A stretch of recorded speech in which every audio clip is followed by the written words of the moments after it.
După amiaza zilei de 9 septembrie era exact ca oricare altă după amiază. Niciunul dintre cei care aveau să fie implicați în evenimentele acelei zile n-ar fi putut spune cu mâna pe inimă că presimțise dezastrul. Adică, cu excepția doamnei Packer din Wilbraham Crescent 47, care era specialistă în premoniții și care întotdeauna după aceea descria pe larg ciudatele presimțiri și temeri care o chinuiseră. Dar doamna Packer, de la numărul 47, era atât de departe de numărul 19 și atât de puțin implicată în întâmplările de acolo, încât se părea că nu era deloc nevoie să aibă o presimțire. La biroul de secretariat și dactilografie Cavendish, directoare domnișoara K. Martindale, ziua de 9 septembrie fusese o zi încărcată, o zi obișnuită. Telefonul suna, dactilografele țăcăneau, presiunea lucrului era medie, nici peste, nici sub volumul obișnuit. Nimic nu părea deosebit de interesant. Până la 2:35, ziua de 9 septembrie ar fi putut fi o zi ca oricare alta.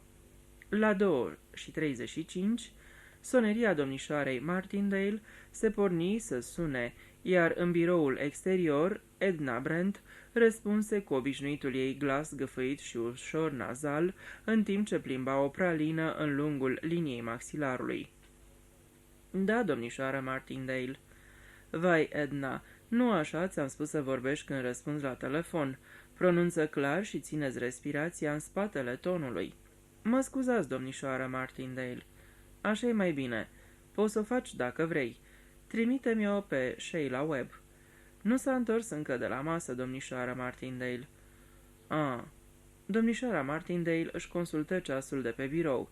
2:36, exact 6 minute întârziere. Sheila Webb se făcuse leneșă în ultimul timp. Trimite-mi-o când vine." Da, domnișoară Martindale." Edna plasă din nou pralina în mijlocul limbii și, sugând-o cu plăcere, reluă dactilografierea manuscrisului Dragoste în pielea goală, al lui Armand Levin. Erotismul lui zelos o lăsa rece, ca de altfel pe majoritatea cititorilor domnului Levin, în ciuda eforturilor lui. Era un exemplu elocvent al faptului că nimic nu e mai plictisitor decât pornografia plictisitoare. În ciuda coperților ademenitoare și a titlurilor provocatoare, vânzările domnului Levin scădeau cu fiecare an și ultima notă de plată pentru dactilografiere deja fusese trimisă de 3 ori. Ușa se deschise și intră Sheila Webb, gâfâind ușor. A întrebat de tine pisica roșcată," spuse Edna. Sheila Webb se strâmbă. Ăsta-i norocul meu. Odată am întârziat și eu." Își netezi părul, luă un carnet și un creion și bătu la ușa directoarei. Domnișoara Martindale își ridică privirea. Era o femeie de 40 de ani, respirând eficiență prin toți porii. Părul de un roșcat deschis, pieptănat într-o coafură a la Pompadour și prenumele de Catherine îi aduseseră porecla de pisica roșcată. Cat, pisică, derivat din Catherine, cat. A întârziat, domnișoară Webb." Scuzați-mă, a fost un trafic groaznic." Întotdeauna la ora asta traficul e groaznic. Ar trebui să ții cont de asta." Se uită pe un carnet din fața ei. A sunat oarecare domnișoară Pebmarsh. Vrea o dactilografă la ora 3. Te-a cerut pe dumneata anume. Ai mai lucrat pentru ea?" Nu mi-amintesc, domnișoară Martindale. Oricum, nu în ultimul timp." Adresa e Wilbraham Crescent 19. Se opri întrebătoare, dar Sheila Webb clătină din cap. Nu mi-amintesc să fi fost acolo." La ora 3, ai timp să ajungi. Mai ai vreo programare în după amiaza asta?" Da," spuse uitându-se în registrul cu programări. Profesorul Pardee la Carlew Hotel. Ora 5. Ar trebui să te întorci până atunci. Dacă nu, am să o trimit pe Janet." Îi făcu semn că era liberă, iar Sheila Webb se întoarse în biroul exterior. Ceva interesant, Sheila?" Încă o zi din alea plictisitoare. Nu știu ce băbuță din Wilbraham Crescent și la 5 profesorul Pardee. Numai nume din astea arheologice și cumplite. Ce n-aș da să se întâmple și un lucru palpitant din când în când." Ușa domnișoarei Martindale se deschise. Văd că era și o notă, Sheila. Dacă domnișoara Pebmarsh nu s-a întors încă, atunci când ajungi, intră în casă, ușa nu va fi încuiată. Intră și mergi în camera din dreapta de pe hol și așteaptă. Ții minte sau să-ți scriu? Țin minte, domnișoara Martindale. Domnișoara Martindale se întoarse în sanctuarul ei. Edna Brent pescui de sub scaun și scoase în secret un pantof cam scălciat, al cărui toc aproape că se desprinsese.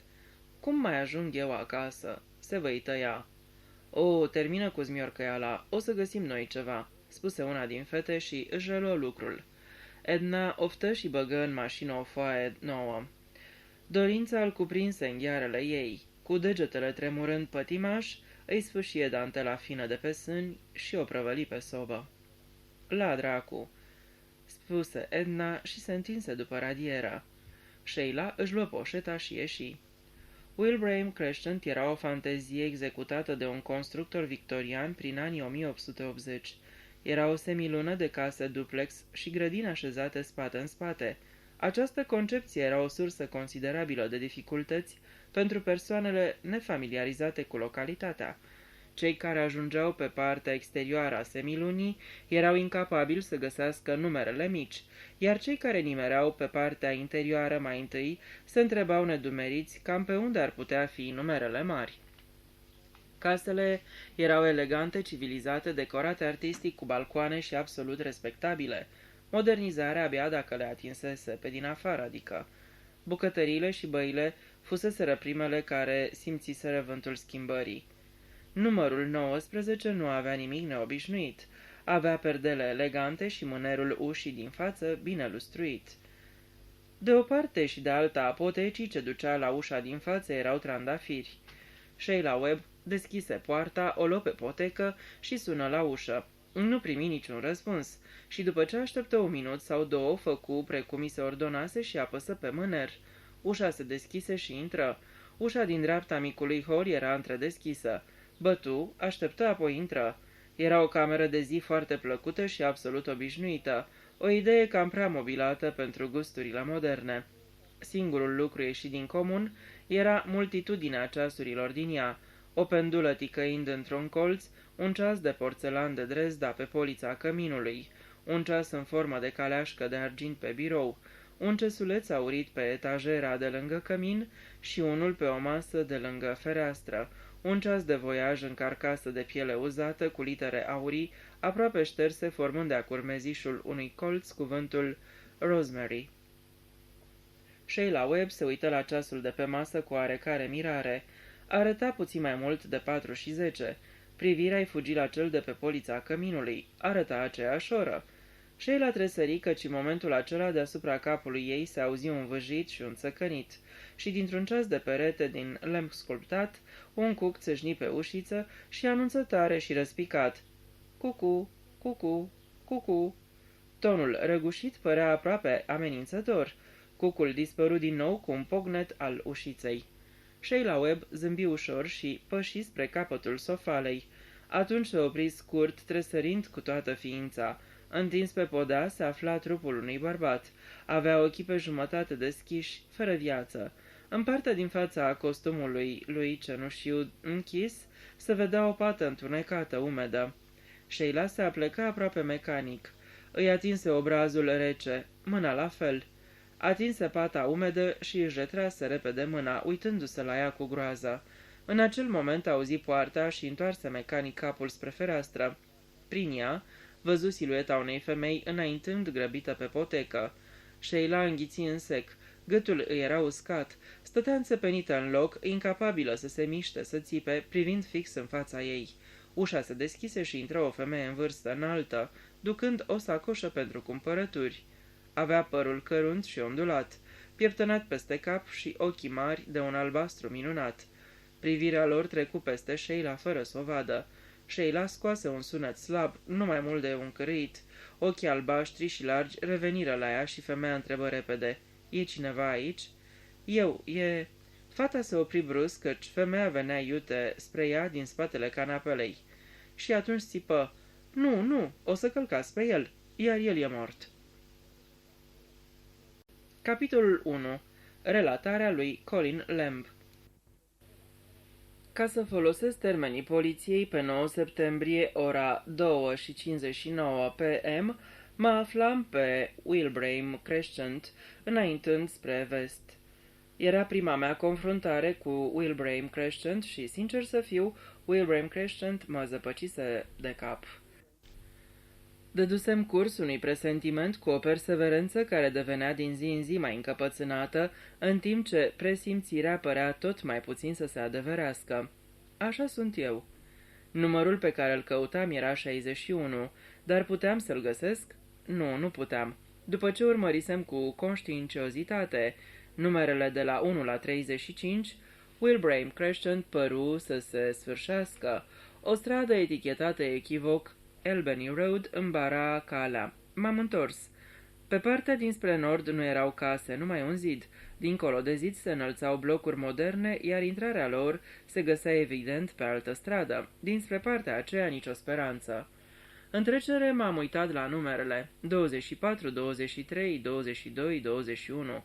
Vila Diana, 20 probabil, în poartă cu o pisică portocalie care se spăla pe față. 19. Ușa de la numărul 19 se deschise și pe ea ieși o fată care o luă pe potecă în jos cu viteza unei bombe. Asemănarea cu bomba era amplificată de țipetele care îi însoțeau înaintarea. Erau înalte și ascuțite și profund neomenești. Fata ieși pe poartă și se ciocni de mine cu o forță care era cât pe ce să mă arunce pe trotuar. Însă nu doar se ciocni de mine, se agăță de mine cu disperare, o disperare greu de descris. Ușurel, am spus, recăpătându-mi echilibrul. Am scuturat-o ușor. Liniștește-te acum. Fata se liniști. Rămăsese încă agățată de mine, dar se oprise din țipăt. În schimb, ignete adânci, suspinate. Nu pot spune că în situația dată am reacționat strălucit. Am întrebat-o dacă era vreo problemă. Dându-mi seama că întrebarea mea era deosebit de tâmpită, am amendat-o. Care-i problema? Fata inspiră adânc. Acolo, înăuntru. Arătă cu mâna în spatele ei. Și? E un bărbat pe podea mort. Era să calce pe el. Cine? De ce? Cred, pentru că e oarbă. Și era sânge pe el. Se uită în jos și slăbi strânsoarea unei mâini. Și pe mine. Am sânge pe mine. Așa este. M-am uitat la petele de pe mâneca hainei mele. Acum am și eu. Am subliniat. Am oftat și am cântărit situația. Mai bine ai venit cu mine și mi-ai arăta. Am spus. Dar ea a început să tremure violent. Nu pot, nu mai intru. Poate că ai dreptate. M-am uitat în jur. Se părea că nu aveai unde să lași o fată pe jumătate leșinată. Am lăsat-o blând pe trotuar și am rezemat-o de gardul de fier forjat. Stai aici până mă întorc, nu o să dureze mult. O să fie bine, dacă te simți rău, apleacă-te și pune-ți capul între genunchi. Eu cred că acum e bine. Era nițel îndoită în privința asta, dar nu aveam timp de negocieri. Am bătut-o încurajator pe umăr și am luat-o repede pe potecă. Am intrat pe ușă, am ezitat o clipă în hol, m-am uitat pe ușa din stânga și am văzut o sufragerie goală. Am traversat holul și am intrat în camera de zi de pe partea opusă. Primul lucru pe care l-am văzut a fost o femeie în vârstă, cu părul cărunt, stând într-un scaun. La intrarea mea întoarse repede capul și spuse, "Cine e?" Mi-am dat seama pe loc că femeia era oarbă. Ochii ei, care priveau direct către mine, erau fixați într-un punct dincolo de urechea mea stângă. Am vorbit brusc și la obiect. O tânără a fugit în stradă spunând că aici se află un bărbat mort. În timp ce rosteam vorbele, am avut o senzație de absurd. Nu părea posibil ca în această cameră ordonată, cu această femeie calmă care stătea cu mâinile încrucișate în scaunul ei, să se găsească un mort. Dar răspunsul ei veni pe loc. În spatele sofalei. Am dat colțul sofalei și atunci l-am văzut. Brațele aruncate în lături, ochii sticloși, pata de sânge care se coagula. Cum s-a întâmplat? Am întrebat repezit. Nu știu. Dar cine e? Habar n-am. Trebuie să chemăm poliția. M-am uitat în jur. Unde e telefonul? N-am telefon. M-am concentrat mai atent asupra ei. Locuiți aici? Aceasta e casa dumneavoastră? Da. Îmi puteți spune ce s-a întâmplat? Bineînțeles. Am venit de la cumpărături, am observat sacoșa aruncată pe un scaun lângă ușă. Am intrat aici. Mi-am dat seama imediat că în cameră se află cineva. Când ești orb, îți dai seama foarte ușor. Am întrebat cine era. N-am primit niciun răspuns, decât zgomotul făcut de cineva care respira foarte repede. Am luat-o în direcția acelui sunet și atunci acel cineva, oricine o fi fost, a strigat ceva despre cineva care era mort și că era să calc pe el. Și apoi persoana a trecut în fugă pe lângă mine și a ieșit din cameră țipând. Am dat din cap. Poveștile se potriveau. Și ce-ați făcut? Mi-am croit calea cu mare grijă până când piciorul meu a dat de un obstacol. Și pe urmă am îngenunchiat. Am atins ceva, mâna unui bărbat. Era rece. Nu avea puls. M-am ridicat și am venit încoace și m-am așezat să aștept. Trebuia să vină cineva de la un moment dat. Tânăra, oricine ar fi fost ea, trebuia să dea alarma. M-am gândit că e mai bine să nu părăsesc casa. Calmul acestei femei mă impresiona. Nu țipase, nu ieșise împleticindu-se din casă cuprinsă de panică. Se așezase calmă și așteptase. Era un lucru înțelept, dar trebuie că luase ceva efort. Mă întrebă, dar dumneata cine ești? Mă numesc Colin Lamb. Eram în trecere. Unde e tânăra? Am lăsat o rezemată de poartă, era în stare de șoc. Unde e cel mai apropiat telefon? E o cabină telefonică la vreo 50 de metri în josul străzii, chiar înainte să ajungi la colț. Desigur, mi-amintesc că am trecut pe lângă ea. Mă duc să sun la poliție. O să... Am ezitat. Nu știam dacă să spun. O să rămâneți aici sau o să vă simțiți bine. M-a scos din încurcătură tot ea. Ai face mai bine să aduci fata în casă, mi-a spus hotărâtă. Nu știu dacă va vrea să vină, am rostit cu îndoială. Nu în camera asta, firește. Pun-o în sufrageria de pe cealaltă parte a holului. Spune-i că îi pregătesc un ceai. Se ridică și veni spre mine. Dar vă puteți descurca? O clipă pe fața ei apăru un surâs întunecat. Tinere dragă, mi-am pregătit singură mesele în bucătărie încă de când am venit să trăiesc în casa aceasta, acum 14 ani. Dacă ești orb, nu înseamnă neapărat că ești și neajutorat. Scuzați-mă, a fost o prostie din partea mea. Aș putea să știu cum vă numiți? Millicent Pebbash. Domnișoară. Am ieșit și am luat-o în jos pe potecă. Fata se uită în sus la mine și se chinui să se ridice. Cred că acum mă simt cât de cât bine. Am ajutat-o spunând vesel. Bun.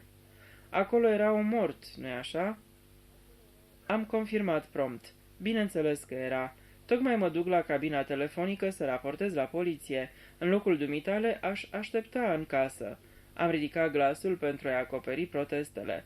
Mergi în sufragerie, cum intri pe stânga. Domnișoara Pebmash îți prepară o ceașcă de ceai. Așadar, asta era domnișoara Pebmash? Și e oarbă? Da, a fost și pentru ea un șoc, bineînțeles, dar e foarte înțeleaptă. Vino, te duc eu. O ceașcă de ceai îți va prinde bine în timp ce aștept să vină poliția. Am luat-o cu un braț după umeri și am condus-o în casă. Am așezat-o confortabil lângă masa din sufragerie și am ieșit iar în grabă să dau telefon. Un glas plat spuse: postul de poliție Crowdin. Pot să vorbesc cu inspectorul Harcastle? Glasul spuse precaut: nu știu dacă e aici. Cine e la telefon? Spuneți-i că e Colin Lamb. O clipă, vă rog. Am așteptat. Apoi l-am auzit pe Dick Harcastle. Colin, nu te așteptam încă. Unde ești? Crowdin. De fapt, sunt în Wilbraham Crescent. Acolo, la numărul 19, e un mor pe podea, înjunghiat, aș spune. E mor cam de vreo jumătate de oră sau pe aici. Cine l-a găsit, tu? Nu, eu eram un trecător nevinovat. Brusc, din casă a ieșit în fugă o fată ca un liliac din iad. Mai să mă dea jos. Spunea că pe podea era un mort și că o oarbă tropăia pe el. Sper că nu-ți bagi joc de mine, nu? Întrebă suspicios Dick. Recunosc că sună fantastic, dar lucrurile stau exact cum ți-am spus. Oarba este domnișoara Pebmash, care e și stăpâna casei. Și tropăia pe mort? Nu în sensul la care te referi. Se pare că, oarbă fiind, nu știa exact unde era el. Am să pun mașinăria în funcțiune. Așteaptă-mă acolo. Ce-ai făcut cu fata? Domnișoara Pebmash îi face un ceai. Comentariul lui Dick fu că totul suna foarte drăguț. Capitolul 2. În Wilbraham Crescent, la numărul 19, mașinăria legii era în funcțiune. La fața locului se aflau medicul poliției, un fotograf și specialiști în amprente. toți se mișcau eficient, fiecare ocupându-se de treaba lui. În final, sosi și inspectorul detectiv Harkestle, un bărbat înalt cu un chip imperturbabil și cu sprâncene expresive, semănând cu un zeu ca să vadă dacă tot ce se pusese în mișcare se făcea și se făcea cum trebuie. Aruncă o ultimă privire asupra cadavrului, schimbă câteva cuvinte scurte cu medicul, apoi se îndreptă spre sufrageria în care 3 persoane stăteau în fața unor cești de cei goale. Domnișoara Pebmarsh, Colin Lamb și o fată înaltă cu părul castaniu cârlionțat și niște ochi mari și înspăimântați. Foarte drăguță, remarcă inspectorul așa în paranteză. Se prezentă domnișoarei Pebmarsh. Inspectorul detectiv Harkestle. Știa câte ceva despre domnișoara Pebmarsh, deși, din punct de vedere profesional, pașii nu li se încrucișaseră niciodată, dar o văzuse pe acolo și știa că fusese profesoară și că avea o slujbă legată de predarea sistemului Braille la Aronberg Institute pentru copiii handicapați.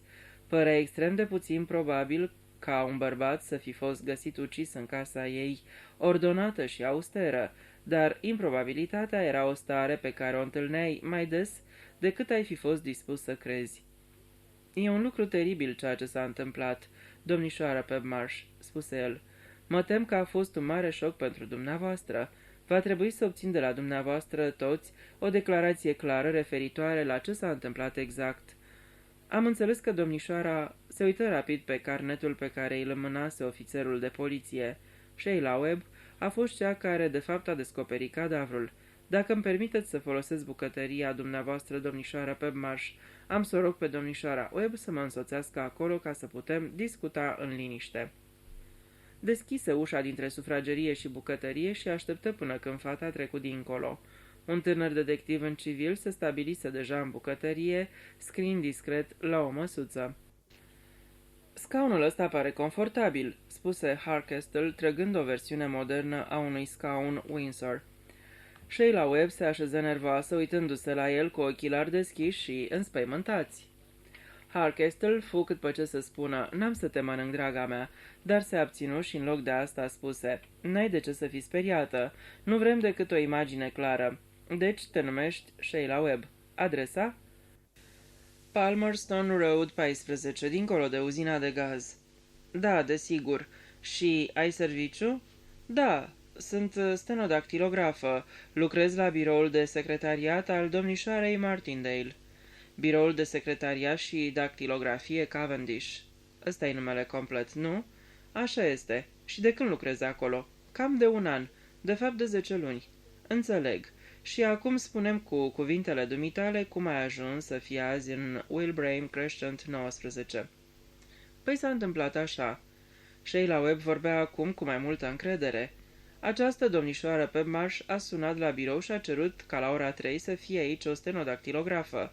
Așa că atunci când m-am întors de la masă, domnișoara Martindale mi-a spus să vin aici. Ăsta era procedeul, nu-i așa? Adică dumneata erai următoarea pe listă, sau cum se aranjează treburile astea? Nu chiar. Domnișoara Pebmarsh mă ceruse pe mine în mod special. Domnișoara Pebmarsh te ceruse pe dumneata în mod special. Sprâncenele lui Harkestle înregistrară acest aspect. Înțeleg. Pentru că mai lucrasești pentru ea? Dar nu mai lucrasem, spuse repede Sheila. Nu? Ești absolut sigură? Categoric. Adică nu e genul de persoană pe care să o uiți. Tocmai asta e așa de ciudat. Chiar așa. Ei bine, nu o să intrăm în asta acum. Când ai ajuns aici? Trebuie să fi fost chiar înainte de 3, pentru că ceasul cu cuc se opri brusc. Ochii se lărgiră. Ce ciudat, foarte ciudat. La vremea respectivă nici n-am observat. Ce n-ai observat, domnișoară Webb? Vai, ceasurile. Ce-i cu ceasurile? Ceasul cu cuc a bătut corect ora 3, dar celelalte erau cam cu o oră mai înainte. Foarte ciudat. Bineînțeles că e foarte ciudat, aprobă inspectorul. Acum, când ai observat prima dată cadavrul? Abia după ce m-am dus în spatele canapelei. Și acolo era el. A fost cumplit, da, cumplit. Cumplit, de acord. Ai recunoscut bărbatul? Era cineva pe care îl mai văzusești? Nu. Ești absolut sigură? S-ar fi putut să arate altfel decât arăta de obicei, să știi. Gândește-te bine. E sigură că era cineva complet necunoscut? Foarte sigură. Perfect. Asta e. Și ce-ai făcut? Ce-am făcut? Da. Păi nimic, absolut nimic, nu puteam. Înțeleg, nu l-ai atins deloc? Ba da, l-am atins, ca să văd dacă, adică, doar să văd, dar era foarte rece și aveam sânge pe mână. Era oribil, gros și cleios. Începu să tremure. Gata, gata, spuse liniștitor Harkestel. Acum totul s-a terminat, nu te mai gândi la sânge. Ce s-a întâmplat mai departe? Nu știu. A, ba da, a venit acasă. Domnișoara Pebmarsh, adică. Da, numai că atunci nu știam că era domnișoara Pebmarsh. A intrat în casă cu o sacoșă pentru cumpărături. Și dumneata ce ai spus? Nu cred că am spus ceva. Am încercat, dar n-am putut. Simțeam un nod aici. Își arătă gâtul. Inspectorul dădu din cap. Și apoi ea a spus, cine e acolo? Și a venit în spatele sofalei și am crezut că o să calce pe el. Și am țipat și odată ce am început să țip nu m-am mai putut opri și nu știam cum am ieșit din cameră și pe ușa din față. Ca un liliac din iad, își aminti inspectorul descrierea lui Colin. Sheila Webb se uită la el cu niște ochi nefericiți și înspăimântați și spuse în mod neașteptat. Îmi pare rău. N-ai de ce să-ți pare rău. Ai povestit foarte bine. Nu trebuie să te mai gândești la asta. A, încă ceva. De ce te aflai în camera aceea? De ce? Părea nedumerită. Da, ai ajuns aici probabil cu câteva minute mai devreme. Ai apăsat pe sonerie, presupun. Dar dacă nu ți-a răspuns nimeni de ce ai intrat? A, asta era. Pentru că așa mi-a spus ea. Care ea? Domnișoara Pebmarsh. Dar am înțeles că nu vorbisești niciodată cu ea. Nu vorbisem. Îi spusese domnișoarei Martindale că trebuia să intru și să aștept în camera de zi de pe partea dreaptă a holului. Harkestel spuse gânditor. Așa deci. Sheila Webb întrebă timid. Asta-i tot? Cred că da. Aș dori să mai aștepți aici vreo 10 minute în caz că s-ar mai ivi ceva. După aceea te voi trimite acasă cu mașina poliției. Ce-mi poți spune despre familia dumitale? Ai familie? Părinții mei au murit. Locuiesc cu o mătușă. Cum se numește? Doamna Lawton. Inspectorul se ridică și întinse mâna. Îți mulțumesc foarte mult, domnișoară Webb. Încearcă să te odihnești bine la noapte, ai nevoie de asta. Ea îi zâmbi timid în timp ce trecea în camera de zi. Ai grijă de domnișoara Webb, Colin, spuse inspectorul. Și acum, domnișoara Pebmarsh, pot să vă deranjez să veniți aici? Harkestel întinse pe jumătate mâna să o călăuzească, dar domnișoara Pebmarsh trecu hotărâtă pe lângă el, verifică un scaun rezemat de perete, îl trase puțin în față și se așeză. Harkestel închise ușa. Înainte să vorbească, domnișoara Pebmarsh rosti brusc. Cine-i tânărul acela? Se numește Colin Lamb. Așa mi-a spus și el. Dar cine e? De ce a venit aici? Harkestel o privi ușor mirat. S-a întâmplat să treacă pe stradă când domnișoara Webb a ieșit țipând din casă. După ce a intrat și a văzut cu ochii lui că ceea ce spunea fata era adevărat, ne-a sunat și i-am cerut să se întoarcă aici și să aștepte. I-ați spus pe nume, Colin. Aveți un spirit de observație foarte dezvoltat, domnișoară Pebmarsh. Observație? Nu prea era cuvântul care se cuvenea spus, și totuși niciunul nu se potrivea mai bine. Colin Lamb este un prieten al meu, deși nu l-am văzut de câtva timp. E biolog marin. Înțeleg. Și acum, domnișoara Pebmarsh, aș vrea să-mi povestiți ceva despre afacerea asta destul de surprinzătoare. Cu plăcere, dar sunt foarte puține de spus. Locuiți aici de câtva timp, dacă nu mă înșel. Din 1950. Am fost profesoară de profesie. Când mi s-a spus că nu se mai poate face nimic ca să-mi recapăt vederea și că în scurt timp voi orbi complet, m-am specializat în brai și am învățat diferite metode de ajutorare a orbilor. Am o slujbă la Aronberg Institute, care se ocupă de copiii orbi și handicapați. Mulțumesc. Acum despre evenimentele din după-amiaza aceasta. Așteptați pe cineva? Nu. Vă voi citi descrierea mortului ca să vedem dacă vă sugerează o persoană anume. Înălțimea 1,80 m, vârsta aproximativă 60 de ani, brunet spre cărunt, ochi căprui, fără barbă și mustață, slab la față, maxilar puternic, costum gri închis, mâini îngrijite. Ar putea fi funcționar la bancă, avocat, contabil sau de o altă profesie, dar nu muncitor. Vă sugerează vreo persoană pe care o cunoașteți? Domnișoara Pebmarsh se gândi bine înainte de a răspunde. Nu pot spune că da. Firește, e o descriere foarte generală. S-ar putea potrivi multor oameni, ar putea fi cineva pe care să-l fi văzut sau cunoscut cu vreo ocazie, dar categoric nu e cineva pe care îl cunosc bine. Și n-ați primit de la nimeni în ultimul timp vreo scrisoare în care să vi se propună să primiți o vizită? Nu, categoric nu. Foarte bine. Ați sunat la Cavendish Secretarial Bureau și ați cerut o stenodactilografă și... Femeia îl întrerupse. N-am făcut nimic de genul ăsta. N-ați sunat la Cavendish și ați cerut... Hardcastle o privi lung. N-am telefon în casă. Există o cabină telefonică la colțul străzii. Da, desigur, dar pot să vă asigur, inspectore Hardcastle, că nu-mi trebuia nicio stenodactilografă și n-am sunat la acest birou Cavendish pentru o astfel de cerere. N-aș cerut-o anume pe domnișoara Sheila Webb? N-am auzit de numele ăsta până acum. Hardcastle se uită la ea lung, uluit. Ați lăsat ușa de la intrare neîncuiată, sublinia el. O fac în mod frecvent pe timpul zilei. Ar putea intra oricine. Se pare că aș fi făcut-o în cazul ăsta, spuse sec domnișoara Pebmarsh.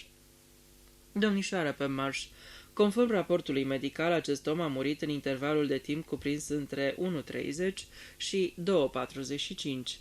Unde vă aflați în acea perioadă? Domnișoara Pebmarsh reflectă. La 1:30 fie că plecasem sau mă pregăteam să plec de acasă. Aveam de făcut niște cumpărături. Îmi puteți spune exact unde v-ați dus? Stați să văd. M-am dus la oficiul poștal, cel de pe Albany Road. Am pus un pachet, am cumpărat niște capse și ace de siguranță de la Field și Warren. Apoi m-am întors aici. Pot să vă spun exact ce oră era? În timp ce intram pe poartă, ceasul meu cu cuc a strigat cucu de 3 ori. Îl aud din drum. Și cum e cu celelalte ceasuri? Poftim? Celelalte ceasuri ale dumneavoastră păreau să fie toate cu mai mult de o oră înainte. Înainte? Vă referiți la pendula din colț? Nu numai la ea. Toate celelalte ceasuri din camera de zi arătau aceeași oră. Nu înțeleg ce vreți să spuneți cu celelalte ceasuri. În camera de zi nu există niciun alt ceas. Capitolul 3. Hardcastle căscă ochii. Ei, haideți, domnișoară Pebmarsh, cum rămâne cu minunatul ceas din porțelan de Dresda de pe polița căminului, și cu cesulețul franțuzesc din bronz aurit, și cu ceasul în formă de caleașcă de argint. Și da, cu ceasul cu inscripția Rosemary într-un colț. Furândul domnișoarei Pebmarsh să fie nedumerită. Unul dintre noi trebuie că e nebun, inspectore. Vă asigur că n-am niciun ceas din porțelan de Dresda, nici ce spuneți dumneavoastră un ceas cu Rosemary pe el, nici un ceas franțuzesc aurit și... Care era celălalt? Caleașca de argint, răspunse mecanic Hardcastle. Nici pe acesta. Dacă nu mă credeți, puteți întreba femeia care vine la curățenie. Se numește doamna Curtin. Inspectorul detectiv Hardcastle era ca picat din cer. Tonul domnișoarei Pebmarsh trădea o convingere absolută. Rămase tăcut câteva clipe, rumegând problema. Apoi se ridică. Vă deranjează să mă însoțiți în cealaltă cameră, domnișoară Pebmarsh? Bineînțeles că nu. Sinceră să fiu, aș vrea să văd și eu ceasurile astea. Să vedeți? Îi scăpă lui Hardcastle. Mai corect spus să le examinez, dar chiar și orbi inspectore folosesc vorbirea convențională, deși nu e valabilă pentru situația lor. Când spun că aș vrea să văd ceasurile, mă refer la faptul că aș vrea să le examinez și să le simt cu degetele mele. Urmat de domnișoara Pebmarsh, Hardcastle ieși din bucătărie, traversă holulețul și intră în camera de zi. Polițistul care lua amprentele ridică privirea spre el. Aproape am terminat aici, spuse el. Puteți atinge ce vreți. Hardcastle dădu din cap și ridică micul ceas de voiaj cu inscripția Rosemary într-un colț. Îl puse în mâinile domnișoarei Pebmarsh. Ea îl pipăi cu atenție. Pare un ceas de voiaj obișnuit, cu carcasă de piele, spuse ea. Nu este al meu, inspectore Hardcastle, și nu se afla în camera asta când am plecat de acasă la 1:30. Sunt absolut sigură de ceea ce spun. Vă mulțumesc. Inspectorul îl luă înapoi, apoi cu grijă luă micul ceas din porțelan de Dresda de pe polița căminului. Aveți grijă cu ăsta, e fragil, o atenționă el punându-i-l în mână. Domnișoara Pebmarsh pipăi delicat micul ceas din porțelan, apoi clătină din cap. Trebuie să fie un ceas fermecător, dar nu e al meu. Unde spuneți că era? Pe polița căminului, în dreapta. Acolo trebuia să fie 2 sfeșnice de porțelan, spuse domnișoara Pebmarsh. De fapt, un sfeșnic cu 2 brațe. Da, e un sfeșnic acolo, dar a fost împins spre capăt. Spuneți că mai exista un ceas? Încă 2. Harkestel puse la loc ceasul din porțelan și îl dădu pe cel franțuzesc aurit. Ea îl pipăie repede și îl înapoie. Nu, nici ăsta nu e al meu. Îl dădu și pe cel din argint, dar nici acesta nu fu recunoscut. Singurele ceasuri din camera asta sunt pendula de colo din colț lângă fereastră, foarte corect, și un ceas cu cuc pe perete, lângă ușă. Inspectorul Harkestel nu prea știa ce să mai spună. Se uita cercetător la femeia din fața lui, sigur fiindcă ea, la rândul ei, nu-l putea cerceta. Pe fruntea ei nedumerirea să pase o ușoară cută. Femeia spuse răspicat: "Nu pot să înțeleg. Pur și simplu nu pot să înțeleg." Întinse o mână și, dovedind o bună cunoaștere a locului în care se afla în cameră, se așeză. Harkestel se uită la polițistul care luase amprentele și care acum stătea lângă ușă. "Ai verificat ceasurile astea?" întrebă el. "Am verificat-o, domnule. Pe ceasul aurit nu-i nicio amprentă și nici nu putea fi. Suprafața nu prinde. Același lucru e valabil și pentru cel de porțelan. Dar nici pe cel de voiaș și nici pe cel de argint nu sunt deloc amprente, lucru puțin nefiresc căci ar fi trebuit să fie amprente. Apropo, niciunul nu-i stricat și toate aceeași oră o arată, 4 și 13 minute. Și despre restul camerei? Există cam 3 sau 4 forme diferite de amprente, toate de femeie, aș spune. Conținutul buzunarelor e pe masă." Harkestel se duse spre masă și se uită la cele câteva obiectele de pe ea. Un portofel cu 7 bagnote de 10 lire, ceva mărunțiș, o batistă de mătase fără monogramă, o cutiuță cu pastile pentru digestie și o carte de vizită. Harkestel se aplecă și se uită la ea. "Domnul R.H. Carey, Metropolis and Provincial Insurance Ltd. Danvers, Street 7, Londra, W2." Harkestel se întoarse la sofaua pe care stătea domnișoara Pebmarsh. "Așteptați cumva vizita de la compania de asigurări?" "Companie de asigurări? Nu, categoric nu." "Metropolis and Provincial Insurance Company. Compania de asigurări pentru capitală și provincie." Domnișoara Pebmarsh clătină din cap. "N-am auzit niciodată de ea." "Nu aveați de gând să faceți vreo asigurare?" "Nu. Am asigurare pentru foc și furt la Jove Insurance Company, care are filiala aici. Nu mă interesează o asigurare personală pentru că n-am familie și nici rude apropiate, așa că nu văd cine ar beneficia de ea." "Înțeleg. Numele de Carey vă spune ceva? Domnul R.H. Carey?" O urmărea cu atenție, nu văzu nicio reacție pe chipul ei. "Carey." Clătină din cap. "Nu e un nume prea des întâlnit, nu-i așa? Nu cred că am mai auzit numele, sau că am cunoscut pe cineva cu acest nume. Acesta este numele bărbatului care a murit." "Posibil." Domnișoara Pebmarsh ezită o clipă, apoi spuse: "Aș vrea să ating." Harkestel se grăbi să-i răspundă: "Nu v-ar deranja, domnișoara Pebmarsh?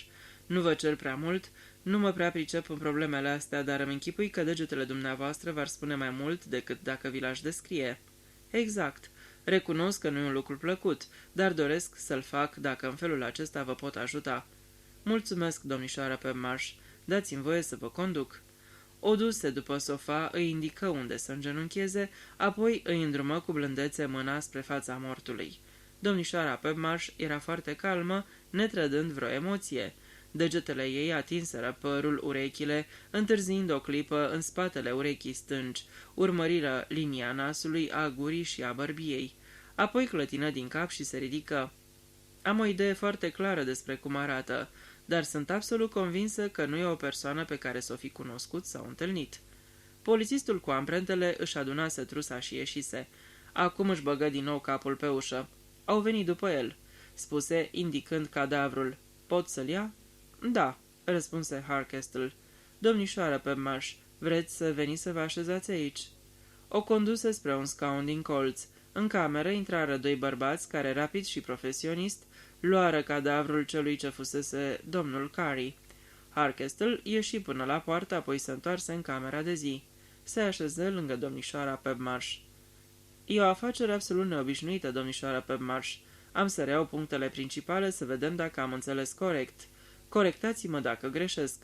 Nu așteptați pe nimeni azi, n-ați făcut nicio cerere de asigurare de vreun fel și n-ați primit nicio scrisoare de la nimeni precum că veți fi vizitată azi de un reprezentant al vreunei companii de asigurări. E corect? Foarte corect. Nu ați avut nevoie de o stenografă sau de o stenodactilografă și nu ați sunat la biroul Cavendish cerând să se prezinte una aici la ora 3. Și asta e corect. Când ați plecat de acasă, în jur de 1:30, în camera asta existau numai 2 ceasuri, ceasul cu cuc și pendula. Atât. Dacă e să fiu absolut corectă, n-aș putea jura privitor la acest aspect. Lipsindu-mi vederea, n-aș putea observa prezența sau absența unui lucru neobișnuit din această cameră. Cu alte cuvinte, ultima dată când am știut cu precizie ce se găsește în această cameră a fost azi dimineață, de vreme, când am șters praful. Atunci totul era la locul lui. De regulă mă ocup singură de camera asta pentru că femeile care vin la curățenie s-ar putea să nu umble cu grijă cu bibelourile sau alte piese de ornament. Ați lipsit toată dimineața de acasă? Da. La 10 m-am dus ca de obicei la Arenberg Institute, unde am o ore până la 12:15. M-am întors aici în jur de 1:45, mi-am pregătit în bucătărie o omletă și un ceai și am ieșit din nou, cum v-am spus, la 1:30. Apropo, am mâncat în bucătărie și n-am intrat în această cameră. Înțeleg, spuse Harkestel. Cum sunteți absolut sigură că azi dimineață la 10 nu era niciun ceas în plus aici? E posibil să fi fost introduse la orice oră după aceea în cursul dimineții. În privința asta ar trebui să o întrebați pe femeia care face curățenie, doamna Cartin. De regulă vine aici în jur de 10 și pleacă pe la 12. Locuiește în Dipper Street 17. Mulțumesc, domnișoara Pebmarsh. Am ajuns acum la următoarele aspecte și legat de ele aș vrea să-mi dați vreo idee sau vreo sugestie. La o anumită oră azi au fost aduse aici 4 ceasuri. Limbile tuturor celor 4 ceasuri sunt puse la 4:13. Vă sugerează ceva ora asta? 4:13. Domnișoara Pebmarsh clătină din cap. Absolut nimic. Să trecem de la ceasuri la mort. Pare puțin probabil ca femeia care vă face curățenie să-l fi lăsat să intre în casă, afară doar dacă el nu i-a spus că l-așteptați, dar asta o putem afla de la ea. E de presupus că omul a venit aici să discute cu dumneavoastră fie într-o problemă de afaceri, fie în una personală. Între 1:30 și 3:15 a fost înjunghiat și ucis. Chiar dacă avea legătură cu asigurările, dumneavoastră spuneți că nu așteptați pe nimeni. Ușa era descuiată, așa că a putut intra și a rămas să vă aștepte. Dar de ce? Toată povestea e o aiureală, spuse domnișoara Pebmarsh, pierzându-și răbdarea. Așadar, dumneavoastră credeți că acest, cum îl cheamă, Carey a adus cu el ceasurile astea? Nu se vede nicăieri o cutie.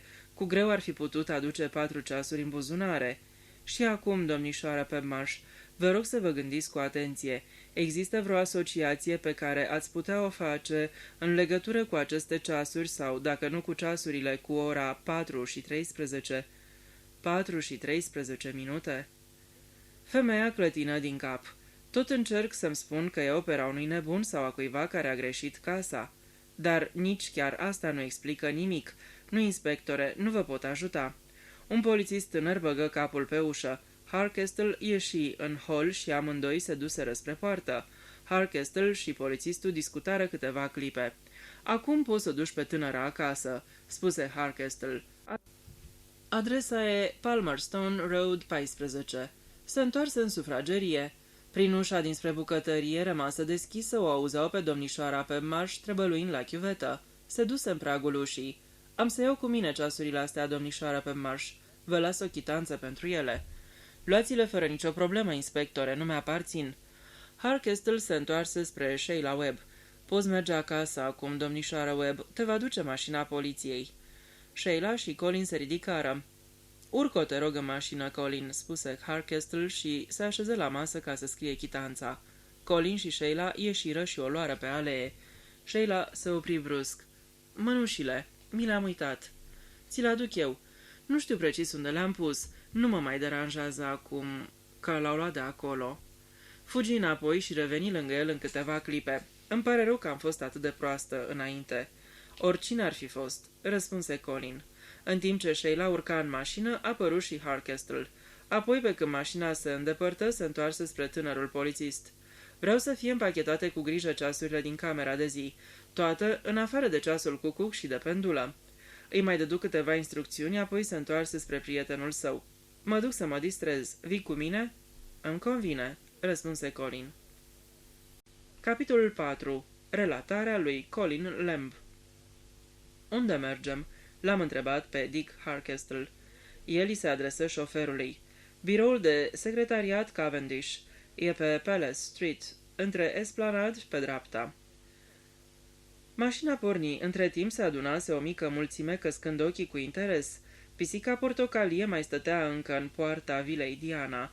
Nu-și mai spăla fața, ci stătea foarte dreaptă, lingându-și alene coada și privind peste capetele mulțimii cu acel dispreț total față de rasa umană, care este prerogativa specială a pisicilor și cămilelor. Biroul de secretariat și apoi femeia cu curățenia. În ordinea asta, pentru că deja e târziu, spuse Hardcastle uitându-se la ceas. E trecut de 4. Apoi adăugă, frumușică fată, nu? Foarte, am răspuns. Îmi aruncă o privire amuzată. Dar mi-a înșirat o poveste cam fantezistă. Cu cât se verifică mai repede, cu atât mai bine. Doar nu crezi că ea... Mi-o reteză scurt. Întotdeauna mă interesează oamenii care descoperă cadavre. Dar fata asta era nebunită de frică, de fi auzit-o cum urla. Îmi mai aruncă o privire ghidușă și repetă că era o fată foarte frumușică. Și cum de-ai ajuns tu să hoinărești prin Wilbraham Crescent, Colin? Admirai străvechea noastră arhitectură victoriană sau aveai un scop? Aveam un scop. Căutam numărul 61 și nu l-am găsit. E posibil să nu existe? Ba există. Numerele merg parcă până la 88. Dar ascultă, Dick, când am ajuns la numărul 28, Wilbraham Crescent se termina. Asta îi bramburește mereu pe străini. Dacă o luai la dreapta pe Albany Road și apoi o coteai iar la dreapta, ajungeai în cealaltă jumătate a lui Wilbraham Crescent. Înțelegi? E construit spate în spate. Grădinile dau una într-alta în spate. Înțeleg, am spus după ce mi-a explicat pe larg această ciudățenie geografică.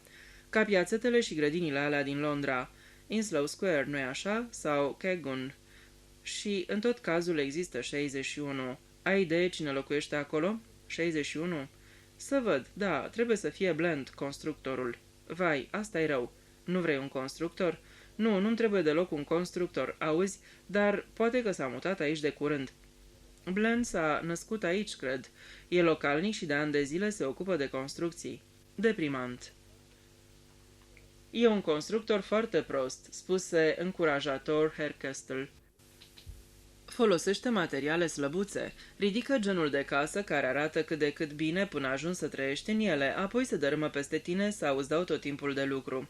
Uneori e cam pe muchia legii, dar îl duce capul, reușește să o scoată la capăt. Nu are rost să mă tentez, Dick. Omul pe care îl vreau eu e aproape cu certitudine un stâlp de corectitudine. Blend a moștenit o grămadă de bani cam acum un an, sau mai degrabă nevastă sa. E canadiancă, a venit aici în timpul războiului și l-a cunoscut pe Blend. Familiei s-a opus ca ea să se mărite cu el și când a făcut-o, a cam tăiat-o de la porție. Apoi anul trecut a murit unchiul ei, al cărui unic fiu fusese omorât în război, și cum doamna Blend e singura care a mai rămas din familie, toți banii lui au revenit ei. Asta l-a salvat la țanc pe Blend, care era în pragul falimentului. Se pare că știi multe despre domnul Blend. Ei bine, vezi tu, garda financiară întotdeauna ciugulește urechile când un om se îmbogățește peste noapte. Se întreabă dacă nu cumva e vorba de vreun mișmaș sau ceva și verifică. Am verificat și am găsit totul în regulă. În tot cazul nu mă interesează un om care s-a îmbogățit subit, nu-i genul de afacere pe care o caut. Nu? Ai avut-o pe aia, nu-i așa? Am dat din cap. Și ai terminat cu ea? Sau n-ai terminat? E o poveste mai lungă, m-am eschivat. Luăm cina împreună cum era plănuit sau afacerea asta a contramandat totul? Nu, cina e cina. Primul lucru pe care trebuie să-l fac deocamdată e să pun mașinăria în funcțiune. Vrem să aflăm totul despre domnul Carey. Odată ce știm cine e și ce învârte, ne vom putea face o idee cine a vrut să-l lichideze. Se uită pe geam. Am ajuns. Biroul de secretariat și dactilografie Cavendish era situat pe principala stradă comercială, numită destul de pompos Palace Street. Ca multe firme din zonă, se afla într-o casă în stil victorian. Harkestel și cu mine am urcat cele 4 trepte, am trecut prin ușa principală pe care am găsit-o deschisă și, urmând îndemnul unei plăcuțe de pe o ușă din dreapta, vă rugăm să intrați, am intrat. Era o încăpere măricică, în care 3 tinere dactilografe scriau de zor. 2 continuară să dactilografieze, necatadixind să ne acorde vreo atenție. A 3-a, care dactilografia la masa pe care se afla telefonul și care era situată exact vis-a-vis de ușă, se opri din lucru și ne privi întrebătoare. Părea să sugă o bomboană. După ce o așeză în gură într-o poziție convenabilă, ne întrebă pe un ton înfundat, dovadă că nu stătea prea bine cu polipii. Pot să vă ajut cu ceva?" Domnișoara Martindale?" spuse Harkestel. Cred că în momentul de față vorbește la telefon." În acel moment se auzi un declic și fata ridică receptorul, apăsă pe un buton și spuse: 2 domni vor să discute cu dumneavoastră, domnișoara Martindale." Se uită la noi și întrebă: Îmi puteți spune numele dumneavoastră, vă rog?" Harkestel," spuse Dick. Domnul Harkestel, domnișoara Martindale." Închise telefonul și se ridică. Vă rog să mă urmați," spuse, îndreptându-se spre o ușă pe care, pe o plăcuță de alamă, stătea scris: Domnișoara Martindale. Deschise ușa, se lipi de ea ca să ne facă loc să trecem. Spuse domnul Harkestel și o închise în urma noastră. Domnișoara Martindale stătea în spatele unui birou uriaș. Era o femeie cu o înfățișare energică, un păr de un roșca deschis, pieptănat într-o coafură înaltă și o privire vioaie. Să fie avut în jur de 40 de ani. Se uită pe rând la noi. Domnul Harkestel? Dick scoase una din cărțile lui de vizită oficială și o întinse. Eu m-am eschivat, retrecându-mă spre un scaun de lângă ușă. Sprâncenele gălbui ale domnișoarei Martindale se înălțară a mirare și întrucâtva a neplăcere. Inspectorul detectiv Harkestel, cu ce vă pot ajuta, inspectore? Am venit să vă cer o mică informație, domnișoară Martindale. Cred că sunteți în măsură să mă ajutați. După tonul lui, am intuit că Dick intenționa să o ia prin învăluire, exercitându-și farmecul. Personal, mă cam îndoiam că domnișoara Martindale ar fi sensibilă la farmec.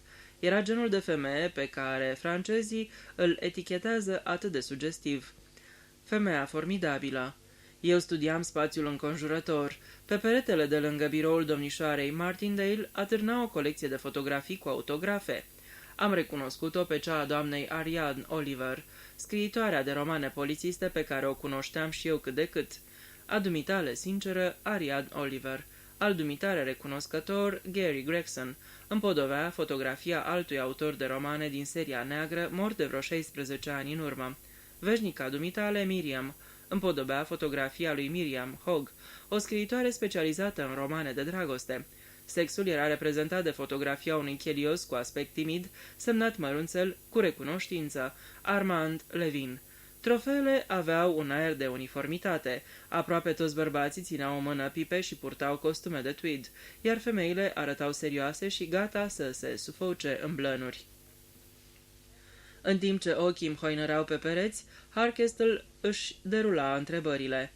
Aveți o angajată, Sheila Webb? Dacă nu mă înșel? Corect. Mă tem că momentul de față nu e aici, cel puțin. Apăsă pe butonul interfonului și vorbi cu biroul celălalt. Edna s-a întors, Sheila Webb? Nu, domnișoara Martindale, încă nu. Domnișoara Martindale închise. A plecat la un client puțin după prânz.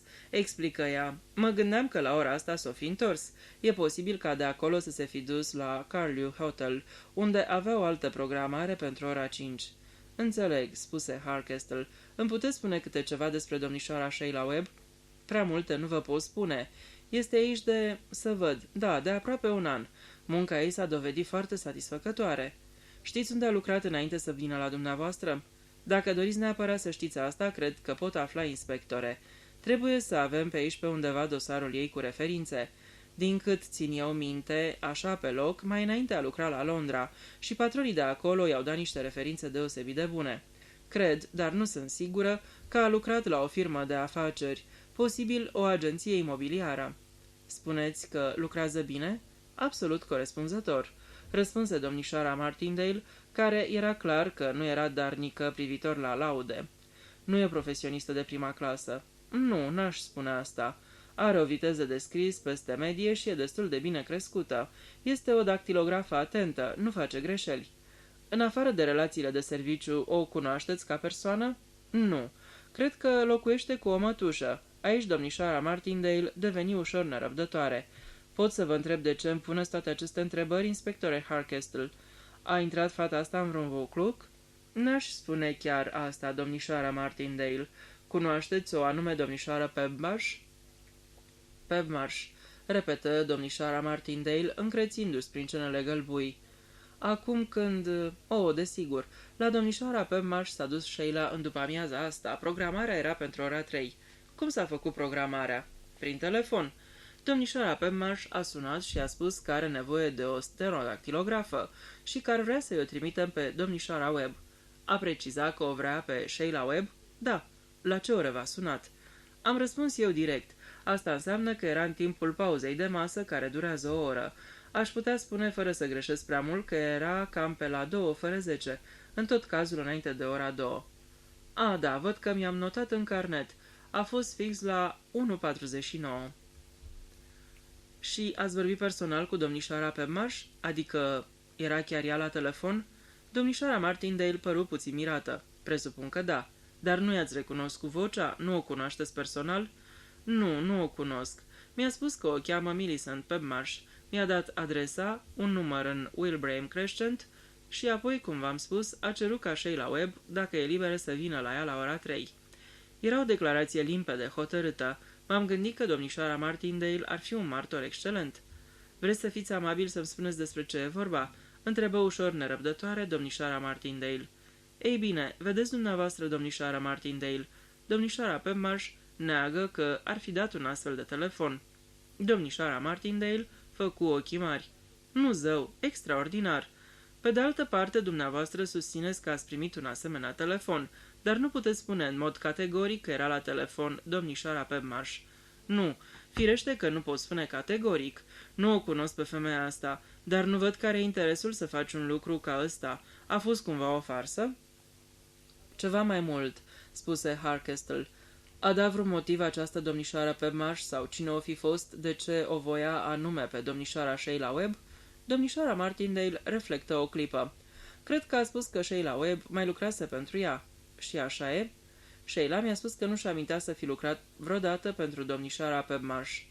Dar asta nu e ceva foarte grăitor, inspectore. În definitiv, fetele se duc în atâtea locuri, la atâtea persoane, încât ar fi imposibil să-și amintească dacă au lucrat într-un anumit loc cu nu știu câte luni în urmă.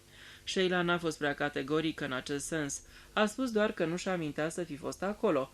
Dar serios, inspectore, chiar dacă toată povestea asta a fost o farsă, nu văd de ce vă interesează pe dumneavoastră. La asta vreau să ajung.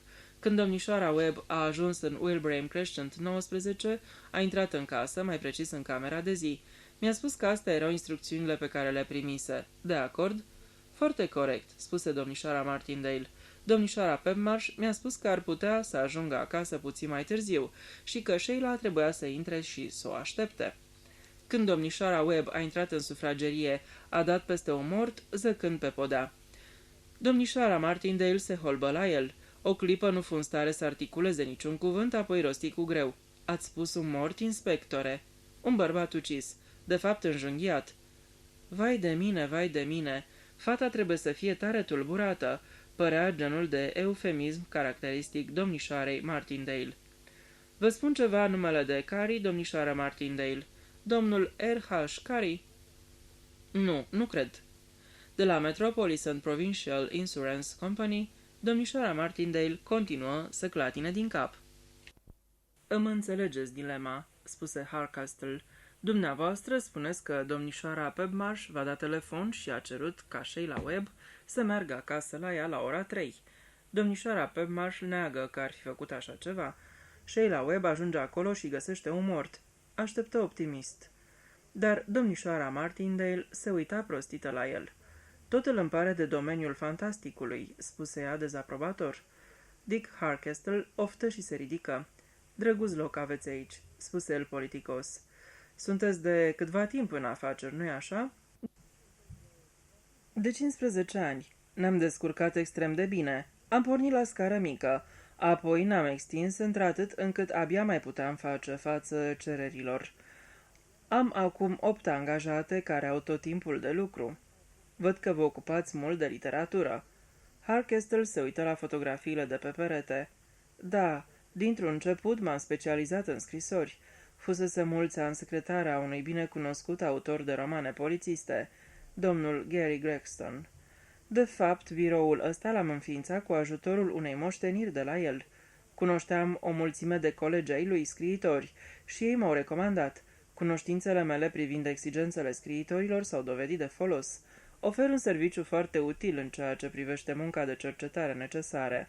Date și citate, aspecte legate ale anchetelor și procedura poliției, detalii referitoare la otrăvuri, tot felul de lucruri de acest gen, apoi nume străine și adrese și restaurante pentru cei care plasează acțiunea romanului în străinătate.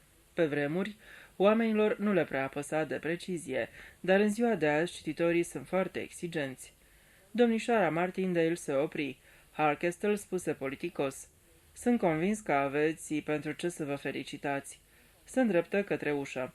Am deschis-o înaintea lui. În biroul exterior, cele 3 fete se pregăteau de plecare. Mașinile de scris fuseseră închise sub capacele lor. Recepționera Edna stătea amărâtă ținând într-o mână un toc cui, iar în cealaltă pantoful din care se rupsese. "Îi am doar de o lună," se văita ea, "și au fost foarte scumpi. Și numai din cauza nenorocitului lui adegretar de lângă cofetăria din colț de aici. Mi-am prins tocul în el și s-a dus. Nici n-am mai putut să mai merg, a trebuit să-mi scot pantofii și mai aveam și 2 cornuri în mână.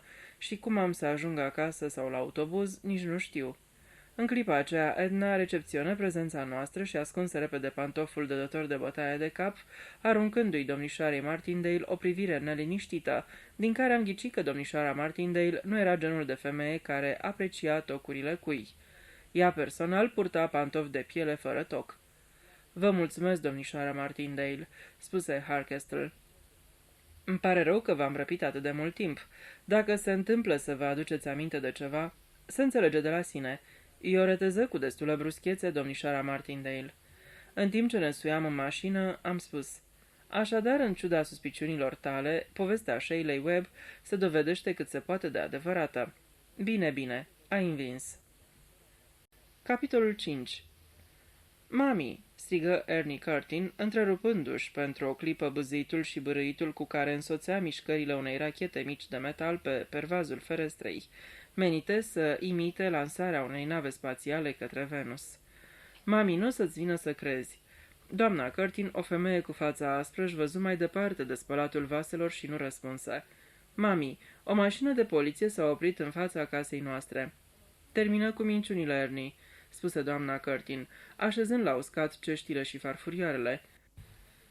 "Știi ce ți-am spus despre asta?" "Nu mint niciodată," spuse cu demnitate Curtin. "Și chiar e o mașină de poliție din care ies 2 bărbați." Doamna Curtin se răsuci spre odraz la ei. "Ce-ai mai făcut acum?" întrebă ea. "Ne-ai băgat în bucluc, asta ai făcut." "Ba nu, n-am făcut nimic." "Trebuie că are legătură cu Alf ăla, cu el și cu șleaha lui. Auzi, bandă, ți-am spus și ți-a spus și taică-tu că bandele nu e respectabile. Se lasă cu belele. Mai întâi ai să fii adus într-un tribunal pentru minori și pe urmă ai să fii trimis la o casă de reeducare. Ori eu n-am să îngădui una ca asta, auzi tu?" "Uite-i că vin spre ușa de la intrare," anunță Ernie. Doamna Curtin lăsă chiuveta și veni la fereastră lângă odraz la ei. În acel moment se auzi o bătaie în ușă. Ștergându-și în grabă mâinile cu prosopul de vase, doamna Curtin ieși pe coridor și deschise ușa. Se uită sfidătoare și îndoită la cei 2 bărbați din prag. "Doamna Curtin?" întrebă volubil bărbatul mai înalt. "Da, eu," răspunse doamna Curtin. "Poți să intru o clipă? Sunt inspectorul detectiv Harkestel." Doamna Curtin se trase înapoi cam fără voie, deschise o ușă și îl invită pe inspector să intre. Era o cămăruță foarte ordonată și curată, care dădea impresia că numai rar se intra în ea. Impresie care era întru totul corectă. Ernie, împins de la spate de curiozitate, veni pe coridor și se strecură pe ușă. "Fiul dumitale?" întrebă inspectorul Harkestel. "Da," spuse doamna Curtin și adăugă bătăioasă. "E un copil cu minte, orice ați spune dumneavoastră." "Sunt convins că e," spuse politicos inspectorul Harkestel. Fața doamnei Curtis se mai relaxă. Am venit să spun câteva întrebări despre Wilbraham Crescent 19. Am înțeles că lucrezi acolo." Nici n-am spus că nu," spuse doamna Curtin, nereușind încă să se lepede de indispoziția anterioară. Pentru anume domnișoară Millicent Pebmarsh." Da, muncesc pentru domnișoara Pebmarsh, o doamnă foarte cum se cade." Oarbă," spuse inspectorul Harkestle. Da, sărmana dea, dar nici nu v-ar veni să credeți cum știe toate unde e și cum se mișcă de colo-colo. Iese și pe stradă și mai și traversează. Nu e una din alea care se strâmbe din nas din temirce ca altele pe care le știu eu." Lucrezi acolo dimineața?" Așa-i, mă duc cam pe la 9:30, 10 și plec la 12 sau când termin. Apoi se repezi. Doar nu o să spuneți că s-a furat ceva, nu?" Ba, dimpotrivă," spuse inspectorul cu gândul la cele 4 ceasuri. Doamna Curtin se uită buimacă la el. Care-i necazul?" întrebă ea. Azi după amiază, în Wilbraham Crescent 19, în camera de zi a fost găsit un bărbat mort. Doamna Curtin căscă ochii. Ernie Curtin, în plin extaz, deschise gura să spună trăznet, dar se gândi că nu era înțelept să atragă atenția asupra sa, drept care o închise la loc. Mort?" întrebă neîncrezătoare. În camera de zi?" Da, fusese înjunghiat." Adică o crimă?" Da, o crimă." Cine l-a omorât?" întrebă răstit doamna Curtin. Mă tem că n-am ajuns încă chiar atât de departe încât să știm asta. Ne-am gândit că poate ne-ai putea ajuta." Nu știu nimic despre crimă," spuse cu hotărâre doamna Curtin. Nu, dar s-au ivit câteva probleme. De pildă s-a prezentat vreun bărbat acolo azi dimineață?" Nu mi-aduc aminte de așa ceva. Azi nu. Ce fel de bărbat era?" Un bărbat în vârstă, cam la 60 de ani, îmbrăcat respectabil într-un costum de culoare închisă. Se poate să se fi prezentat ca agent de asigurări." Nu l-aș fi lăsat înăuntru," spuse doamna Curtin. Putea fi el agent de asigurări sau nu știu ce vânzător, că tot nu l-aș fi lăsat. Domnișoarei Pebmarsh nu-i placă ăștia care vând pe la uși și nici mie." După cartea de vizită găsită asupra lui, numele bărbatului era domnul Carey. Ai auzit vreodată numele ăsta?" Carey?" Doamna Curtin clătină din cap. Îmi sună indian," spuse ea bănuitoare. O, nu, nu era indian." Cine l-a găsit? Domnișoara Pebmarsh?" O domnișoară, o stenodactilografă. Se pare că s-a făcut o încurcătură și a fost trimisă acolo să lucreze ceva pentru domnișoara Pebmarsh. Ea a descoperit cadavrul. Cam în același timp s-a întors și domnișoara Pebmarsh. Doamna Curtin scoase un oftat adânc. Ce chestie," spuse ea. O să te rugăm la un moment dat să te uiți la cadavrul acestui om și să ne spui dacă l-ai mai văzut prin Wilbraham Crescent sau dacă s-a mai prezentat vreodată la locuința domnișoarei Pebmarsh. Ea afirmă categoric că n-a fost niciodată acolo. Acum aș mai vrea să știu câteva mărunțișuri, ca să zic așa. Îți poți aminti pe loc câte ceasuri sunt în camera de zi?" Doamna Curtin nici măcar nu stătu să se gândească. Este ceasul ăla mare din perete. Sare și strigă cucu. Nu odată mi-a sărit inima. Adăugă repede. Nu m-am atins de niciunul din ele. Niciodată nu o fac. Domnișoara Pebmarsh le întoarce și le șterge de praf singură." Ceasurile n-au nimic," o liniști inspectorul. E sigură că azi dimineață erau numai 2 ceasuri în camera de zi?" Bineînțeles, care altele puteau să fie?" Nu era de pildă un cesuleț din argint în formă de caleașcă sau unul aurit. Ăsta era pe polița căminului. Sau un ceas de porțelan cu floricele pe el sau un ceas îmbrăcat în piele care avea scris într-un colț Rosemary?" Bineînțeles că nu era nici vorbă de așa ceva." Dacă ar fi fost, l-ar fi observat?" Bineînțeles că da. Fiecare din ceasurile astea 4 arătau cam cu o oră mai mult decât pendula și ceasul cucuc. Trebuie că erau străine. Eu și bătrânul meu am fost odată într-o excursie cu autocarul în Elveția și Italia și pe acolo erau cu o oră mai înainte. Trebuie să aibă vreo legătură cu piața comună despre care se face atâta tărăboi. Eu nu mă omor după piața comună și nici domnul Curtin. Anglia e prea bună pentru mine." Inspectorul Harkestle refuză să fie atras în politică. Îmi poți spune exact la ce oră ai plecat azi de la domnișoara Pebmarsh?"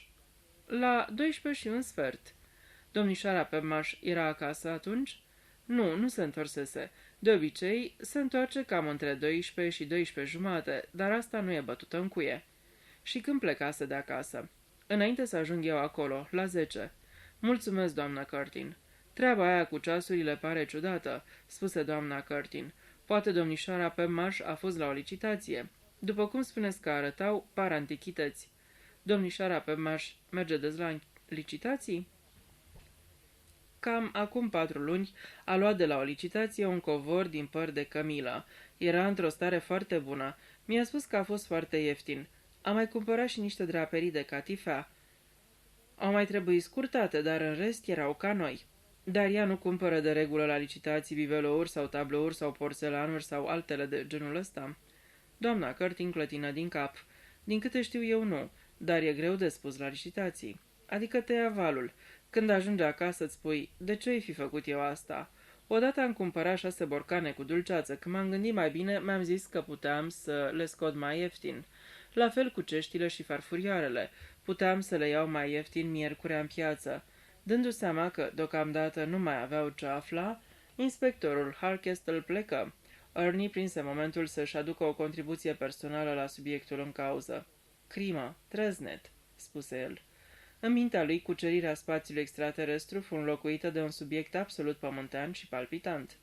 Domnișoara Pemaș nu putea să ia mau, nu-i așa? Sugeră el cujind. Nu mai vorbi ca un eghiob, îl mustră mama. Prin minte-i trecu un gând. Mă întreb dacă nu trebuie să-i spun. Ce să-i spui, mami? Nu te privește. Nimic. Capitolul 6. Relatarea lui Colin Lamb. După ce ne-am giftuit cu 2 fripturi bune în sânge, udate bine cu bere, Dick Herstel, oftă satisfăcut, anunță că se simte mai bine și spuse: La dracu cu agențiile de asigurări morți, ceasurile fanteziste și fetele care urlă. Să auzim isprăvile tale, Colin. Credeam că ai terminat-o cu partea asta de lume. Și când colo, iată te bântuind pe străzile lăturalnice din Crowdin. N-au deloc nevoie de un biolog în Crowdin, te asigur. Nu strâmba din nas la biologia marină, Dick. E un domeniu foarte util. Simpla ei menționare plictisește atât de tare oamenii și îi face să-i apuce groaza că ai de gând să le vorbești despre ea, încât nu mai trebuie să te explici. N-ai nicio șansă să te dai de golai? Uiți că sunt biolog marin. Am răspuns cu răceală. Mi-am luat doctoratul în asta la Cambridge. E un domeniu foarte interesant și am de gând să mă întorc la el într-o bună zi. Știu la ce ai lucrat, firește, spuse Harkestel, și te felicit. Procesul lui Larkin e luna viitoare, nu-i așa? Da. E uimitor cum a reușit să transmită atâta timp marfa în afară. Te-ai fi așteptat ca cineva să intre la bănuiel. Nu, n-am bănuit, să știi. Când îți intră în cap că un tip e fără cusur, nu-ți mai trece prin minte că s-ar putea să nu fie. Trebuie că era deștept, comentă Dick. Am clătinat din cap. Nu cred că era. Cred că a făcut doar ce i s-a spus. A avut acces la documente foarte importante. Le-a scos afară, ei le-au fotografiat și le-au înapoiat. Și ele au fost înapoi la locul lor în aceea zi. În privința asta, organizarea a fost bună. El și-a făcut un obicei din a lua masa zilnic în alt loc. Își agăță pardesiul întotdeauna acolo unde se găsea un pardesiu exact la fel, deși omul care purta celălalt pardesiu nu era întotdeauna același. Pardesiele erau schimbate, dar cel care le schimba nu vorbea niciodată cu Larkin, iar Larkin nu vorbea niciodată cu el. Ne-ar plăcea să știm mai multe despre acest mecanism. Totul a fost foarte bine plănuit și perfect sincronizat. Cineva a avut cap. Și de asta încă mai dai târcoale bazei militare navale de la Porlebury. Da, avem un capăt al firului la Porlebury și îl cunoaștem și pe cel din Londra. Știm unde și când și cum și-a primit Larkin plata, dar există o verigă lipsă. Între cele 2 capete ale firului există o organizație a naibii de bine pusă la punct. Asta e partea care ne interesează pentru că aici e creierul de care îți spuneam. Undeva există un cartier general foarte bun cu o planificare excelentă, care lasă o urmă fantastic de încălcită și derutantă. De ce s-a băgat Larkin în treaba asta? Idealism politic? Un ego exagerat? Sau pur și simplu bani? Nu era deloc idealist, am răspuns. Doar pentru bani, aș spune. Nu puteai să-l prinzi mai repede, așa-i? Cheltuia banii, nu? Nu-i punea sub saltea. O, nu, zvârlea cu banii în stânga și în dreapta. De fapt, am pus mâna pe el puțin mai devreme decât recunoaștem. Harkestel dădu înțelegător din cap. Înțeleg. L-ați înhățat și apoi l-ați folosit nițel, așa e? Mai mult sau mai puțin. Transmisese câteva informații foarte valoroase înainte să punem mâna pe el, așa că l-am lăsat să mai transmită și altele aparent la fel de prețioase. În departamentul de care aparțin trebuie să ne resemnăm să părăim și proști din când în când. Nu cred că aș reveni la slujba ta, Colin, spuse gânditor Harkestle. Nu e palpitantă cum crede lumea că e. Întreagăt fie spus, de regulă e cât se poate de monotonă. Dar dincolo de asta există ceva. În ziua de azi ajungi să crezi că nimic nu e cu adevărat secret. Noi cunoaștem secretele lor, iar ei cunosc secretele noastre. Deseori, agenții noștri sunt agenții lor, iar agenții lor sunt foarte adesea agenții noștri. Și în final devine un coșmar ca să nu mai știi cine pe cine trage pe sfoară. Uneori cred că fiecare cunoaște secretele celuilalt și că ambele părți intră într-un gen de conspirație ca să se prefacă că nu știu. Înțeleg ce vrei să spui, rosti gânditor Harkestle. Apoi mă privi curios. Înțeleg de ce dai târcoadele bazei din Porlebury, dar Crowdin e la mai bine de 10 mile de Porlebury. Ceea ce mă interesează cu adevărat sunt crescenturile. Semiluna, luna nouă. Crescenturile? Sau altfel spus, lunile sau luna la plural. Luna nouă, răsăritul lunii și așa mai departe. Mi-am început căutarea în Porlebury. E acolo o cârciumă numită Semiluna. Am pierdut mult timp pe treaba asta. Suna ideal. Apoi mai sunt luna și stelele, răsăritul de lună, secera veselă, crucea și semiluna. Asta e într-un locșor numit Simid. Nimic de făcut. Pe urmă am abandonat luna și stelele și m-am ocupat numai de crescenturi. Sunt mai multe crescenturi în Porlebury, Lansbury Crescent, Aldridge Crescent, Livermead Crescent, Victoria Crescent. Fața uluită a lui Dick m-a făcut să râd. Nu te mai uita așa, Dick. Am pornit de la ceva tangibil. Mi-am scos portofelul și am extras din el o foaie de hârtie pe care i-am întins-o. Era o foaie descrisă așa cum găsești în camera fiecărui hotel pe care o mână stângace schițase ceva. Hotel Barrington, Barnard Street, London, W2. Un tip pe nume Hambury avea asta în portofel. Hambury a făcut treabă serioasă în cazul Larkin. Era bun, foarte bun. A fost călcat de o mașină în Londra, mașină care a dispărut ca fulgerul. Nimeni n-a apucat să ia numărul. Nu știu ce înseamnă asta, dar e ceva pe care Hambury l-a schițat sau l-a copiat pentru că a considerat important. Să-i fi venit vreo idee sau a văzut sau a auzit ceva care are legătură cu o lună sau o semilună, numărul 61 și inițiala M. Când a murit, i-am luat-o eu. Nu știu încă ce caut, dar sunt foarte sigur că e ceva de găsit. Nu știu ce înseamnă numărul 61, nu știu ce înseamnă inițiala M. De 3 săptămâni mă învârt în jurul lui Porlebury pe diferite raze fără să fi obținut ceva. Crowdin e pe ruta mea. Așa că asta e cam tot despre isprăvile mele. Cinstit, Dick. Nu mă așteptam la prea multe de la Crowdin. Aici există un singur crescent. Wilbraham Crescent. Aveam de gând să dau o raită prin Wilbraham Crescent și să văd ce e cu numărul 61 înainte să te întreb dacă n-ai un fir care să mă ajute. Asta făceam azi după amiază, dar n-am găsit numărul 61. După cum ți-am spus, la 61 locuiește un constructor local. Dar asta nu e ceea ce caut eu. Au primit vreun ajutor străin? S-ar putea. În ziua de azi mulți primesc. Dacă e așa, trebuie să fie înregistrat. Mă uit mâine și îți spun. Mulțumesc, Dick. Mâine fac 2 cercetări de rutină în casele vecine cu numărul 19. Dacă au văzut pe cineva intrând în casă, etc., aș putea include și casele din spatele numărului 19, cele ale căror grădini se înfecinează cu ea. Dacă vrei, te iau cu mine. Am primit oferta cu brațele deschise. Voi fi subalternul tău, sergentul Lamb, și voi lua notițe. Am rămas înțeles să ne întâlnim în sediul poliției dimineața următoare la 9:30.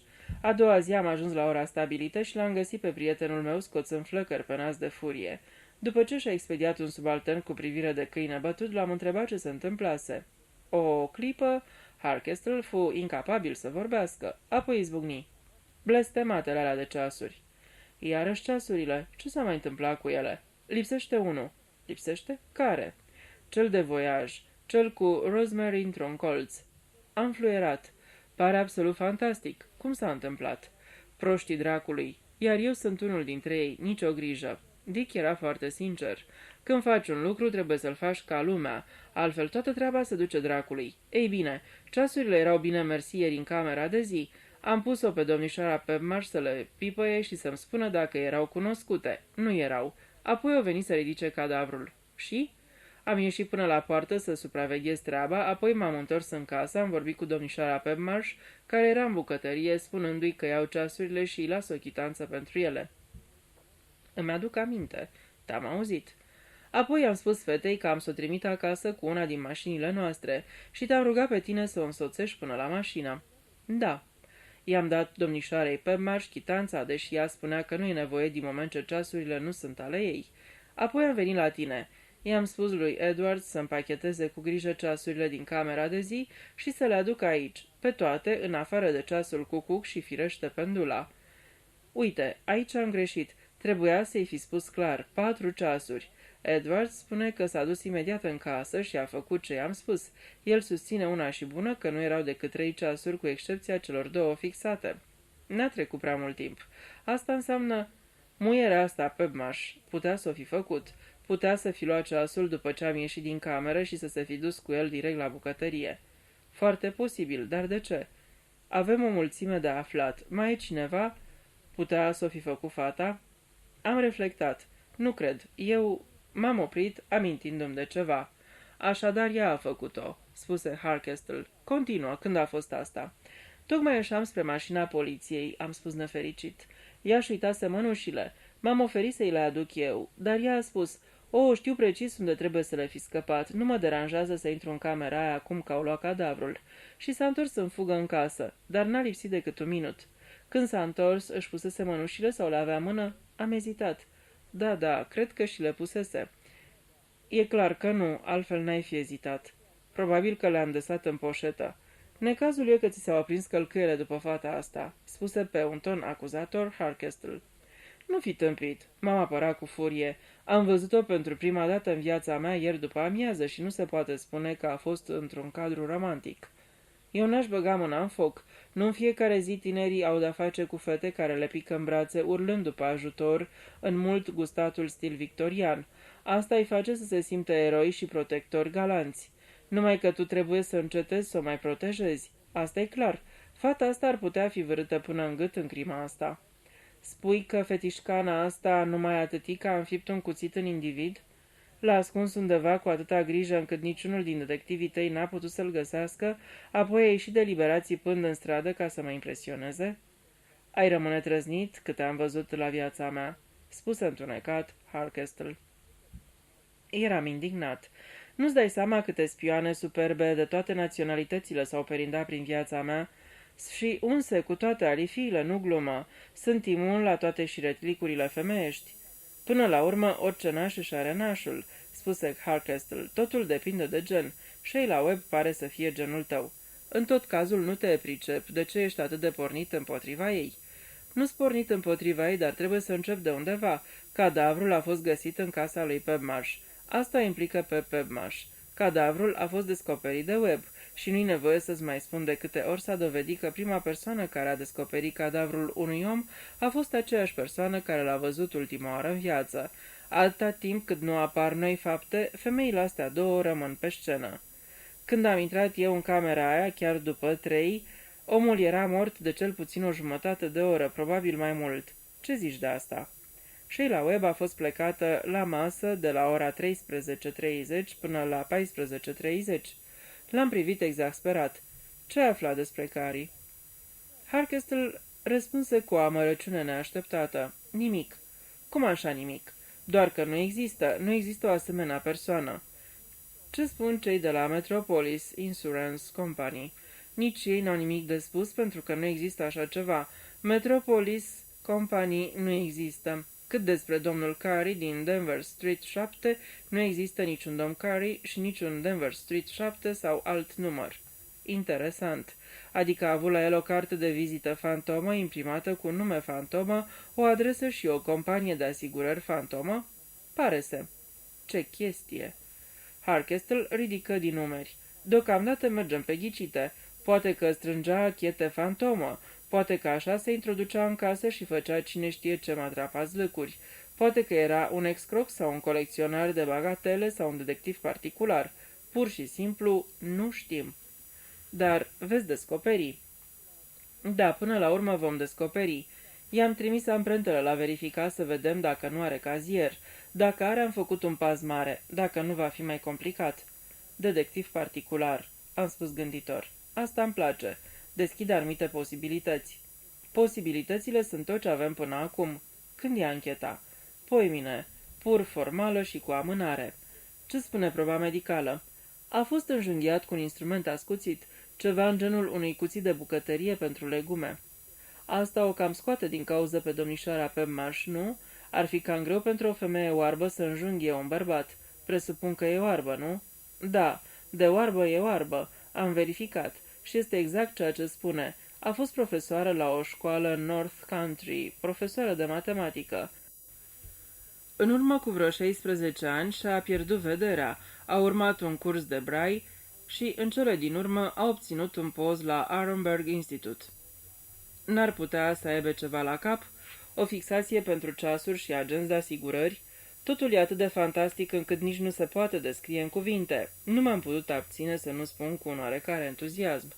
Ca Ariadne Olivier în cele mai proaste momente ale ei sau ca defunctul Gary Gregson în vârf de formă. Dă-i înainte, distrează-te. Nu ești tu inspectorul însărcinat cu cazul ăsta. Nu tu trebuie să mulțumești un superintendent sau un șef de poliție.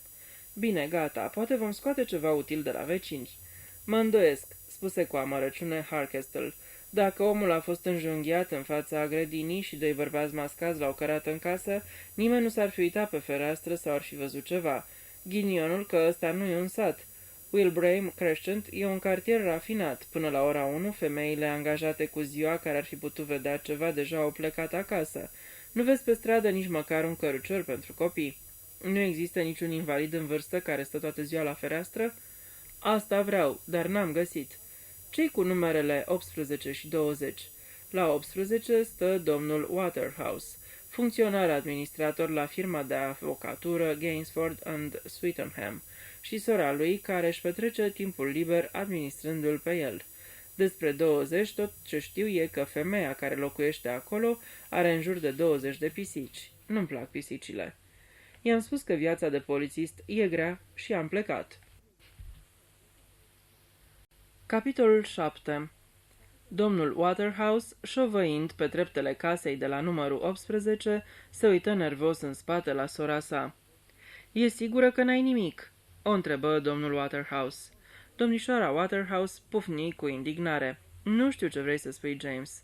Domnul Waterhouse arăta ca un om care își cere scuze. Atât de des trebuia să-și ceară scuze că deja aerul vinovat ajunsese parte integrantă din înfățișarea sa. Păi, draga mea, voiam doar să-ți spun că, având în vedere ce s-a întâmplat ieri alături, domnul Waterhouse se pregătea să plece la firma de avocatură unde lucra. Era un bărbat îngrijit, cărunt, cu umerii ușor căzuți și cu o față mai degrabă cenușie decât rozalie, deși nu părea câtuși de puțin bolnav. Domnișoara Waterhouse era înaltă, colțuroasă, genul de femeie dintr-o bucată, care nu tolera fleacurile sau prosteala. Există vreun motiv, James, ca, din cauza că în casa de alături a fost omorât ieri un om, să fiu și eu omorâtă azi? Păi, Edith, asta depinde foarte mult de cine a comis crima, nu-i așa?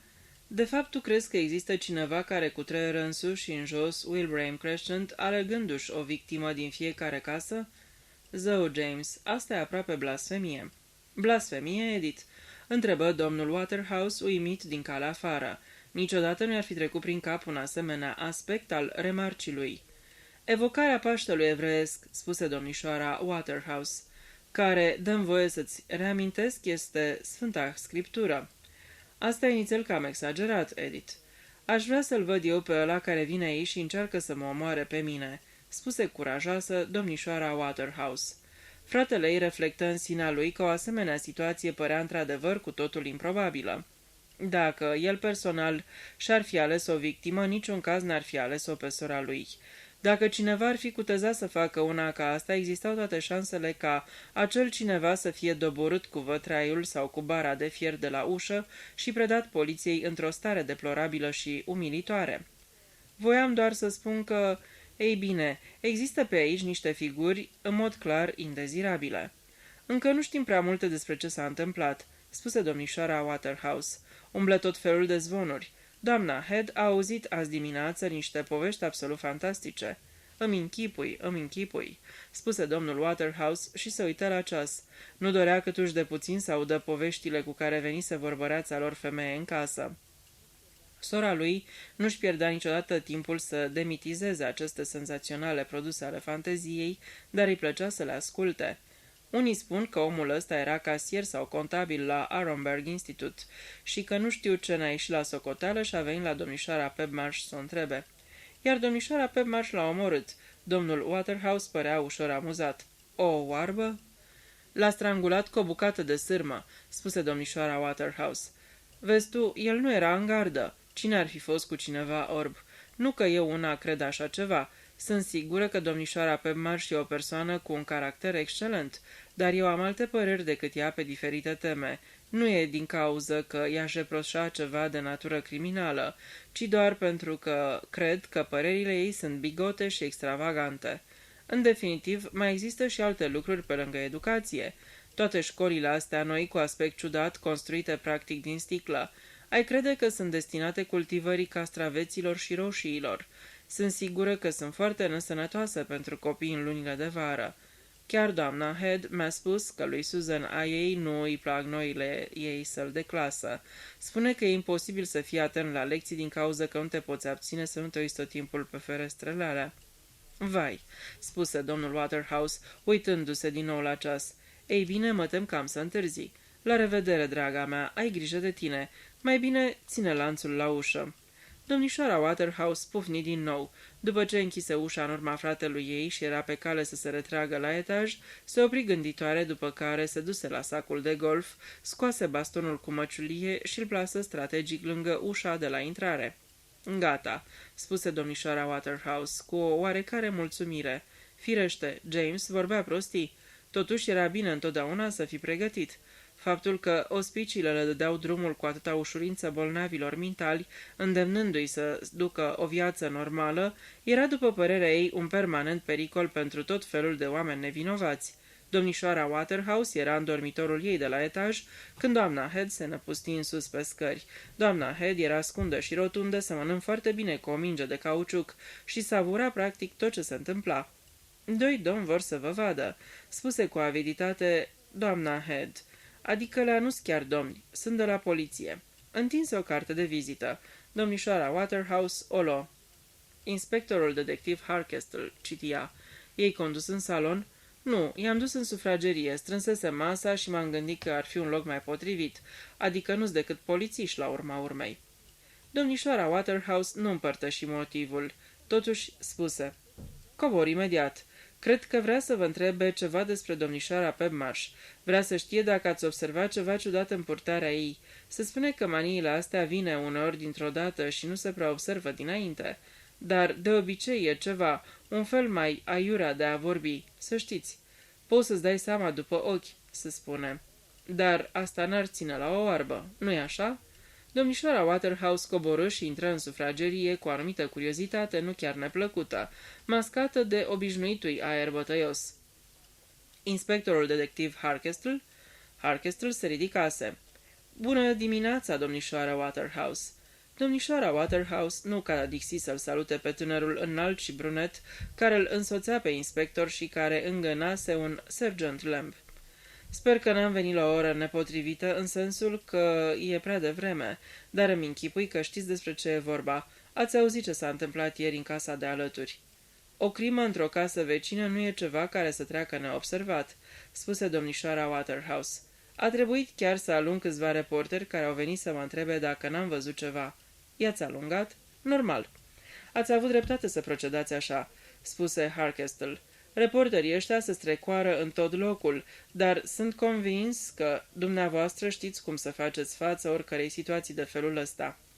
În fața acestui compliment, domnișoara Waterhouse își permise să trădeze o ușoară plăcere. Sper că nu vă deranjează că am venit să vă punem același gen de întrebări, spuse Harkestle. Dacă ați văzut ceva ce ne-ar putea interesa cât de cât, vă asigur că vă vom fi extrem de recunoscători. Bănuiesc că la vremea aceea vă aflați aici în casă, nu-i așa?" Nu știu când a fost comisă crima," spuse domnișoara Waterhouse. Noi credem că între ora 1:30 și 2:30. Da, atunci eram aici. Și fratele dumneavoastră? El nu vine acasă la prânz. Cine anume a fost omorât? În scurta relatare din ziarul de dimineață nu se spusese. Încă nu știm cine era, spuse Harkestle. Un străin? Așa se pare. Doar nu vreți să spuneți că și pentru domnișoara Pebmarsh era un străin. Domnișoara Pebmarsh ne asigură că nu se aștepta la niciun oaspete și că habar n-avea cine era. Nu poate fi sigură de asta, spuse domnișoara Waterhouse. Ea nu vede. I-am făcut o descriere foarte amănunțită. Ce fel de om era? Harkestle scoase dintr-un plic o fotografie neretușată și o întinse. Acesta e omul. Aveți vreo idee cine poate fi? Domnișoara Waterhouse privi fotografia. Nu, sunt convinsă că nu l-am mai văzut. Vai de mine, pare un bărbat foarte respectabil. Da, arată cât se poate de respectabil, spuse inspectorul. Arată ca un avocat sau ca un om de afaceri. Într-adevăr, fotografia asta nu-i deloc cutremurătoare. Arată ca și cum ar dormi. Harkestle nu-i spuse că, dintre toate fotografiile cadavrului făcute de poliție, aceasta fusese aleasă ca fiind cea mai puțin șocantă pentru ochi. Moartea poate fi o afacere liniștită, spuse el. Nu cred că omul ăsta avea vreo idee despre ce o să-i se întâmple. Ce spune domnișoara Pebmarsh despre toate astea? E absolut dezorientată. Extraordinar, comentă domnișoara Waterhouse. Ei bine, ne puteți ajuta cumva, domnișoara Waterhouse? V-ați uitat pe fereastră sau s-a întâmplat să fiți în grădină ieri între 12:30 și 3, să zicem? Domnișoara Waterhouse reflectă. Da, am fost în grădină. Stați să văd. Trebuie să fi fost înainte de 1. Am intrat în casă pe la 1:10. M-am spălat pe mâini și m-am așezat la masă. Ați văzut-o pe domnișoara Pebmarsh venind sau plecând de acasă? Cred că a venit. Am auzit poarta scârțind. Da, era după 12:30. N-ați vorbit cu ea? Nu, scârțitul porții m-a făcut să ridic ochii. Era ora la care se întoarce de obicei. Cred că atunci își termină orele. După cum probabil știți, predă la școala de copii handicapați.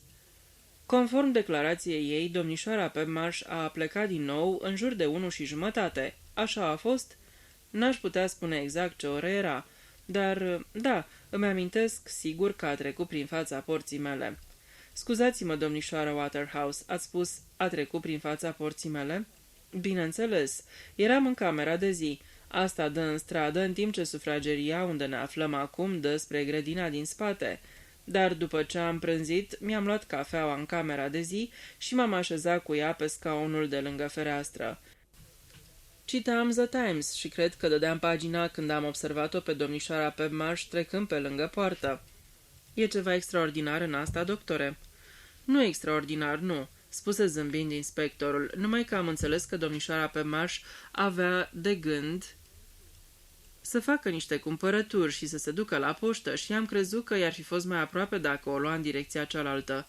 Depinde la care magazine vrei să te duci. Firește că pe acolo ajungi mai repede la magazine, iar în Albany Road e un oficiu poștal.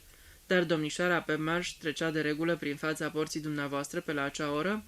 Nu știu la ce oră iese de regulă domnișoara Pebmarsh și nici în ce direcție o ia. Nu-mi petrec timpul urmărind un vecin, inspectore. Sunt o femeie ocupată care nu vă capul de propriile mele treburi. Știu că unii nu fac decât să stea toată ziua la fereastră și să vadă cine trece sau cine la cine se duce.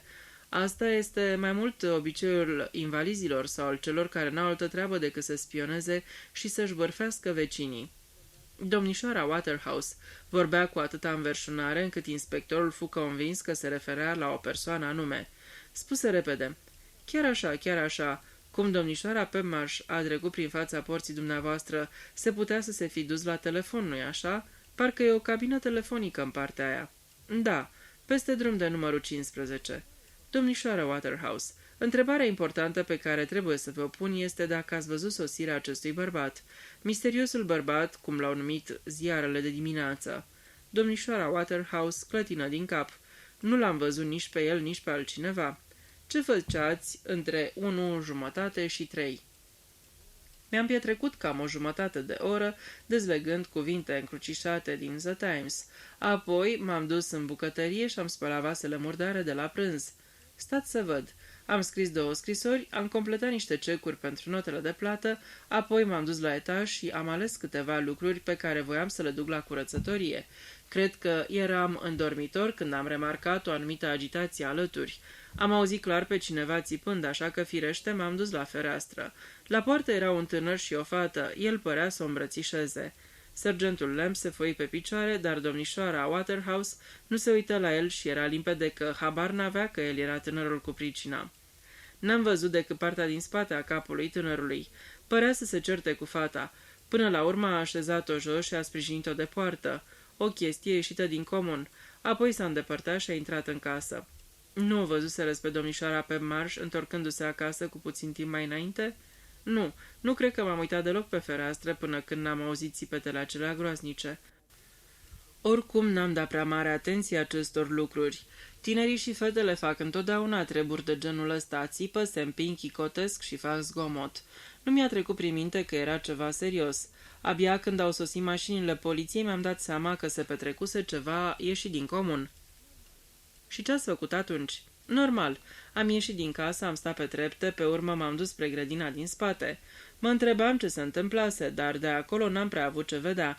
Când m-am întors, se adunase o mică mulțime. Cineva mi-a spus că fusese o crimă în casă. Mi s-a părut ceva fantastic, absolut fantastic, spuse domnișoara Waterhouse cu dezaprobare.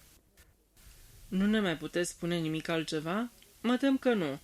V-a scris cineva de curând propunându-vă vreo poliță de asigurare sau a venit cineva la dumneavoastră sau v-a anunțat că vine? Nu, nici vorbă. Și James și eu suntem asigurați la Societatea de Ajutorare Mutuală. Firește că tot timpul primesc scrisori cu reclame și cu treburi de genul ăsta, dar nu mi-amintesc să fi primit ceva așa curând. Nici o scrisoare semnată Carrie? Carrie? Nu, categoric nu. Vă spune ceva numele de Carrie? Nu. Ar trebui? Harkestel zâmbi. Nu cred că ar trebui, doar că se întâmplă să fie numele pe care și-l luase bărbatul care a fost omorât. Nu era numele lui cu adevărat? Avem motive să credem că nu. Era vreun fel de excroc? Nu putem să o spunem până nu avem vreo dovadă. Firește că nu. Trebuie să fiți atenți. Știu, nu ca unii oameni de pe aici care îndrugă vrute și nevrute. Mă mir că nu sunt dați în judecată pentru bârfă. Calomnie.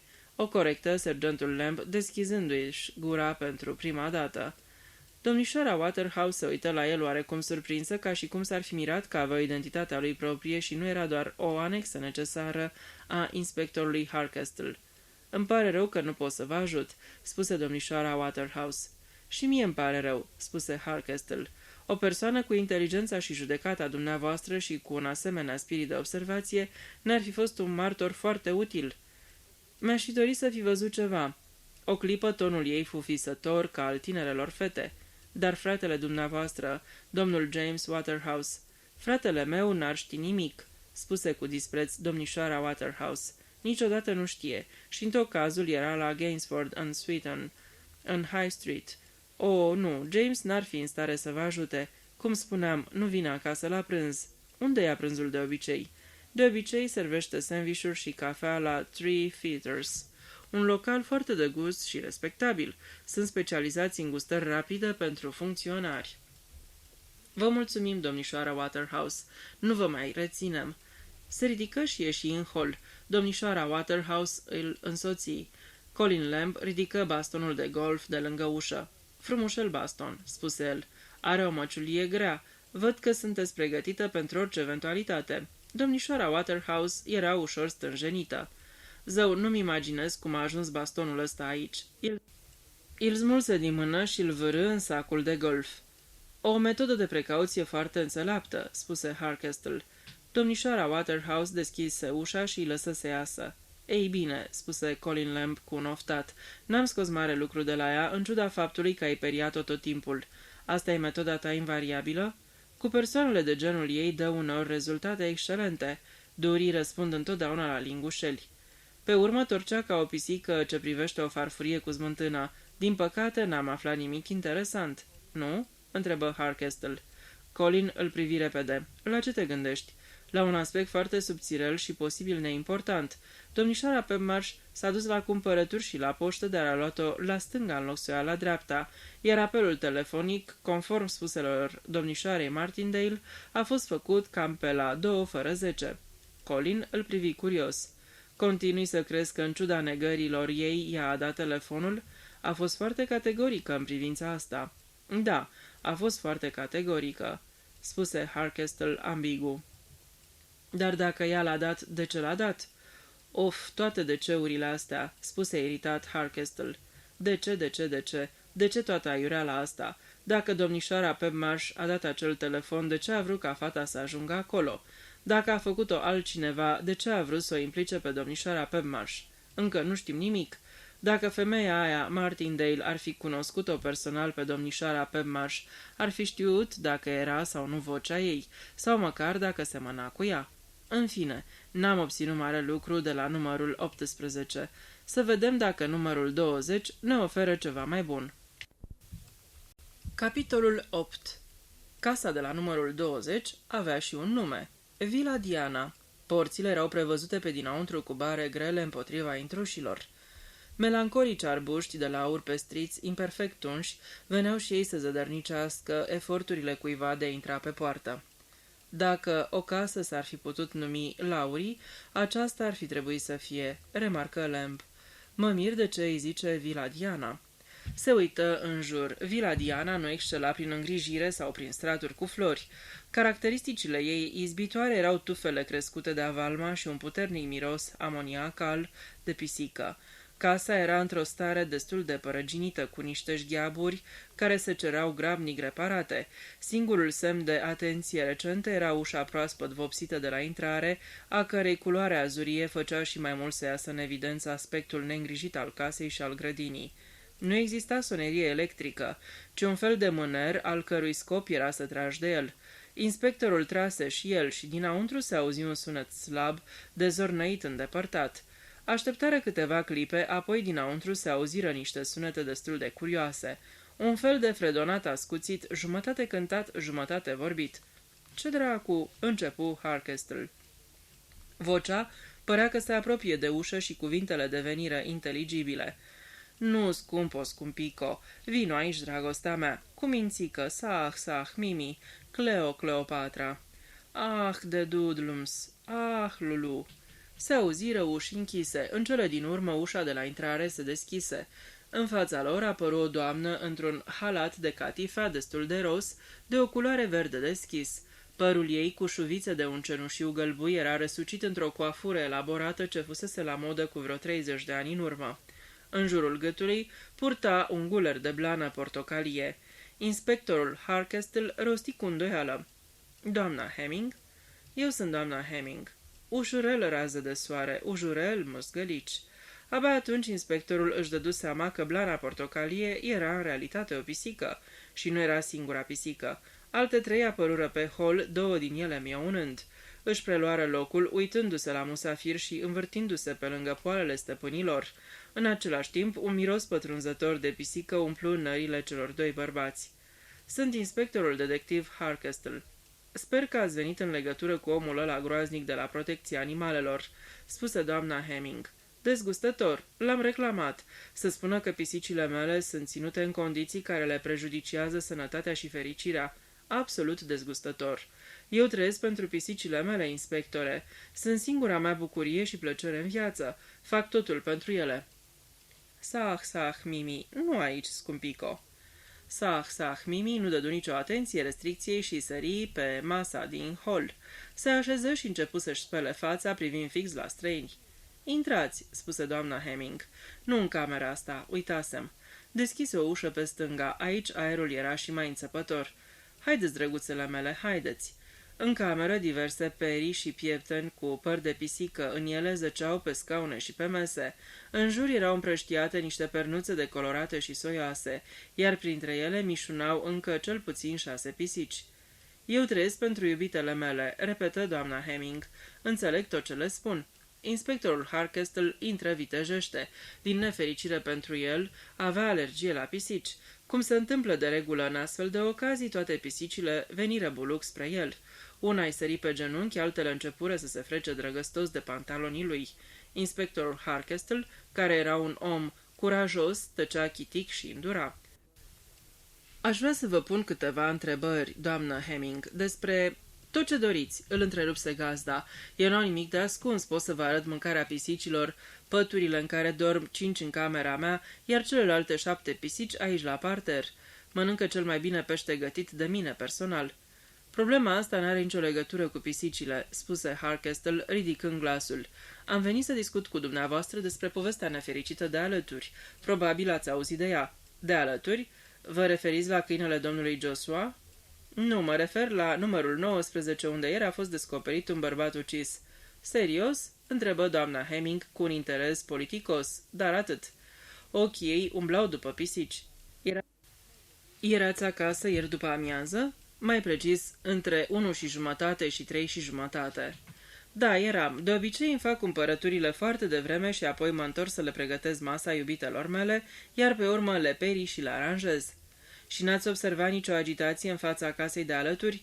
Mașini de poliție, ambulanță, nimic de genul ăsta? Știți, nu m-am uitat pe perdelele din față.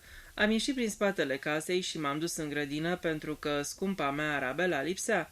E o pisică foarte tânără și se cățărase într-un copac și mă temeam că nu se mai poate coborî. Am încercat să o momesc cu o farfurioară cu pește, dar era înspăimântată sărăcuța de ea. Până la urmă, a trebuit să renunț și m-am întors în casă. Și nu o să credeți, chiar când intram pe ușă, a venit și ea după mine. Se uită de la unul la altul ca pentru a le testa capacitatea de a crede. De fapt, eu cred, spuse Colin, incapabil să mai tacă. Poftim? Doamna Hemming se uită la el ușor buimacă. Îmi plac foarte mult pisicile și de aceea am făcut un studiu despre firea pisicilor, spuse Colin. Ceea ce mi-ați spus ilustrează perfect modelul de comportare al pisicilor și regulile pe care și le-au făcut singure.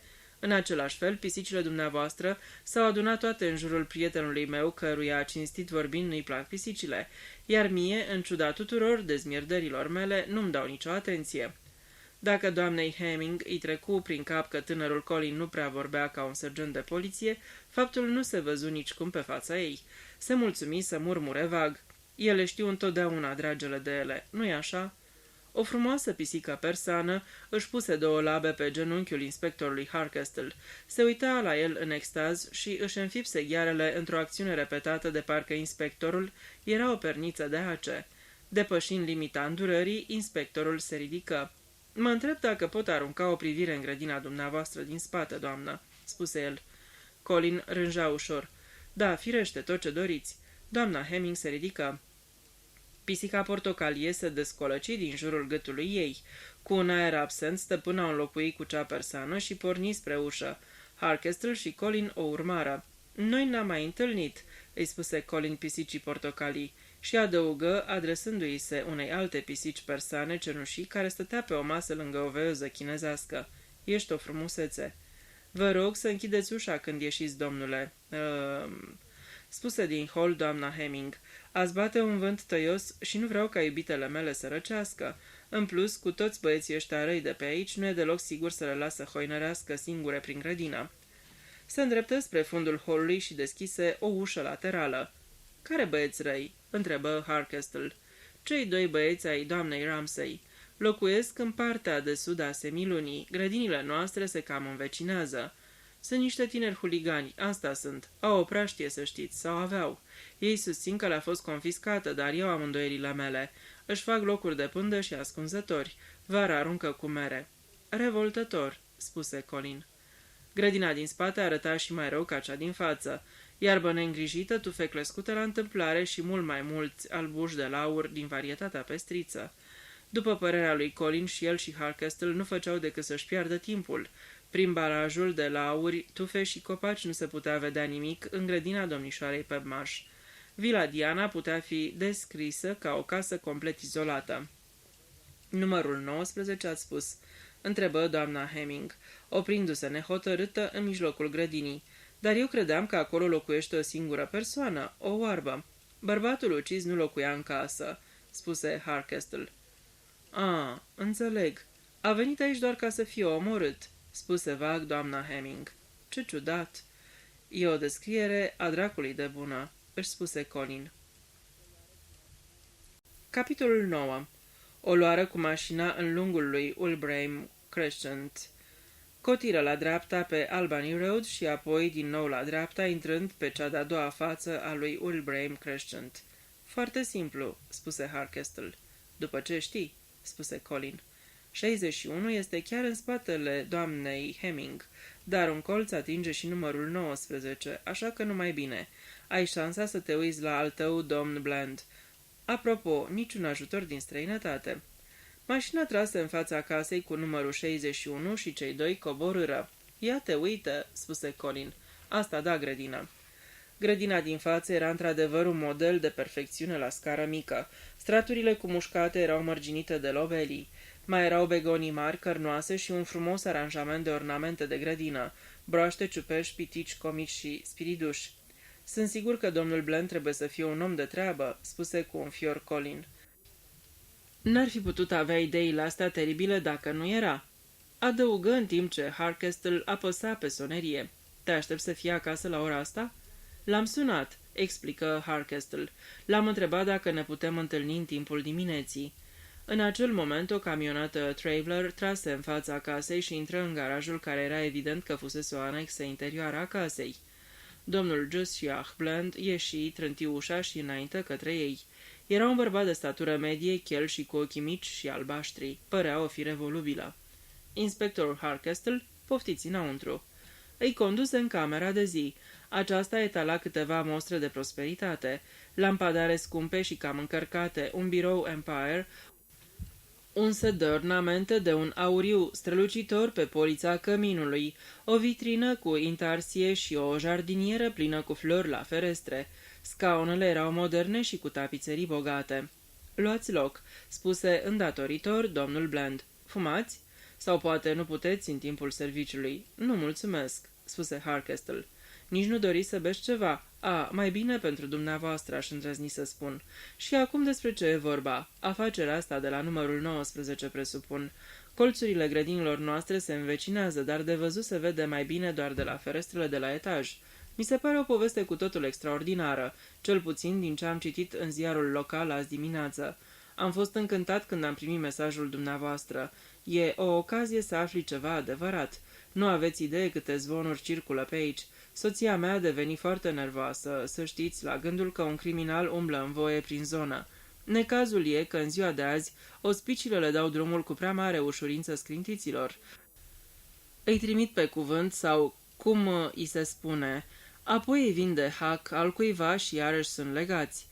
Și, cum spuneam, ce zvonuri, nu o să credeți ce am auzit de la femeia care ne face curat sau de la bărbatul cu laptele și cu ziarul. Unul spune că a fost sugrumat cu sârmă de la un tablou, celălalt spune că a fost înjunghiat, altcineva că i s-a dat în cap. În tot cazul a fost un el, nu-i așa? Adică n-a fost omorâtă fata aia bătrână. Un bărbat necunoscut, spun ziarele. Domnul Bland se opri în cele din urmă. Harkestle zâmbi și spuse pe un ton dezaprobator. Ei bine, cât despre necunoscut, avea în buzunar o carte de vizită și o adresă. Și cu asta povestea s-a terminat, spuse Bland, dar știți cum e lumea.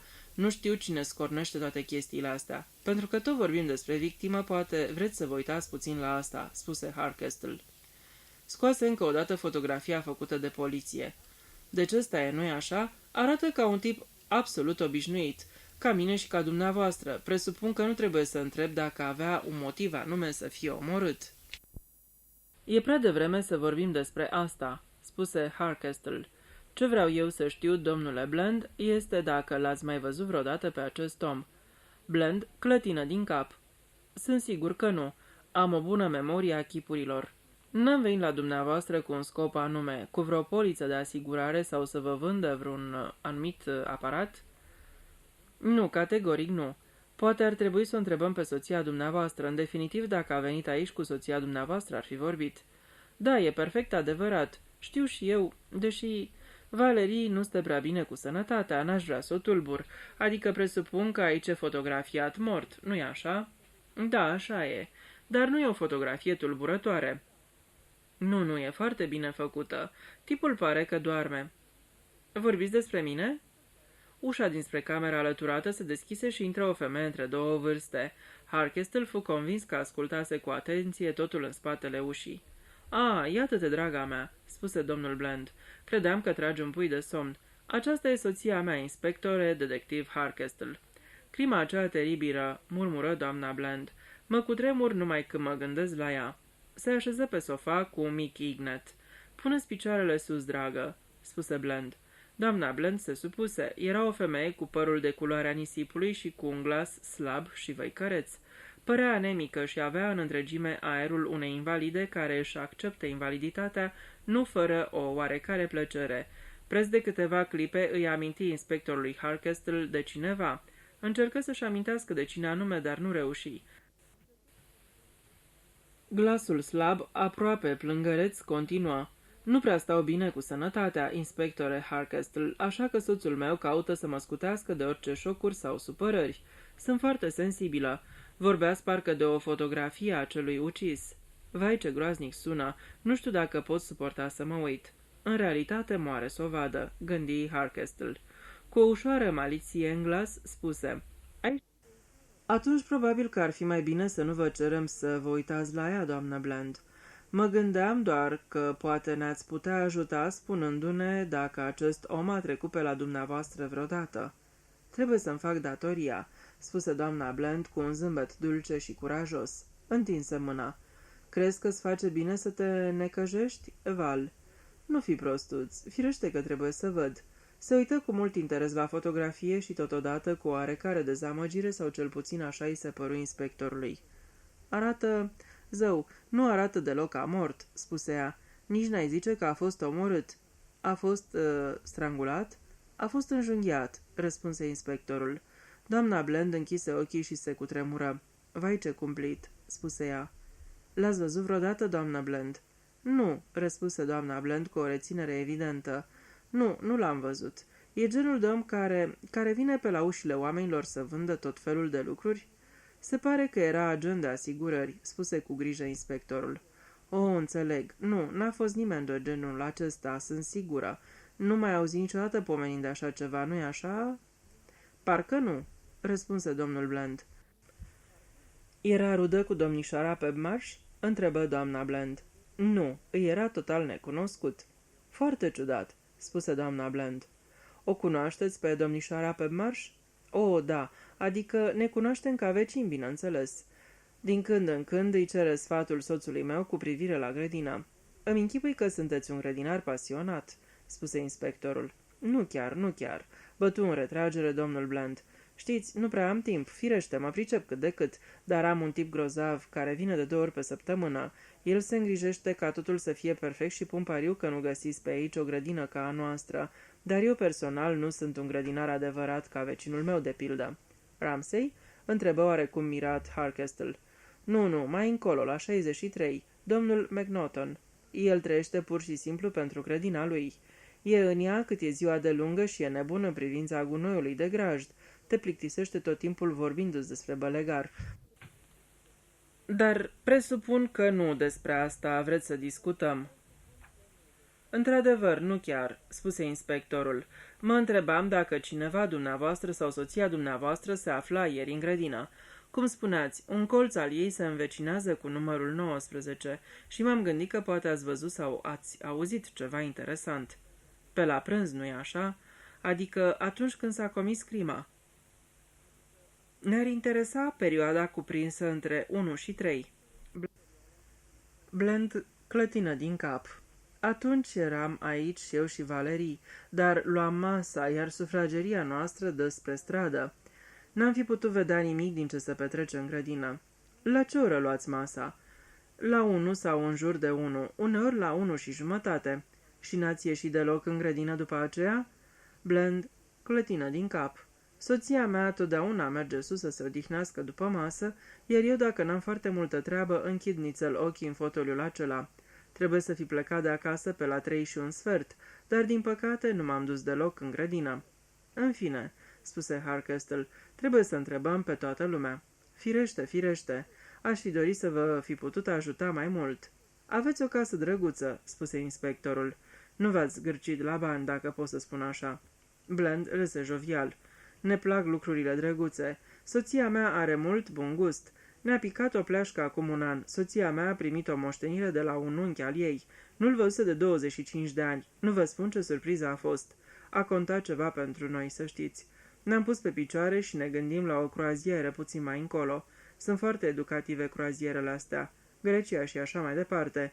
O mulțime de profesori țin conferințe la bord. Firește, eu sunt un om care a răzbit prin propriile puteri și n-am prea avut timp de astfel de lucruri, dar mă interesează. Tipul ăla care a săpat și a descoperit Troia era Zarzavagiu, parcă. Foarte romantic. Trebuie să spun că mi-ar plăcea să mă duc în străinătățuri. Nu că am fost foarte mult. Din când în când un weekend vesel la Paris, atâta tot.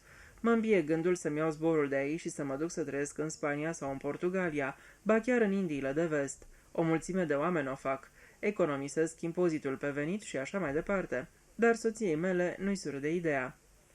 Îmi place să călătoresc, dar n-aș suporta să trăiesc în afara Angliei, spuse doamna Bland. Aici avem toți prietenii și sora mea trăiește aici și toată lumea ne cunoaște. Dacă am plecat peste graniță, am fi străini. Și apoi, aici avem un doctor foarte bun. El îmi cunoaște cu adevărat starea sănătății. N-aș avea deloc încredere într-un doctor străin. Vom vedea, spuse vioi domnul Bland. Vom pleca în croazieră și poate îi te îndrăgostești de Grecia. După privirea doamnei Bland, treaba apărea să fie foarte puțin probabilă. Îmi închipui că au la bord un doctor ca lumea, spuse ea cu îndoială. Fii convinsă, o asigură soțul ei. Îi însoți pe Harkestel și pe Colin la ușa din față, repetând că îi părea rău că nu-i putuse ajuta. Ei bine, ce părere ai despre el? Întrebă Harkestel. Nu l-aș lăsa să-mi construiască o casă, răspunse Colin. Doar un mic constructor excroc nu e ceea ce caut eu. Eu caut un om consacrat. Iar privitor la cazul tău, ți-ai greșit genul de crimă.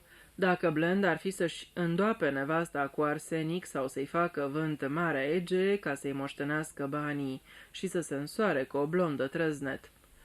Ne vom îngriji de asta când se va întâmpla. Între timp trebuie să ne vedem de crima asta. Capitolul 10. În Wilbraham Crescent, numărul 62, doamna Ramsay își spunea încurajator: mai sunt numai 2 zile acum, numai 2 zile. Își dădu de pe frunte o șuviță umedă. Dinspre bucătărie se auzi un zgomot puternic. Doamna Ramsay simți că nu avea nicio tragere de inimă să se ducă să vadă ce era cu zgomotul acela. În fine, doar 2 zile. Străbătu holul, deschise larg ușa bucătăriei și spuse cu un glas mult mai puțin războinic decât l-ar fi avut în urmă cu 3 săptămâni. Ce-ați mai făcut acum?" Îmi pare rău, mami," spuse fiul său Bill. Ne jucam cu cutiile astea, o mică partidă de bowling și nu știu cum una s-a rostogolit în fundul dulapului cu veselă." N-am vrut să le aruncăm în fundul dulapului," spuse fiul mai mic Ted. Adunați toate lucrurile astea și puneți-le înapoi în dulap, iar cioburile măturați-le și puneți-le în găleata de gunoi." O, mami, nu acum." Ba, acum." S-o facă, Ted," spuse Bill. Știi că îmi placi? Întotdeauna mă pui pe mine. Dacă nu faci tu, nu fac nici eu. Ba, ai să o faci. Ba, n-am să o fac. Îți arăt eu ție. Cotu." Băieții se înclăștară cu sălbăticie într-o trântă pe viață și pe moarte. Ted fu izbit de masa din bucătărie și un castron cu ouă se clătină amenințător.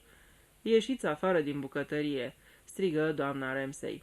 Îi împinse pe cei 2 afară din bucătărie, închise ușa și începu să adune cutiile de conserve și să măture cioburile. 2 zile mai sunt și se vor întoarce la școală, gândia. Ce minunat, ce dumnezeesc gând pentru o mamă. Își aminti vag o remarcă răutăcioasă a unei ziariste. O femeie are pe an doar 6 zile fericite, prima și ultima zi ale vacanțelor. Cât de adevărat era, gândi doamna Ramsay, măturând cioburile celui mai bun serviciu de masă al ei. Cu câtă plăcere, cu câtă bucurie întâmpinase întoarcerea odrazlelor ei cu doar 5 săptămâni în urmă. Și acum mai e azi și mâine, iar poimine Bill și Ted se vor întoarce la școală. Nu-mi vine să cred, nu mai am răbdare. Și cu câtă dragoste îi așteptase acum 5 săptămâni la gară, iar acum ce aștepta cu atâta nerăbdare? O zi de tihnă de plină, își bea băieții, era mândră de ei, dar erau atât de obositori. În acel moment izbucniră strigăte feroce. Întoarse capul alarmată. Era în regulă. Tocmai ieșiseră în grădină. Era mai bine în grădină. Aveau mai mult loc. Probabil că aveau să supere vecinii. Spera din tot sufletul să lase în pace pisicile doamnei Hemming. Nu de dragul pisicilor, ci pentru că sârma ghimpată care împrejmuia grădina doamnei Hemming le putea rupe șorturile. Aruncă o privire spre cutia pentru prim ajutor, care stătea la îndemână pe dulap. De afară se auzi un țipăt înfiorător, care păru să fie retezat la jumătate, urmat de o tăcere atât de profundă încât doamna Ramsay simți că îi se oprește inima de spaimă. Într-adevăr, tăcerea aceea era absolut nefirească. Rămase în loc nesigură, cu pămătuful pentru praf și cu cioburile în mână. Ușa bucătăriei se deschise și în prag apăru Bill. Pe fața lui de copil de 11 ani era zugrăvită o expresie de uluială. "Mamă," spuse el, "e aici un inspector detectiv și încă un bărbat." "Oh," exclamă ușurată doamna Ramsay, "ce vrea, dragă?" "A întrebat de tine, dar cred că trebuie să fie în legătură cu crima. Știi aia de ieri de la domnișoara Pebmarsh." "Nu văd de ce trebuia să vină să vorbească cu mine," spuse doamna Ramsay pe un ton puțin contrariat. "În fine, cred că e mai bine să vin," adăugă cu un oftat. Aruncă cioburile în găleata de gunoi de sub chiuvetă, își netezi părul și se pregăti să-l urmeze pe Bill, care repetă nerăbdător: "Vino odată, mami." Doamna Ramsay, îndeaproape flancată de Bill, intră în camera de zi. Acolo stăteau în picioare doi bărbați. Fiul mai mic, Ted, stătea de strajă lângă ei, holbându-se la ei cu ochii lași de admirație. "Doamna Ramsay, bună dimineața. Cred că tinerii aceștia v-au spus că sunt inspectorul detectiv Harkestle." "N-ați picat bine în dimineața asta, sunt foarte ocupată. Durează mult?" "Deloc," o liniști Harkestle. "Ne putem așeza?" "O, da, desigur." Doamna Ramsay luă un taburet și se uită nerăbdătoare la ei. Bănuia că nu avea să dureze chiar deloc. "Voi doi nu e nevoie să rămâneți," le spune cu blândețe Harkestle băieților. "Nu plecăm," spuse Bill. "Nu plecăm," repetă ca un ecou Ted. "Vrem să auzim tot," spuse Bill. "Sigur că vrem," întări Ted. "A fost o grămadă de sânge?" întrebă Bill. "Era vreun spărgător?" întrebă Ted. "Potoliți-vă, băieți," spuse doamna Ramsay. "Nu l-ați auzit pe domnul Harkestle că nu vrea să stați aici?" "Nu plecăm," spuse Bill. "Vrem să auzim." Harkestle se duse la ușă și o deschise. Se uită la băieți. "Afară," spuse el. Singurul cuvânt, rostit liniștit, era încărcat de autoritate. Fără altă vorbă, băieții se ridicară și ieșiră târându-și picioarele. "Ce minunat!" spuse cu admirație doamna Ramsay. "Oare eu de ce nu pot să fiu așa?" Apoi, amintindu-și că nu avea timp de pierdut, spuse agitată: "Dacă e vorba despre ce s-a întâmplat ieri la numărul 19, nu vă pot spune nimic, inspectore. Nu știu nimic despre asta. Nici măcar nu-i cunosc pe cei care locuiesc acolo. Casa e locuită de o anume domnișoară Pebmarsh. E oarbă și lucrează la Aronberg Institute." "Înțeleg. Nu prea cunosc pe nimeni pe partea cealaltă a semilunii." "Unde vă aflați ieri între 12:30 și 3? Erați acasă?" "O, da, am avut mâncare de făcut și așa mai departe. Am ieșit înainte de 3 totuși. Am dus băieții la cinema." Inspectorul scoase din buzunar fotografia și o întinse. "Aș vrea să-mi spuneți dacă l-ați mai văzut vreodată pe acest om." Doamna Ramsay o luă cu interesul ușor stârnit. "Nu," spuse ea, "nu cred. Nu sunt sigură că mi-aș aminti chiar să-l fi văzut." "N-a venit aici cu vreo ocazie încercând să vă vândă o poliță de asigurare sau altceva?" Doamna Ramsay clătină din cap cu mai multă convingere. "Nu, sunt sigură că nu." "Avem motive să credem că numele lui este Carey, domnul R. Carey." Se uită întrebător la ea. Doamna Ramsay clătină iarăși din cap și spuse pe un ton de scuză: "Mă tem că în timpul vacanțelor n-am timp să observ nimic." "E întotdeauna o perioadă aglomerată, așa e," spuse inspectorul. "Aveți niște băieți grozavi, plini de viață și energie. Îmi închipui că uneori au cam prea multă energie, nu-i așa?" Doamna Ramsay zâmbi. "Da, sunt puțin obositor, dar în realitate sunt băieți buni." "Sunt convins," spuse inspectorul. "Amândoi sunt grozavi, foarte inteligenți, aș spune. Aș vrea să schimb o vorbă cu ei înainte de plecare, dacă nu aveți nimic împotrivă. Uneori copiii observă lucruri pe care nimeni altcineva din casă nu le observă. Nu prea văd cum puteau ei observa ceva. Nu e ca și cum ar fi vecini ușă în ușă. Dar grădinile dumneavoastră se înfecinează în partea din spate. Da, dar sunt total separate." "O cunoașteți pe doamna Hemming de la numărul 20? "Într-un fel, da, din cauza pisicilor și a altor lucruri." "Vă plac pisicile?" "Nu, nu-i vorba de asta. Vreau să spun că, în fine, obișnuitele reclamații." "Înțeleg, reclamații. În legătură cu ce?" Doamna Ramsay se înroșii. "Necazul e că atunci când îți ții atâtea pisici, 14 are ea, devii de-a dreptul fanatic când e vorba de pisici." "Toate astea sunt prostii. Îmi plac pisicile. Am avut și noi o pisică, un motan. Era foarte bun, l-a prins șoareci. dar femeia asta face atâta zarvă, se agită din calea afară pentru ele. Le gătește special, sărmanele făpturi, nici măcar nu-s lăsate să aibă viața lor. Bineînțeles că pisicile încearcă mereu să evadeze și eu aș încerca dacă aș fi una din pisicile ei. Iar băieții mei sunt foarte buni la suflet. N-ar chinui nici de cum o pisică. Părerea mea e că pisicile își poartă foarte bine de grijă și singure. Sunt animale foarte înțelepte dacă sunt tratate cu înțelepciune. Sunt sigur că aveți dreptate, spuse inspectorul și continuă. Trebuie că aveți o viață foarte ocupată cu casa și cu copiii când se întorc la școală. Poimine. Sper că atunci vă veți odihni. Am de gând să le nevesc o vreme. Cel tânăr care luase notițe în tăcere o făcu să tresară când vorbi. Ați putea să luați o fată din acelea străine, spuse el. Vin și fac treaba aici în schimbul învățării limbii engleze. Aș putea încerca ceva de genul ăsta, deși întotdeauna am fost de părere că e complicat cu străinii. Soțul meu râde de mine, dar firește, el cunoaște mai multe decât mine. Eu n-am călătorit peste hotare atât cât a călătorit el. Acum e plecat, nu-i așa? Întrebă Harkestel. Da, a trebuit să plece în Suedia la începutul lui august. E inginer constructor. Păcat că a trebuit să plece tocmai la începutul vacanței. El e atât de bun cu băieții. Îmi place când îi văd cum se joacă cu trenulețul electric, chiar mai mult decât le place copiilor. Uneori liniile și gările se întind pe tot holul și în cealaltă cameră. E foarte greu să nu te împiedici de ele. Clătină din cap. Bărbații sunt atât de copilăroși, spuse îngăduitoare. Când îl aștepta să se întoarcă, doamna Ramsay? Niciodată nu știu. Oftă. E destul de complicat. Glasul îi tremură ușor. Colin se uită la ea cu mare atenție. Nu vă mai răpim timpul, doamnă Ramsay. Harkestel se ridică. Poate ne arată băieții dumneavoastră grădina. Bill și Ted așteptau în hol și primiră pe loc propunerea. Desigur, nu e o grădină mare, se scuză Bill. Se depusese ceva efort pentru a ține cât de cât ordine în grădina din Wilbraham Crescent 62. O latură era mărginită de dalii și margarete, apoi o mică pajiște destul de inegal cosită. Potecile aveau mare nevoie să fie greblate, iar de jur împrejur zăceau împrăștiate aeromodele, arme spațiale și alte simboluri ale științei moderne. În fundul grădinii era un măr cu mere roșii și apetisante. Lângă el era un păr. Ăsta e, spuse Ted, arătând cu degetul spațiul dintre măr și păr, prin care se vedea clar spatele casei domnișoarei Pebmarsh. Ăsta e numărul 19, unde a fost crima. Se vede foarte bine casa, spuse inspectorul. Cred că se vede și mai bine de la ferestrele de la etaj. Așa-i, spuse Bill. Dacă am fi fost ieri acolo și ne-am fi uitat afară, poate am fi văzut și noi ceva. Dar n-am fost. Am fost la cinema, spuse Ted. Ați găsit amprente? Întrebă Bill. Nu prea folositoare. Ieri ați fost toată ziua în grădină? Din când în când, răspunse Bill.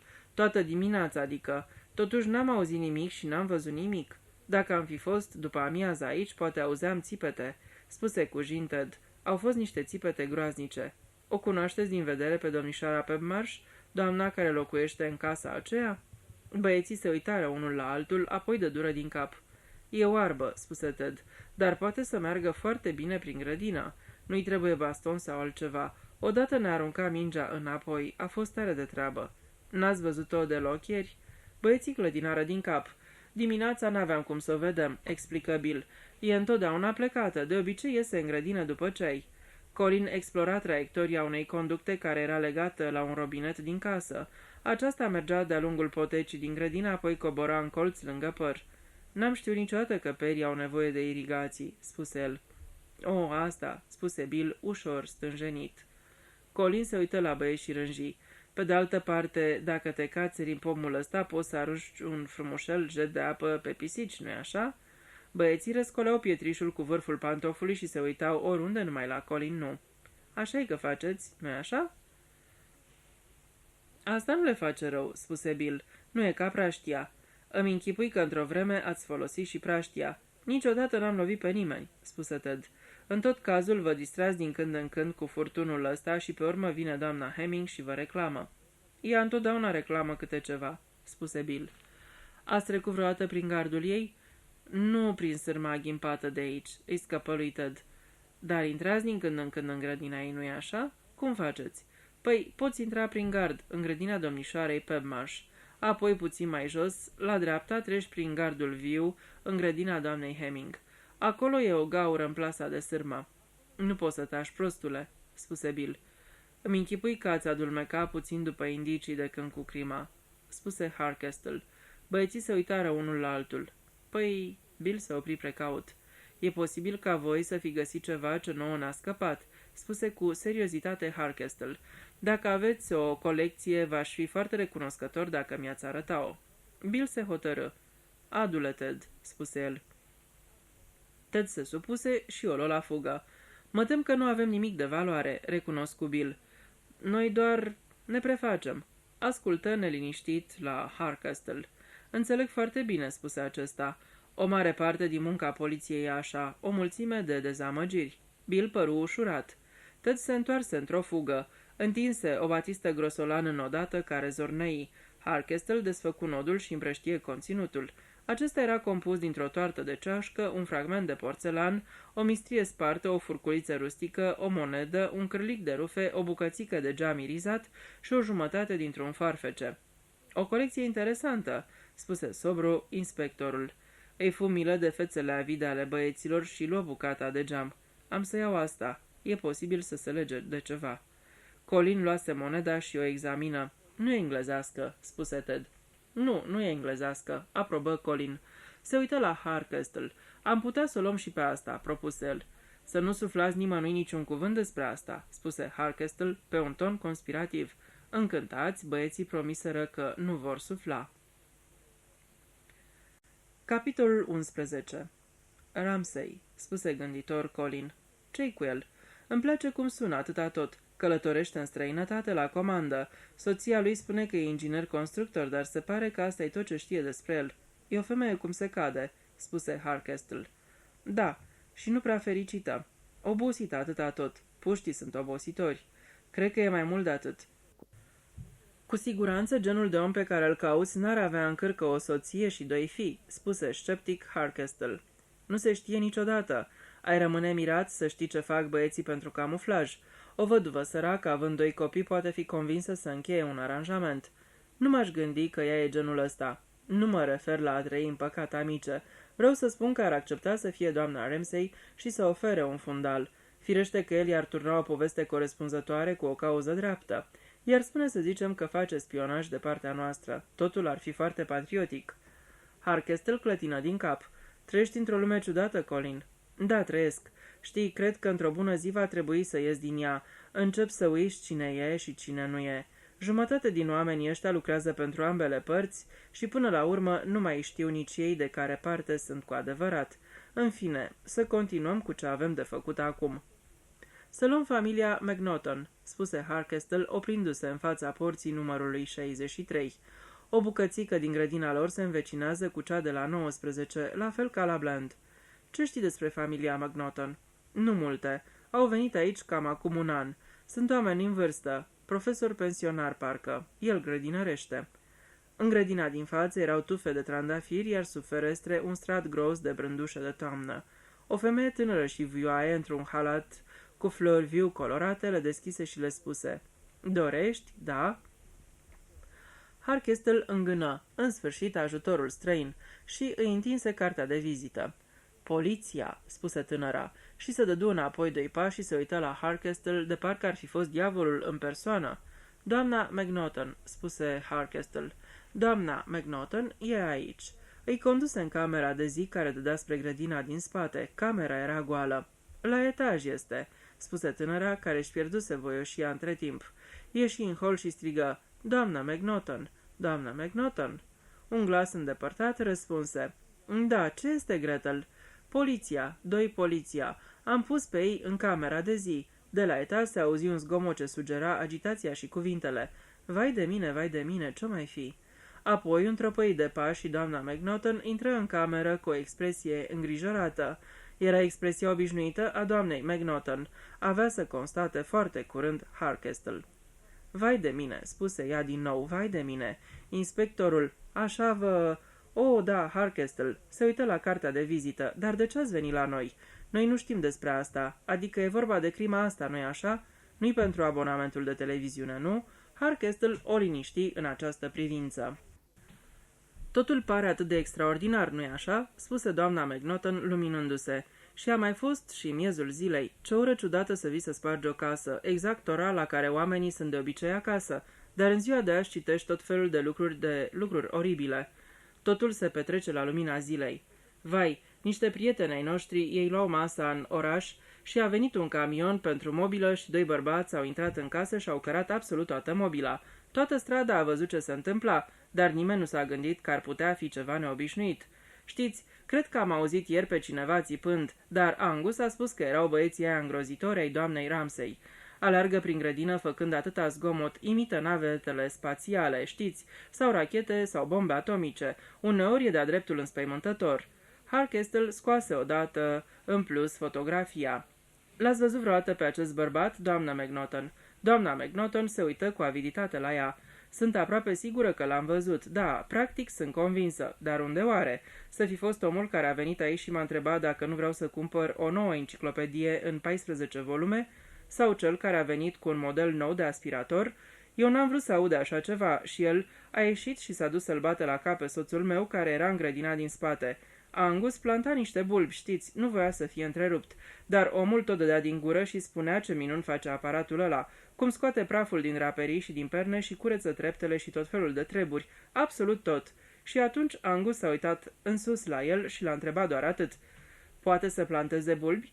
Și trebuie să spun că m-a bufnit râsul pentru că omul a rămas cu gura căscată și a plecat.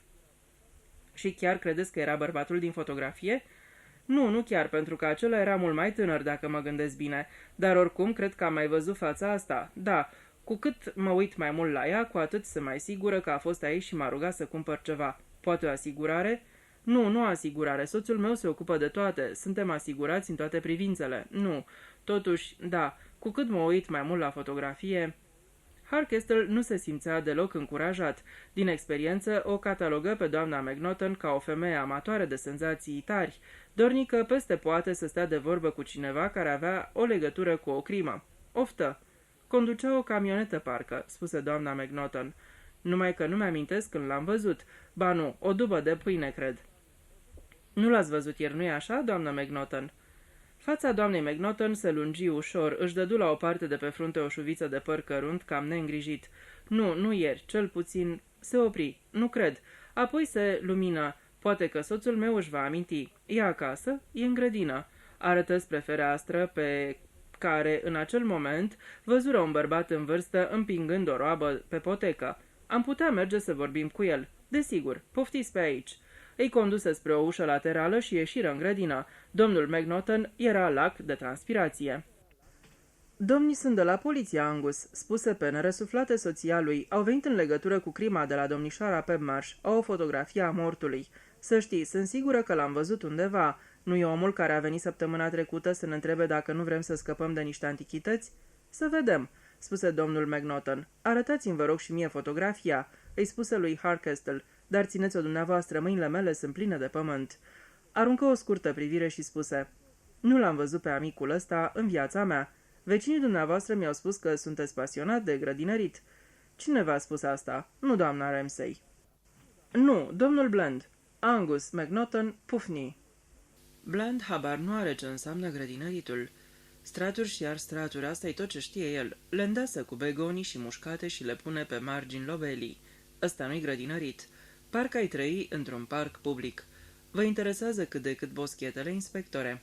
Mă tem că nu pot să mă laud că mă pricep la grădinărit, spuse Harkestel. Am venit în legătură cu un subiect mai puțin plăcut. Desigur, afacerea de ieri. Eram în grădină când s-a întâmplat. Serios? Adică eram aici când țipa fata aia. Ce-ați făcut?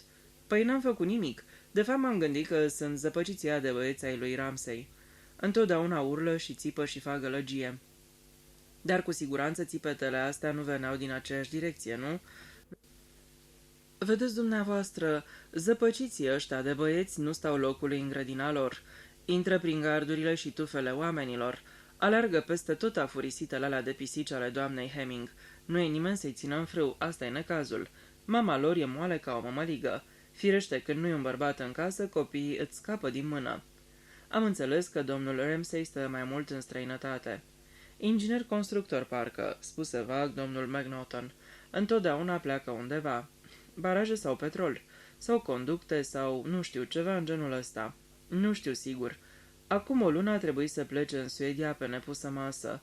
A lăsat-o pe mama băieților cu o grămadă de treabă și firește că puștii au fost liberi să o ia razna. Nu-s băieți răi, rețineți, dar au nevoie de disciplină.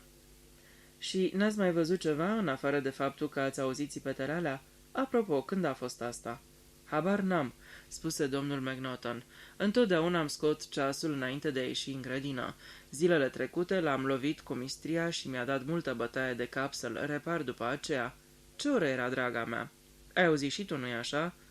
Trebuie să fi fost 2:30, la cel puțin jumătate de oră după ce am terminat masa. Înțeleg. La ce oră ați luat masa? La 1:30, dacă avem noroc, spuse domnul McNaughton. Fata noastră daneză n-are nicio noțiune a timpului.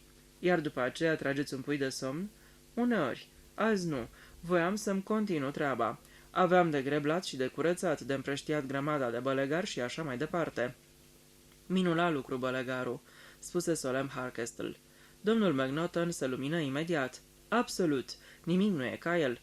Câți oameni am convertit. Să folosești îngrășământ chimic azi. Curată sinucidere. Dați-mi voie să vă arăt. Îl trase repede de braț pe Harkestel și, împingându-și joaba, o porni pe potecă spre capătul gardului care despărțea grădina lui de cea de la numărul 19. Apărat de tufele de liliac, bălegarul se lefăia în toată măreția lui. Domnul McNaughton își conduse roaba într-o mică magazie de alături. Înăuntru se aflau mai multe unelte de grădină frumos aranjate. La dumneavoastră, totul e foarte ordonat, remarcă Harkestel. Trebuie să ai grijă de unelte, spuse domnul McNaughton. Harkestel se uita atent către numărul 19. De cealaltă parte a gardului era o pergolă roz care ducea în sus, spre partea laterală a casei. N-ați văzut pe nimeni în grădina de la numărul 19 sau uitându-se pe fereastra casei, în timp ce erați la grămada de bălegar? Domnul McNaughton clătină din cap. N-am văzut absolut nimic. Îmi pare rău că nu vă pot ajuta, inspectore. Știi, Angus, cred că chiar am văzut o siluetă în grădina de la numărul 19. Nu cred că ai văzut, draga mea, spuse ferm soțul ei, nici eu. Femeia asta ar fi spus că a văzut orice, bombănii Harkestel în timp ce erau din nou în mașină. Nu crezi că a recunoscut fotografia? Harkestel clătină din cap. Mă îndoiesc. Pur și simplu vrea să creadă că l-a văzut. Cunosc prea bine genul ăsta de martor. Harkestel oftă. N-am obținut mare lucru. Firește, unele lucruri par ciudate. De pildă, pare aproape imposibil ca doamna Hemming, oricât ar fi înfășurată în pisicile ei, să știe atât de puține despre vecina ei, domnișoara Pebmarsh, cum pretinde ea, și, în plus, să fie atât de aeriană și de puțin interesată de crimă. E genul de femeie aeriană. Scrântită, spuse Harkestel. Când ai de-a face cu o femeie scrântită, ei bine, în jurul ei poți să aibă loc incendii, jafuri, omoruri, că ea nu o să observe nimic. E foarte bine împrejmuită cu rețeaua aia de sârmă ghimpată și tufele alea victoriene, care nu prea lasă loc de văzut. Ajunseră înapoi la sediul poliției. Harkestel rânji la prietenul său și spuse: Sergent Lamb, te las să ieși din gardă. Nici o altă vizită? Deocamdată nu. Trebuie să fac una mai târziu, dar nu te iau cu mine. În fine, mulțumesc pentru dimineața asta. Poți să dai la dactilografia notițele mele? Spuneai că ancheta e poimine? La ce oră? 11. Perfect. Mă voi întoarce pentru ea. Ai de gând să pleci? Mâine trebuie să fiu la Londra să-mi dau raportul la zi. Poți să ghicesc cui. Nu ți-e permis să o faci. Harkestel rânji. Transmite-i bătrânului Flăcău dragostea mea. În plus, s-ar putea să mă duc la un specialist, spuse Colin. Specialist? De ce? Ce ai? Nimic. Mahmureală. Nu mă refeream la genul ăsta de specialist. Unul din domeniul tău. Scotland Yard? Nu, un detectiv particular, prieten de-al tatei și al meu. Afacerea asta a ta ieșită din comun va fi floare la ureche pentru el. O să-i placă la nebunie, o să-l înveselească. Am eu așa o idee care are nevoie să se înveselească.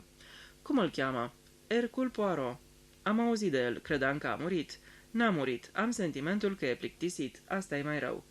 Harkestel îl privi curios. Ești un tip ciudat, Colin, ai niște prieteni atât de nepotriviți. Inclusiv pe tine, spuse Colin și rânji. Capitolul 12.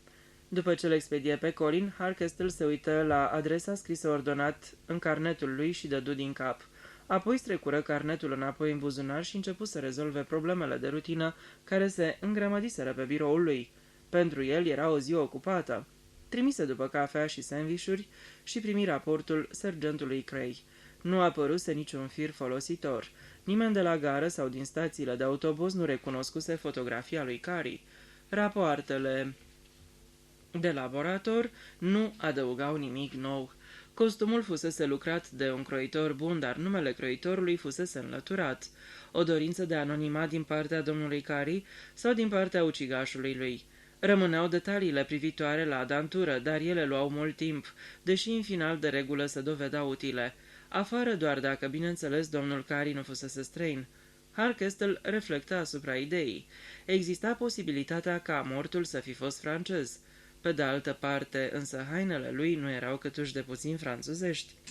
Harkestel nu era nerăbdător. Foarte adesea identificarea era o treabă înceată, dar în final întotdeauna ieșea cineva pe interval. O spălătorie, un dentist, un doctor, o proprietăreasă. Fotografia mortului avea să fie transmisă stațiilor de poliție, avea să apară în ziare. Mai devreme sau mai târziu, domnul Carey avea să fie cunoscut sub adevărata lui identitate. Între timp, era mult de lucru și nu doar la cazul Carey. Harkestel lucră fără pauză până la 5:30. Se uită din nou la ceas și hotărâ că era timpul să facă vizita pe care și-o propusese. Sergentul Cray îi raportase că Sheila Webb își reluase serviciul la biroul Cavendish și că pe la 5 avea să lucreze cu profesorul Pardee la Cardew Hotel și era puțin probabil să plece de acolo până după 6. Oare care era numele mătușii? Lawton, doamna Lawton. Palmerston Road, 14. Nu luă mașina poliției, ci se hotărâ să parcurgă pe jos distanța scurtă. Palmerston Road era o stradă întunecoasă, care cunoscuse, cum se spune, zile mai bune. Casele fuseseră transformate în apartamente distincte sau pensiuni. În timp ce dădea colțul, o fată care se apropia de el pe trotuar ezită o clipă. Cu gândurile duse, inspectorul a avut impresia că fata avea de gând să-l întrebe vreo adresă. Chiar să fi fost așa, fata se răzgândi și își văzu în continuare de drum trecând pe lângă el. Harkestel se întrebă de ce i-a apărut brusc în minte ideea de pantofi. Pantofi. Nu, un pantof. Chipul fetei îi era ușor familiar. Cine era? Cineva cunoscut chiar de curând. Poate îl recunoscuse și fusese pe punctul să-i vorbească? Se opri o clipă și se uită înapoi după ea. Acum mergea foarte repede. Necazul era că avea una din fețele alea șterse pe care ți era greu să le recunoști, afară doar dacă aveai un motiv anume să o faci. Ochii albaștri, tenul deschis, gura ușor deschisă. Gura. Și asta îi amintea de ceva. Ce făcuse ea cu gura? Vorbise, se rujase? Nu. Se simți ușor supărat pe el însuși. Harkestel se mândrea că avea o bună memorie a fețelor. Nu uita niciodată o față pe care o văzuse în boxa acuzaților sau în cea a martorilor, dar, la urma urmelor, existau și alte locuri de contact. De pildă, era puțin probabil să-și amintească fața fiecărei chelnărițe care îl servise. Nu și-ar fi amintit pe toți șoferii de autobuz. Înlătură problema din minte. Ajunse la numărul 14. Ușa era întredeschisă și lateral văzu 4 sonerii cu nume sub ele. Doamna Lawton avea un apartament la parter.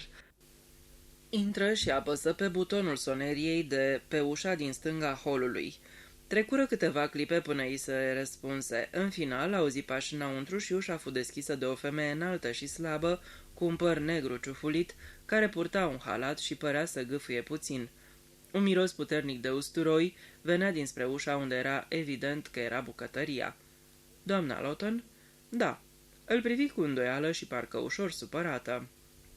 Să fie avut în jur de 45 de ani, iar înfățișarea ei avea ceva de țigancă. Ce este? V-aș fi recunoscător dacă mi-ați acorda câteva clipe. Despre ce e vorba? Acum sunt destul de ocupată. Adăugă tăios. Nu sunteți reporter, nu-i așa? Îmi închipui că ați avut mult de furcă de ieri până azi cu reporterii, spuse Harkestel pe un ton compătimitor. Chiar că am avut. M-au căpiat tot bătând la ușă și sunând la sonerie și punând tot felul de întrebări prostești. Știu, e foarte deranjant. Aș dori să vă fi putut scuti de toate aceasta, doamnă Lawton. Apropo, sunt inspectorul detectiv Harkestel și mă ocup de acest caz în legătură cu care vă deranjează reporterii. Am fi oprit treaba asta dacă puteam, dar în problema asta suntem neputincioși, să știți. Presa are drepturile ei. E o rușine să necăjești persoanele particulare așa cum fac ei, spunând că trebuie să aibă știri pentru public. Singurul lucru pe care l-am observat eu la știrile astea e că sunt de la cap la coadă numai minciuni. Din câte am văzut eu, ei scornesc totul. Dar intrați. Se dădu în lături și inspectorul trecu pragul. Femeia închise ușa după el. Pe preș se aflau căzute câteva scrisori. Doamna Lawton se aplică să le ridice, dar inspectorul i-o luă politicos înainte. În timp ce îi le întindea, ochii lui poposiseră peste ele o jumătate de secundă, în special asupra adreselor. Vă mulțumesc, spuse doamna Lawton, și le puse pe masa din hol. Vreți să intrați în camera de zi? Intrați pe ușa asta, vă rog, și așteptați-mă o clipă. Am ceva pe foc. Plecă cu viteză spre bucătărie. Inspectorul Harkestel aruncă o ultimă privire peste scrisorile de pe masa din hol. Ultima era adresată doamnei Lawton, iar celelalte două domnișoarei R.S. Webb. Intră în camera indicată. Era o încăpere mică destul de dezordonată, cu mobilă ponosită, dar aici și colo se zăreau unele pete de culoare sau vreun obiect neobișnuit. O piesă de sticlă de Veneția, atrăgătoare și probabil scumpă, în culorile mucegaiului și cu formă abstractă, două perne de catifea viu colorate și o farfurie de ceramică model străin. Doamna Lawton se întoarse ceva mai gâfâind decât înainte. Cred că acum totul va fi bine, spuse ea destul de nesigură. Inspectorul se scuză din nou. Îmi pare rău că am picat la o oră nepotrivită, dar s-a întâmplat să fiu prin preajmă și voiam să verific și alte aspecte ale afacerii în care, din nefericire, a fost implicată nepoata dumneavoastră. Sper că n-a pățit nimic. Trebuie să fie avut un șoc groaznic pentru orice fată. Da, chiar așa. Sheila s-a întors într-o stare cumplită, dar și-a revenit până dimineață și s-a dus la serviciu. Da, știu, dar mi s-a spus că lucrează undeva pentru un client și n-am vrut să o întrerup. Așa că m-am gândit că e bine să vin aici și să stau de vorbă cu ea acasă la ea. Dar nu s-a întors încă, nu-i așa? Probabil va întârzia în seara asta, spuse doamna Lawton. Lucrează pentru un anume profesor Pardee și, din ce spune Sheila, el e un om care n-are de rog noțiunea timpului. Când spune că mai durează cel mult 10 minute, poți să fii sigur că o să treacă cel puțin 3 sferturi de oră. Dar e un om cum se cade și cât se poate de politicos. Odată sau de 2 ori a insistat să rămână la cină și părea foarte îngrijorat că a ținut-o atât de mult fără să-și dea seama. Totuși uneori e o treabă deranjantă. E ceva ce v-aș putea spune eu, inspectore, în caz că Sheila întârzie mult. Nu chiar, spuse inspectorul zâmbind. Știți, ieri am luat lucrurile ca atare și nu sunt sigur dacă pe astea le-am luat cum trebuie. Se prefăcu încă o dată că își consultă carnetul. Să văd. Domnișoara Sheila Webb, ăsta e numele ei complet sau mai are un prenume? Trebuie să știm foarte exact lucrurile astea pentru dosarul de la anchetă. Ancheta e poimine, nu-i așa? A primit o citație. Da, dar asta nu trebuie să o îngrijoreze. Va trebui doar să povestească așa cum ne-a povestit și nouă cum a descoperit cadavrul. Încă nu știți cine era omul. Nu, mă tem că e prea devreme pentru asta. Avea o carte de vizită în buzunar și la început am crezut că era agent de asigurări, dar acum se pare că era o carte de vizită pe care i-o dăduse cineva. Poate el însuși se gândea să se asigure. Înțeleg, spuse doamna Lawton, vag interesată. Acum să scriu corect numele. Nu mai știu cum am notat, domnișoara Sheila Webb sau domnișoara Sheila R. Webb. Pur și simplu nu mi-amintesc care era celălalt prenume. Rosalie, cumva? Rosemary, spuse doamna Lawton. A fost botezată Rosemary Sheila, dar Sheilei întotdeauna i s-a părut că Rosemary e un nume cam fistichiu și n-a vrut să-i se spună altfel decât Sheila. Înțeleg. Nimic în glasul lui Harkestel nu trăda plăcerea omului care își vede bănuielile adeverindu-se. Observă și un alt aspect. Numele de Rosemary nu-i provocă nicio suferință doamnei Lawton. Pentru ea, Rosemary nu era decât un nume pe care nepoata ei nu-l folosea. Acum am scris exact cum trebuie, spuse zâmbind inspectorul. Din cât îmi imaginez, nepoata dumneavoastră a venit de la Londra și lucrează pentru biroul Cavendish de cel puțin 10 luni. Îmi puteți spune data exactă? Păi n-aș putea să vă spun. Era prin noiembrie. Cred că mai spre sfârșitul lui noiembrie. Chiar așa. Asta nu prea contează. Locuia aici cu dumneavoastră înainte să intre în serviciu la birou? Nu, locuia la Londra. Aveți adresa ei din Londra? O am pe undeva, spuse doamna Lawton, uitându-se în jur.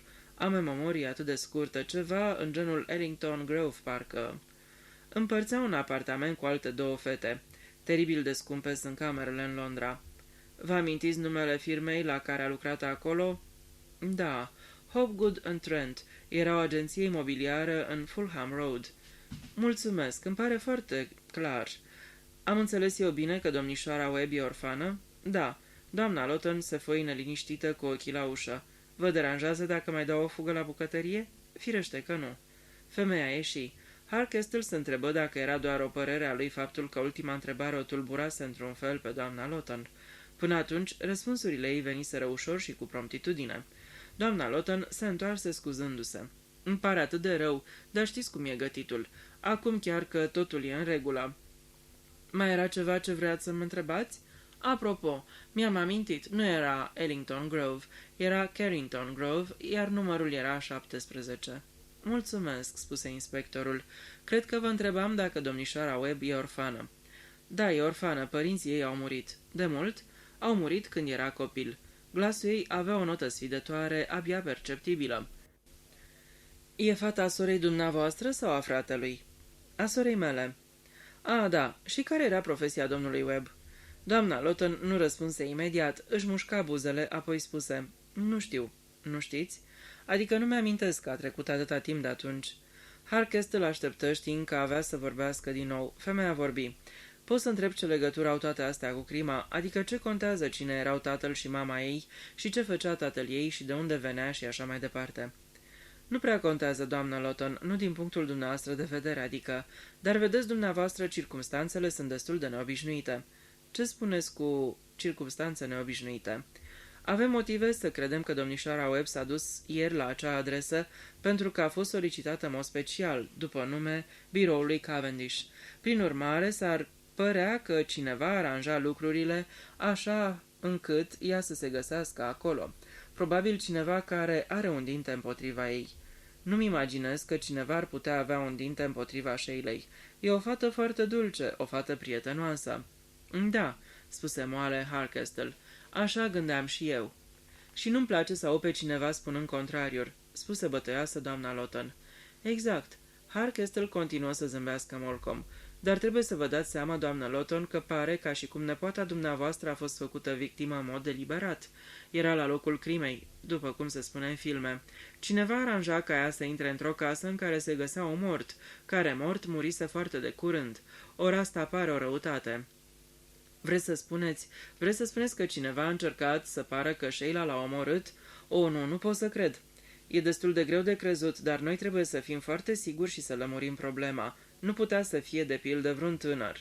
Probabil un tânăr care s-a îndrăgostit de nepoata dumneavoastră și pe care ea nu l-a băgat în seamă. Uneori tinerii sunt foarte răzbunători, mai ales dacă sunt cam dezechilibrați. Nu cred că poate fi vorba de așa ceva, spuse doamna Lawton, mijindu-și ochii și încruntându-se. Sheila a avut unul sau doi prieteni, dar n-a fost nimic serios. Se poate să se fi întâmplat când era la Londra, sugeră inspectorul. În definitiv, nu cred că știți foarte mult despre prietenii pe care i-a avut acolo. Nu. Despre asta ar trebui să discutați cu ea, inspectore Harkestle. Eu n-am auzit de vreo încurcătură de genul ăsta. Sau poate e vorba de altă fată, sugeră Harkestle, o colegă de apartament care era geloasă pe ea. S-ar putea să existe o fată care să vrea să-i facă rău, dar nu într-atât încât să o implice într-o crimă. Era un punct de vedere rezonabil și Harkestle își spuse că doamna Lawton nu era deloc proastă. Spuse repede, știu că toate astea sună absurd, dar toată povestea e absurdă. Trebuie să fi fost cineva nebun, spuse gazda. Chiar și în cazul nebuniei există o anumită idee în spatele nebuniei, să știți. Ceva trebuie să o fi provocat. De asta întrebam despre părinții domnișoarei Webb. Ați fi surprinsă cât de des motivele și-au rădăcinile în trecut. Cum părinții domnișoarei Webb a murit pe când ea era copil, normal că nu-mi poate spune nimic despre ei. De aceea apelez la dumneavoastră. Da, înțeleg, dar... Observă că în glasul femeii reveniseră tremurul și nesiguranța. Au murit în același timp, în vreun accident? Nu, n-a fost un accident. Amândoi au murit din cauze naturale? Ei bine, da, adică nu știu exact. Cred că știți ceva mai mult decât îmi spuneți, doamnă Lawton. Erau cumva divorțați? Ceva de genul ăsta? Nu, nu erau divorțați. Ei, haideți, doamnă Lawton, trebuie să știți cum a murit sora dumneavoastră. Nu văd ce... Adică nu pot să spun, totul e foarte complicat. E mult mai bine să nu-ți gânderi lucrurile. În privirea ei se citea o disperare neputincioasă. Harkestel se uită la ea foarte atent, apoi spuse cu blândețe. Era Sheila Webb un copil nelegitim? Văzu imediat pe chipul ei un amestec de consternare și ușurare. Nu e copilul meu, spuse ea. Era copilul nelegitim al sorei dumneavoastră? Da, dar ea nu știe, nu i-am spus niciodată. I-am spus că părinții ei au murit de tineri. Da, asta, în fine, înțelegeți. Da, înțeleg. Și vă asigur că n-am să întreb nimic pe tema asta pe domnișoara Webb, afară doar dacă o să fie neapărat nevoie pe parcursul cercetărilor. Vreți să spuneți că nu e nevoie să-i spuneți? Nu, dacă cercetările nu o cer. Dar vreau să-mi spuneți tot ce știți, doamnă Lawton, și vă asigur că am să fac tot posibilul ca ceea ce discutăm să rămână între noi. N-a fost un lucru frumos și am fost tare supărată din cauza asta, inspectore. Sora mea a fost întotdeauna deșteaptă a familiei. E profesoară și se descurcă foarte bine. Foarte respectată și așa mai departe. Era ultima persoană la care te-ai fi așteptat. De multe ori se întâmplă așa, spuse cu tact inspectorul. A ajuns să-l cunoască pe acest bărbat, acest Webb. Niciodată n-am știut cum îl cheamă, spuse doamna Lawton. Nu l-am cunoscut, dar ea a venit la mine și mi-a spus ce se întâmplă. Că aștepta un copil și că acel bărbat nu putea sau nu voia, niciodată n-am știut care din cele două să se însoare cu ea. Era ambițioasă și intenționa să renunțe la slujbă dacă totul ar fi ieșit la iveală. Așa că firește că eu am spus că o ajut. Unde e acum sora dumneavoastră, doamnă Lawton? Habar n-am. N-am absolut nicio idee. A fost foarte categorică. Totuși trăiește. Așa cred. Dar n-ați ținut legătura cu ea? Nu, pentru că așa a vrut ea. S-a gândit că așa era cel mai bine pentru copil și pentru ea. Ruptura să fie definitivă. Așa a rămas stabilit. Amândouă aveam un mic venit pe care ni-l lăsase mama noastră. Anne mi-a transferat mie partea ei pentru creșterea și educația copilului. Mi-a spus că avea de gând să-și continue profesia, dar că o să schimbe școala. Cred că a făcut un schimb un an cu un profesor din străinătate, în Australia sau altundeva. Asta e tot ce știu, inspectore Harkestel. Inspectorul se uită gânditor la ea. Era oare chiar tot ce știa? Greu de spus. Oricât de slabă fusese referirea la sora ei, Harkestel rămase cu impresia unei personalități puternice, amare și mânioase. Genul de femeie care era hotărâtă să nu permită ca viața să-i fie ruinată de o greșeală. Furnizase cu sânge rece mijloacele de întreținere și de probabilă bunăstare a copilului. Din acel moment, retezase toate legăturile și pornise cu hotărâre să ia viața de la capăt de una singură. Într-un fel, era de înțeles de ce alesese să se poarte așa cu copilul, dar cu sora ei spuse moale. Pare ciudat că n-a ținut legătura cu dumneavoastră, cel puțin prin scrisori. Nu voia să știe cum progresa copilul? Doamna Lawton clătină din cap. Nu cunoaște pe Anne. Ea a fost întotdeauna neînduplecată în deciziile ei. Și apoi noi două n-am fost foarte apropiate. Ea era mult mai mare ca mine, cu 12 ani mai mare. Și ce a spus soțul dumneavoastră despre această adopție? Atunci eram văduvă, m-am măritat de tânără și soțul meu a murit în război. Pe vremea aceea țineam o mică prăvălie de dulciuri. Unde asta? Nu aici, în Crowden. Nu, pe atunci locuiam în Lincolnshire. Am venit odată aici în concediu și mi-a plăcut atât de mult încât am vândut prăvălia și m-am mutat aici. Mai târziu, când Sheila a trebuit să meargă la școală, mi-am luat o slujbă la Roscoe și West, pânzăria mare de aici, știți. Mai lucrez încă acolo. Sunt niște oameni foarte cum se cade. Harkestel se ridică. Vă mulțumesc foarte mult că ați fost sinceră cu mine, doamnă Lawton. Și nu să-i spuneți o vorbă Sheilei? Nu, atâta timp cât nu o să fie neapărat nevoie, ceea ce e puțin probabil, după părerea mea. Scoase fotografia din buzunar și o arătă doamnei Lawton. Aveți vreo idee cine ar putea fi omul acesta? Mi-au arătat-o deja, spuse doamna Lawton, luând fotografia și cercetând-o cu atenție. Nu, sunt sigură, foarte sigură că nu l-am mai văzut pe acest bărbat. Nu cred că e de pe aici și nici nu mi-amintesc să-l fi văzut pe aici. Se opri o clipă, apoi adăugă cam neașteptat. Pare un om cum se cade. Un domn, aș spune, nu-i așa? Cuvintele sunară firesc pe buzele doamnei Lawton. A crescut la țară, gândi el. Acolo încă se mai gândește așa. Se uită și el la fotografie, reflectând cu o ușoară mirare că nu se gândise până acum la mort în felul acesta. Era un om cum se cade. El presupusese exact contrariul. Îl presupusese inconștient sau poate influențat de faptul că omul avea în buzunar o carte de vizită cu un nume și o adresă evident false. Dar se prea putea ca explicația pe care tocmai o dăduse doamnei Lawton să fie cea adevărată. Poate într-adevăr acea carte de vizită îi fusese vârâtă pe gât mortului de vreun agent de asigurări fantomă. Iar asta chiar că ar fi complicat și mai mult lucrurile. Nu vă mai rețin de la gătit, spuse el uitându-se la ceas. Cum nepoata dumneavoastră n-a venit încă... La rândul ei, doamna Lawton se uită la ceasul de pe polița căminului. Slavă Domnului că în camera asta nu-i decât un ceas, își spuse inspectorul. Dar văd că întârzie, spuse doamna Lawton. Bine a făcut Edna că n-a așteptat-o. Văzând expresia nedumerită de pe fața lui Hardcastle, explică. Una din fetele de la birou a venit în seara asta să o vadă pe Sheila și a așteptat un pic, dar după un timp a spus că nu mai poate să aștepte. Avea întâlnire cu cineva. A zis că trece mâine sau altă dată. În mintea inspectorului se făcu lumină. Fata de pe stradă știa acum de ce îl făcuse să se gândească la pantofi. Bineînțeles, era fata care l-a întâmpinat la biroul Cavendish și cea care, atunci când el pleca, ținea în mână un pantof cu tocul rupt și se întreba nefericită cum naiba avea să ajungă acasă. Un gen de fată greu de descris, nu prea atrăgătoare, sugând o bomboană în timp ce vorbea. El recunoscuse pe stradă, el nu. În plus, ezitase puțin ca și cum ar fi vrut să-i vorbească. Se întrebă ce vrusese să-i spună. Vrusese să-i explice de ce trecuse pe la Sheila Webb sau se gândise că el se aștepta ca ea să-i spună ceva. Întrebă. E prietenă bună cu nepoata dumneavoastră? Nu cine știe ce. Adică lucrează în același birou și așa mai departe, dar e cam plicticoasă. Nu strălucește de deșteptăciune și ea și cu Sheila nu sunt prietene la toartă. De fapt, chiar mă întrebam de ce ținea atât de mult să o vadă pe Sheila în seara asta. A spus că era ceva ce nu înțelegea și voia să o întrebe pe Sheila despre asta. Nu v-a spus ce era? Nu. A spus că ar dura și că nu conta. Înțeleg. Ei bine, trebuie să plec. E ciudat că Sheila n-a dat telefon. De obicei când întârzi o face pentru că profesorul o invită uneori să rămână la cină. În sfârșit, mă aștept să apară dintr-o clipă într-alta. Câteodată sunt cozi lungi la autobuz, iar Cardew Hotel e destul de departe. Nu vreți să-i lăsați niciun mesaj? Nu, nu cred. Apropo, cine a ales prenumele nepoatei dumneavoastră, Rosemary și Sheila? Sora dumneavoastră sau dumneavoastră? Pe mama o chema Sheila.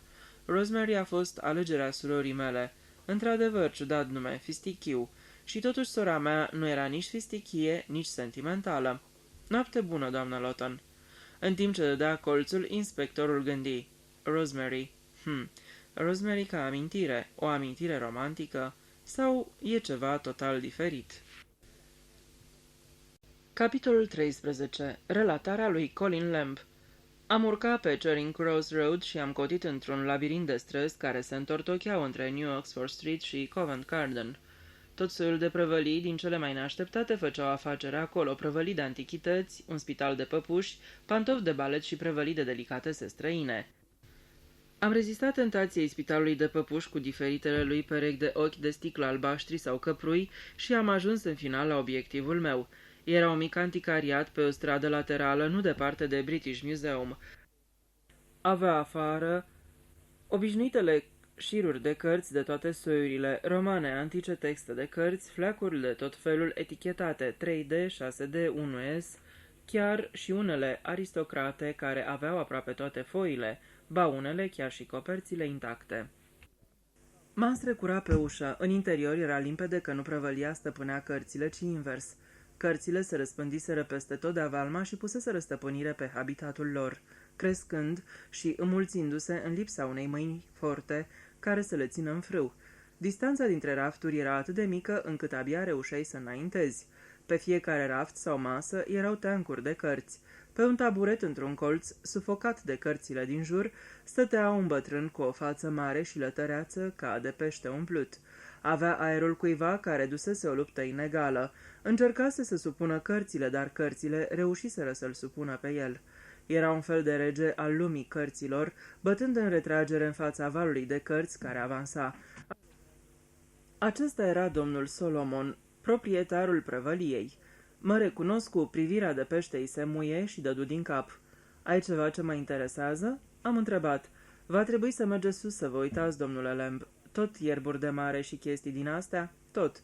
Ei bine, știți unde sunt. Biologie marină, fosile, Antarctica, etajul al doilea. Alaltăieri am primit un nou pachet, am început să-l desfac, dar nu am reușit să scot toate cărțile și să le aranjez ca lumea. O să le găsi sus, într-un colț. Am dat din cap și m-am strecurat cu grijă spre scara foarte murdară din fundul prăvăliei. La primul etaj era Orientalia, cărți de artă, medicină și clasici francezi. În această cameră era un colțișor destul de interesant, apărat de o draperie, necunoscut publicului larg, dar accesibil specialiștilor, unde odihneau așa numitele volume ciudate sau curioase. Am trecut pe lângă ele și am urcat la etajul al doilea. Aici, volume de arheologie, istoria naturii și alte tomuri respectabile erau sortate destul de inadecvat pe categorii. Mi-am croit drum printre studenți, colonei în vârstă și clerici. Am dat colțul unei biblioteci, am trecut peste diverse pachete cu cărți de pe podea și mi-am văzut înaintarea barată de doi studenți de sex opus, uitați de lume într-o îmbrățișare ce părea pe viață. Scuzați-mă, am spus, împingându-i cu fermitate la o parte. Apoi am ridicat o draperie ce masca o ușă, am scos o cheie din buzunar, am răsucit-o în broască și am intrat. M-am pomenit într-un fel de vestibul cu pereți curat pictați în tempera pe care atârnau gravuri cu turme scoțiene și o ușă cu un ciocănel extrem de bine lustruit. Am manevrat discret ciocănelul și ușa mi-a fost deschisă de o femeie în vârstă cu părul cărunt, ochelari de modă veche, fustă neagră și un plover pepit oarecum distonant. "Dumneata ești?" spuse ea fără altă formă de salut. "Și ieri a întrebat de dumneata, n-a fost încântat." Clătină din cap cam ca o guvernantă în vârstă în fața unui copil care a dezamăgit-o. "Va trebui să te străduiești mai mult." "O, lasă-mă cu asta, Neni," am spus. "Să nu mai îmi spui Neni," spuse doamna. "E o obrăznicie, ți-am mai spus-o." "E vina dumitale, nu trebuie să-mi vorbești ca unui băiețel. E timpul să te maturizezi, mai bine intră și rezolvă treaba asta." Apăsă pe un buton, ridică interfonul de pe birou și spuse: "Domnul Colin." "Da, îl trimit la dumneavoastră." Închise telefonul și dădu din cap. Am intrat printr-o ușă din capătul camerei în altă cameră care era atât de plină de fum de țigară încât era greu să distingi ceva. După ce mi-am șters ochii care mă înțepau, am zărit ca prin ceață proporțiile ample ale șefului meu, tolonit într-un fotoliu pe al cărui braț era prinsă o placă turnantă și ea de modă veche pentru scris sau citit. Colonelul Beck își scoase ochelarii, împinse la o parte placa pe care se afla un volum gros și se uită dezaprobator la mine. "Ai venit în sfârșit." "Da, domnule." "Ai găsit ceva?" "Nu, domnule." "Ah, ei bine, nu o să meargă." "Colin, auzi, nu o să meargă. Crescenturile, ce să spun." "Eu totuși mă gândesc că..." Am început. "Perfect, totuși gândești, dar noi nu putem aștepta o veșnicie în timp ce dumneata gândești." "Recunosc că a fost doar o bănuială," am spus. "Nu-i niciun rău în asta," spuse colonelul Beck. Era un om contradictoriu. Cele mai bune treburi pe care le-am făcut vreodată au fost bănuieli. Numai că bănuiala asta a dumitale nu pare să dea roade. Ai terminat cu cârciumile?" "Da, domnule." "Cum v-am spus, am început cu crescenturile. Mă refer la casele din semilune. Nu-mi închipuiam că te referi la brutării cu cornuri franțuzești, deși dacă stau să mă gândesc, nu văd de ce nu. Unele din aceste locuri își fac un titlu de glorie din a produce cornuri franțuzești, care nu-s chiar franțuzești. Le țin la frica pe toate celelalte în ziua de azi. De asta nimic nu mai are gust în ziua de azi." Am așteptat să văd dacă bătrânul avea să mai vorbească mult pe tema asta. Era unul din subiectele lui favorite, dar văzând că mă așteptam să o facă, se abținu. "Ai cercetat tot?" "Aproape. Mai am încă puțin." "Vrei să-ți mai dau timp? Asta-i." "Da, dar nu vreau să mă mut în alt loc momentan. Am dat peste un soi de coincidență și s-ar putea, doar s-ar putea să însemne ceva. Nu vorbi în cimilituri, dă-mi fapte." "Subiectul investigării, Wilbraham Crescent. Și-ai dat-o în bară sau nu?" "Nu sunt sigur." "Explică-te, băiete, explică-te." "Coincidența este că în Wilbraham Crescent a fost omorât un om." "Cine a fost omorât?" "Deocamdată e necunoscut. Avea în buzunar o carte de vizită cu un nume și o adresă, dar erau false." Da, sugestiv. Se leagă cu ceva?" "Nu știu dacă se leagă, dar în tot cazul..." Știu, în tot cazul. Ei bine, pentru ce ai venit? Ai venit să cer permisiunea să continui să adulmești prin Wilbraham Crescent. Unde o mai fi și locul ăsta care sună absurd? E un loc numit Crescent, la 10 mile de Porlebury. A, da, o localitate foarte bună. Dar de ce ești aici? De regulă nu cer permisiunea. Tu lucrezi după capul tău, nu-i așa? Mă tem că așa-i, domnule. Și atunci ce? Există niște oameni de care vreau să-i verific. Cu un oftat, colonelul Beck trase spre el placa pentru scris, scoase din buzunar un stilou cu pastă, suflă în el și se uită la mine. Zi. O casă numită Villa Diana, de fapt Wilbraham Crescent 20. O femeie pe nume doamna Hemming și cam 18 pisici. Ăștia-s locuitorii casei. Diana. Zeița lunii. Villa Diana. Bun. Și ce face această doamnă Hemming? Nimic, e absorbită de pisicile ei. A naibii de bună acoperire, aș îndrăzni să spun. Rosti admirativ colonelul. Categoric ar putea fi. Asta-i tot? Nu. Mai e un bărbat pe nume Ramsay. Locuiește în Wilbraham Crescent 62. Se spune că e inginer constructor. Merge mult în străinătate. Îmi place cum sună asta. Îmi place foarte mult. Vrei să știi ce-i cu el, nu? Perfect. Are o soție foarte cum se cade și 2 copii neastâmpărați, băieți. Ei bine, s-ar putea să aibă, spuse colonelul Beck. S-a mai văzut.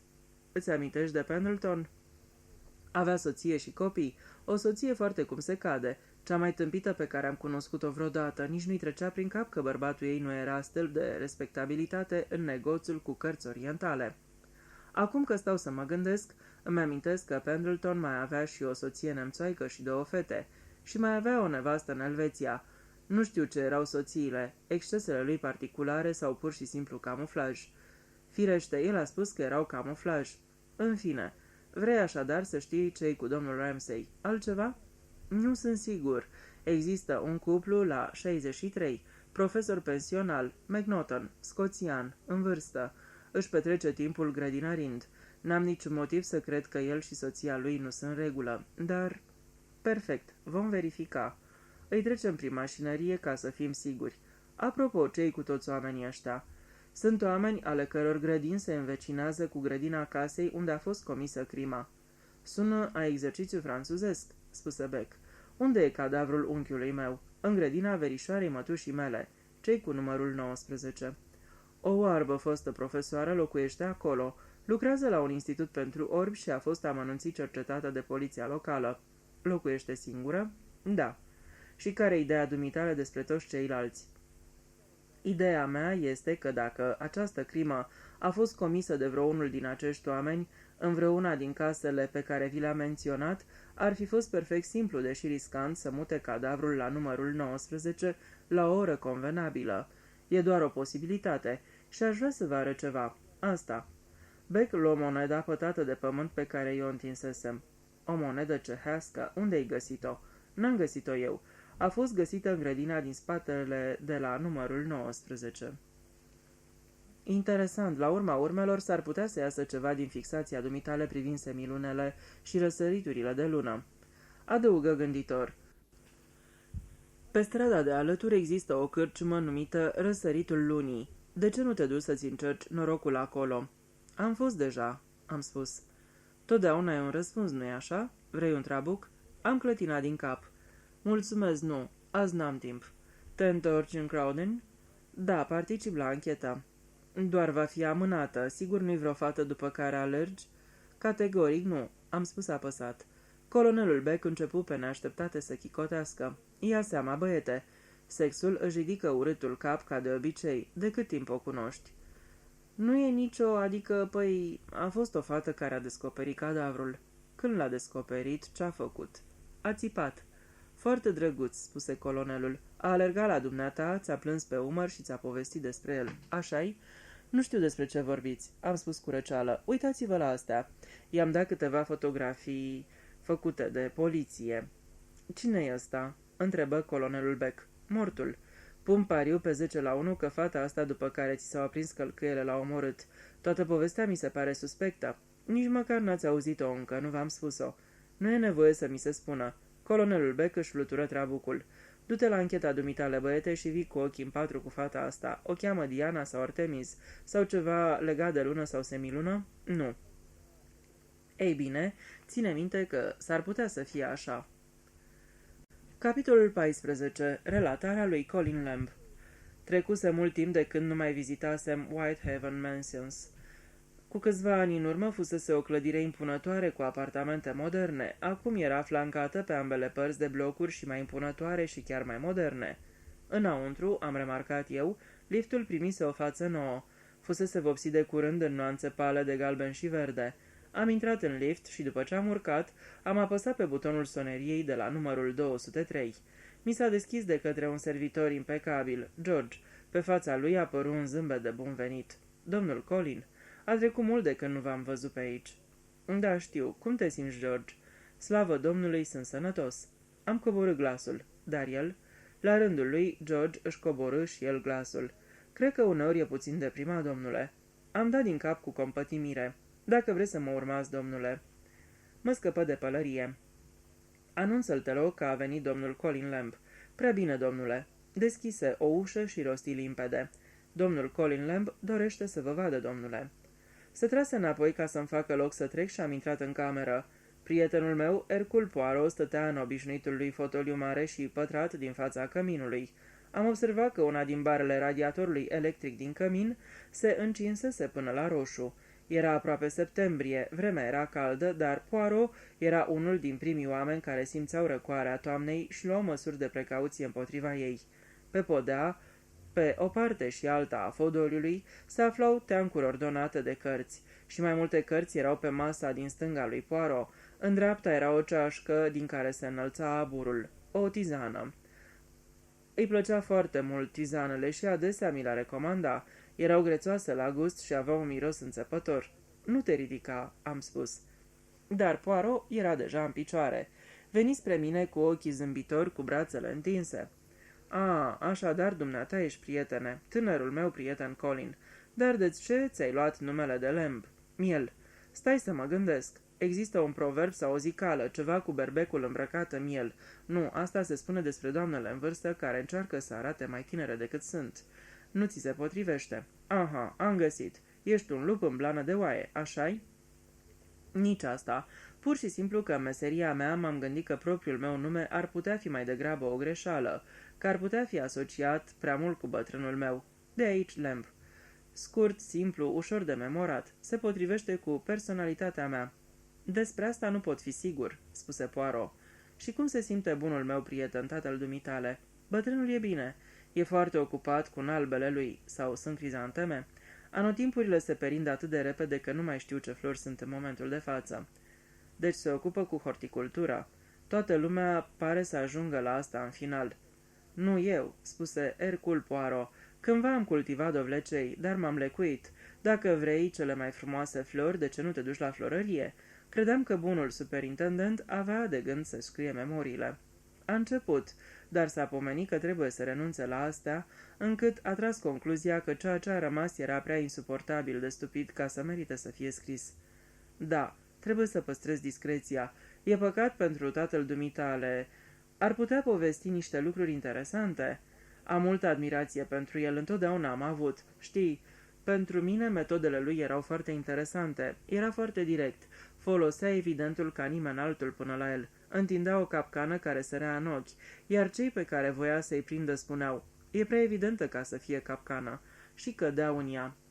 Am râs.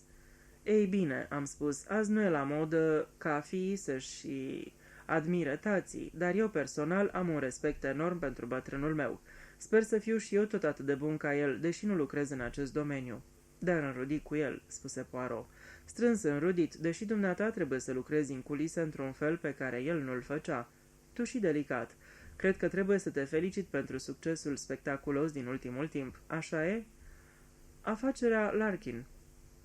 Până acum a fost perfect, dar mai sunt foarte multe lucruri pe care aș vrea să le știu ca să închei cazul cum se cuvine. Totuși nu despre asta am venit să discut cu dumneata. Firește că nu, spuse Poirot și mi-arătă un scaun, după care mi oferi o tizană pe care m-am grăbit să o refuz. George intra tocmai la timp cu o sticlă de whisky, un pahar și un sifon pe care le pusese la îndemâna mea. Și cu ce-ți omor timpul? L-am întrebat pe Poirot, apoi, aruncând o privire spre teancurile de cărți, am adăugat. S-ar părea că faci puțină cercetare. Poirot oftă. Poți să-i spui și așa. Da, poate că într-un fel e adevărat. În ultimul timp am simțit acut nevoia unei probleme. Nu contează ce problemă, mi-am spus. Problemă să fie. Vezi, dumneata, nu mușchii au nevoie de exercițiu, ci celulele creierului. Pur și simplu o problemă de a te menține în formă. Am înțeles. Așa cum spui. Oftă. Dar problemele nu vin ușor, mon ami. E drept că marțea trecută mi s-a prezentat una. În umbrela mea se găseau 3 bucăți de coajă uscată de portocală. Cum au ajuns acolo? Cum puteau să ajungă acolo? Eu nu mănânc portocale. George n-ar pune niciodată coș de portocale în umbrela mea. Era foarte puțin probabil ca vreun oaspete să aducă cu el 3 bucăți de coajă de portocale. Da, era o problemă. Și ai rezolvat-o? Am rezolvat-o, spuse Poirot, mai mult cu melancolie decât cu mândrie. În final n-a fost foarte interesantă. O problemă de înlocuire a femeii de serviciu, iar cea nouă l-a adus cu ea strict împotriva ordinelor pe unul din copiii ei. Deși nu sună interesant, a fost nevoie de o corectă dibuire a minciunilor, a acoperirilor și așa mai departe. A fost satisfăcător, să spunem, dar nu important. Dezamăgitor, am sugerat. În fine, sunt modest, dar nu-i nevoie să folosești coasa ca să tai sfoara unui pachet. Am clătinat din cap într-o manieră solemnă. Poirot continuă. În ultima vreme mi-am omorât timpul citind diverse mistere nerezolvate din viața reală. Le-am aplicat propriile mele soluții. Te referi la cazuri precum cazul Bravo, Adelaide, Bartlett și așa mai departe? Exact. Dar într-un fel a fost prea ușor. În mintea mea nu există absolut niciun dubiu cu privire la cine l-a omorât pe Charles Bravo. Se poate să fi fost implicată și însoțitoarea lui, dar ea categoric n-a fost spiritul conducător. Apoi a mai fost adolescenta aceea nefericită, Constance Kent. Întotdeauna a fost un mare semn de întrebare adevăratul motiv care a făcut-o să-și sugrume frățiorul pe care neîndoielnic îl iubea. Dar nu și pentru mine. Eu am văzut care e adevărul imediat după ce am citit cazul. Cât despre Lizzie Borden, mi-aș dori să pot pune câteva întrebări persoanelor implicate. În mintea mea sunt absolut sigur care ar fi răspunsurile, dar vai, mă tem că acum toate sunt moarte. Îmi spuneam ca de atâtea ori până atunci că modestia nu era punctul forte al lui Hercule Poirot. Și ce-am făcut mai departe? Continuă Poirot. M-am întors din viața reală la ficțiune. Mă vezi aici înconjurat de diferite cazuri de crime fictive. Uite, dragul meu Colin, cazul Leavenworth. Îmi întinse o carte. Asta este scris cu mult timp în urmă. Cred că mi-amintesc că l-am auzit pe tata spunând că a citit-o când era copil. Parcă am citit-o și eu cândva, acum trebuie să fie demodat. E admirabilă, spuse Poirot. Îi savureze atmosfera vremii, melodrama sustiată și deliberată, acele minunate descrieri ale frumuseții blonde a lui Eleanor, frumusețea eterică a lui Mary. Trebuie să o recitesc, am spus. Am uitat părțile despre frumusețea fetelor. Să luăm acum aventurile lui Arsène Lupin, continuă Poirot. Ce fantastice, ce ireale, și tot câtă vigoare au în ele, câtă viață, și au și umor. Lasă aventurile și luă altă carte. Și uite, misterul camerei galbene. Asta e cu adevărat clasică, o aprob de la început până la sfârșit, o abordare atât de logică. Îmi amintesc că au fost critici care spuneau că era nedreaptă, dar nu era nedreaptă, dragul meu Colin. Nu. Poate foarte de aproape, dar nu chiar nedreaptă. Categoric o operă de artă, aproape uitată în zilele noastre. Poirot mai parcurse vreo 20 de ani până să se apropie de autorii din ultima perioadă. Am mai citit și unele din lucrările de început ale doamnei Ariadne Olivier. E pe cale de a deveni o prietenă a mea și a dumitale, cred. Nu sunt întru totul de acord cu lucrările ei. Reține. Întâmplările din ele sunt foarte improbabile, uzează prea mult de mâna coincidenței. Și fiind tânără la vremea aceea, a făcut prostia să-și aleagă ca detectiv un finlandez. Ori e clar că nu știe nimic despre finlandez și despre Finlanda, posibil cu excepția lucrărilor lui Sibelius. Totuși, în anii din urmă, a învățat multe lucruri pe care nu le cunoaștea înainte. Procedura poliției, de exemplu. E posibil să-și fi făcut vreun prieten care e avocat sau jurist și care a pus-o la curent cu anumite aspecte ale legii. O lăsă la o parte pe doamna Arian și luă o altă carte. Uită-l aici pe domnul Cyril Quain. Domnul Quain e un maestru al alibiului. Dacă mi-amintesc bine, e un scriitor cumplit de plictisitor. E drept că în cărțile lui nu se întâmplă nimic palpitant. Există un cadavru, firește, uneori chiar mai multe, dar întotdeauna toată poanta este alibiul. Recunosc că îmi place această folosire complicată, elaborată a alibiului. Îmi place să încerc să-l prind pe picior greșit pe domnul Quine. Și bănuiesc că reușești întotdeauna. Poirot fu cinstit. Nu întotdeauna, recunosc cu el. Nu întotdeauna. Firește, după un timp, ajungi să-ți dai seama că toate cărțile lui sunt aproape la fel. Alibiurile seamănă între ele de fiecare dată, deși nu sunt exact aceleași.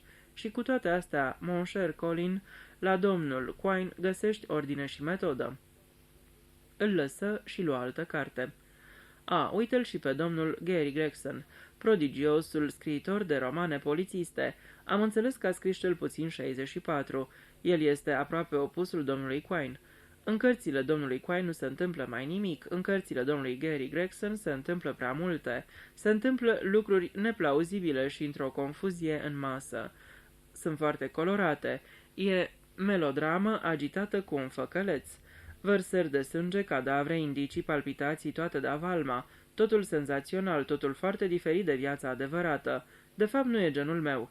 E ca unul din cocktailurile alea americane de cel mai obscur tip, al căror ingrediente sunt cât se poate de suspecte. Poirot se opri, oftă și își reluă prelegerea. Acum ne întoarcem spre America. Uite, Florence Elks. Aici găsești ordine și metodă, întâmplări colorate, da, dar pline de substanță, vesele și vii. Are cap doamna asta, deși, ca atâția alți scriitori americani, e puțin prea obsedată de băutură. După cum știi, Monami, sunt un cunoscător al vinurilor. Întotdeauna îmi face plăcere să întâlnesc într-o povestire câte o mențiune a unui vin bun, a cărui dată e autentificată corespunzător, dar cantitatea exactă de rachiu și bourbon pe care le consumă un detectiv în fiecare pagină a unui roman polițist american nu mă interesează deloc. Dacă bea un păhărel sau dă pe gât o stacană, asta nu afectează în niciun fel acțiunea romanului. Motivul ăsta al băuturii e nelipsit din cărțile americane. Ce părere ai de școala dură?" am întrebat. Poirot înlătură cu o fluturare a mâinii școala dură ca și cum ar fi înlăturat o muscă sau un țânțar.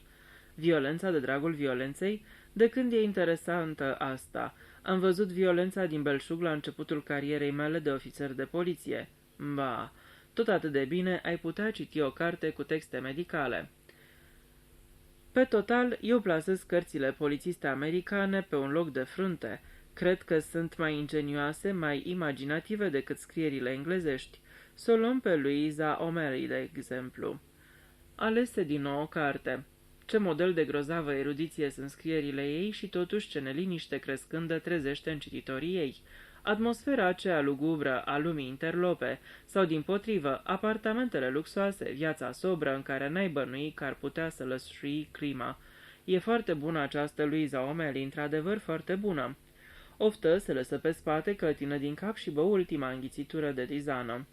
Și apoi întotdeauna există vechile favorite. Bâșbâi iar după o carte. Aventurile lui Sherlock Holmes. Murmură drăgăstos și adăugă cu respect. Maître. Sherlock Holmes? Am întrebat. Nu Sherlock Holmes. Eu salut autorul, pe Sir Arthur Conan Doyle. Aceste povestiri ale lui Sherlock Holmes sunt în realitate exagerate, pline de sofisme și artificial concepute, dar arta scrisului, asta e cu totul altceva. Plăcerea limbajului, crearea mai presus de toate acestui magnific personaj, Dr. Watson. Da, asta a fost într-adevăr un triumf. Oftă clătină din cap, apoi murmură ca urmare clară a unei asociații de idei. Sher Hastings, prietenul meu Hastings, despre care m-ai auzit vorbind de atâtea ori. E mult de când nu mai am vești despre el. Ce prostie să te duci și să te îngropi în America de Sud, unde mereu sunt revoluții. Nu e un lucru rezervat Americii de Sud, am subliniat eu. În ziua de azi sunt revoluții în toată lumea.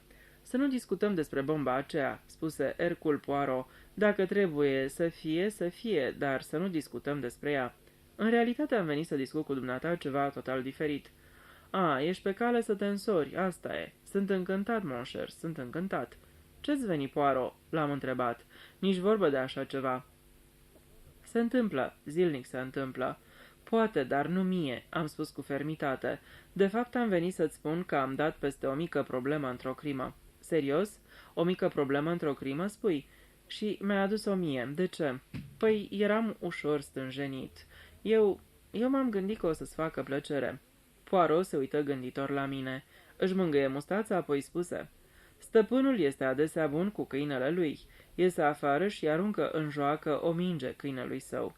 Oricum și câinele e în stare să fie bun cu stăpânul lui. El omoară un iepure sau un șobolan și vine și îl pune la picioarele stăpânului său. Și ce face câinele atunci? Dă din coadă. Am râs fără să vreau. Eu dau din coadă? Cred că da, prietene, da, cred că da. Perfect, am spus.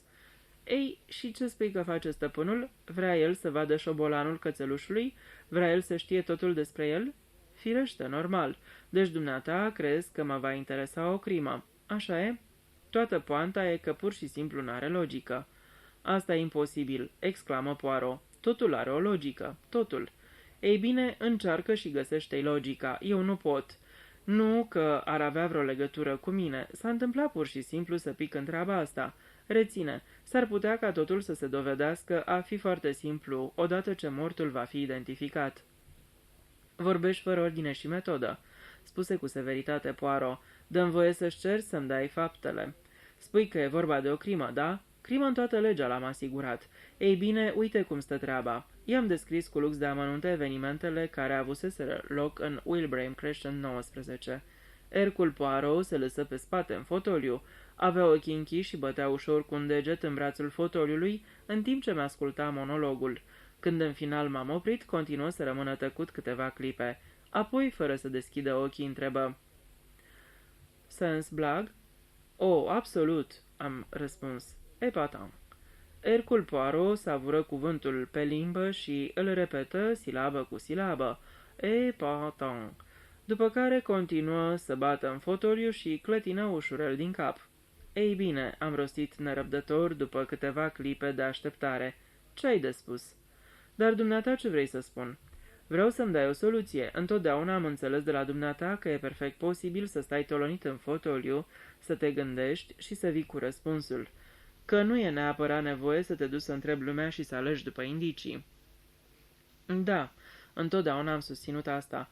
Ei bine, ți-am dat faptele și acum vreau un răspuns. Așa, pur și simplu, dar mai sunt multe de știut, mon ami. Suntem doar la începutul faptelor, așa e? Totuși vreau să ieși cu ceva. Înțeleg. Reflectă o clipă. Un lucru este cert. Trebuie să fie o crimă foarte simplă. Simplă? Am întrebat uluit. Natural. De ce trebuie să fie simplă? Pentru că pare atât de complexă. Dacă a fost necesar să pare complexă, trebuie să fie simplă. Înțelegi asta? Nu prea cred că înțeleg. E ciudat că, din cele ce mi-ai povestit, cred că, da, există ceva care mi-e familiar. Unde, când... Se opri. Memoria dumitale trebuie că e un uriaș rezervor de crime, am spus, dar nu e posibil să ți le amintești pe toate, nu-i așa? Din păcate așa e, dar din când în când aceste amintiri îți sunt de folos. Îmi amintesc de un fabricant de săpun din Liege. Și-a otrăvit soția ca să se poată însura cu o stenodactilografă blondă. Crima a urmat un șablon.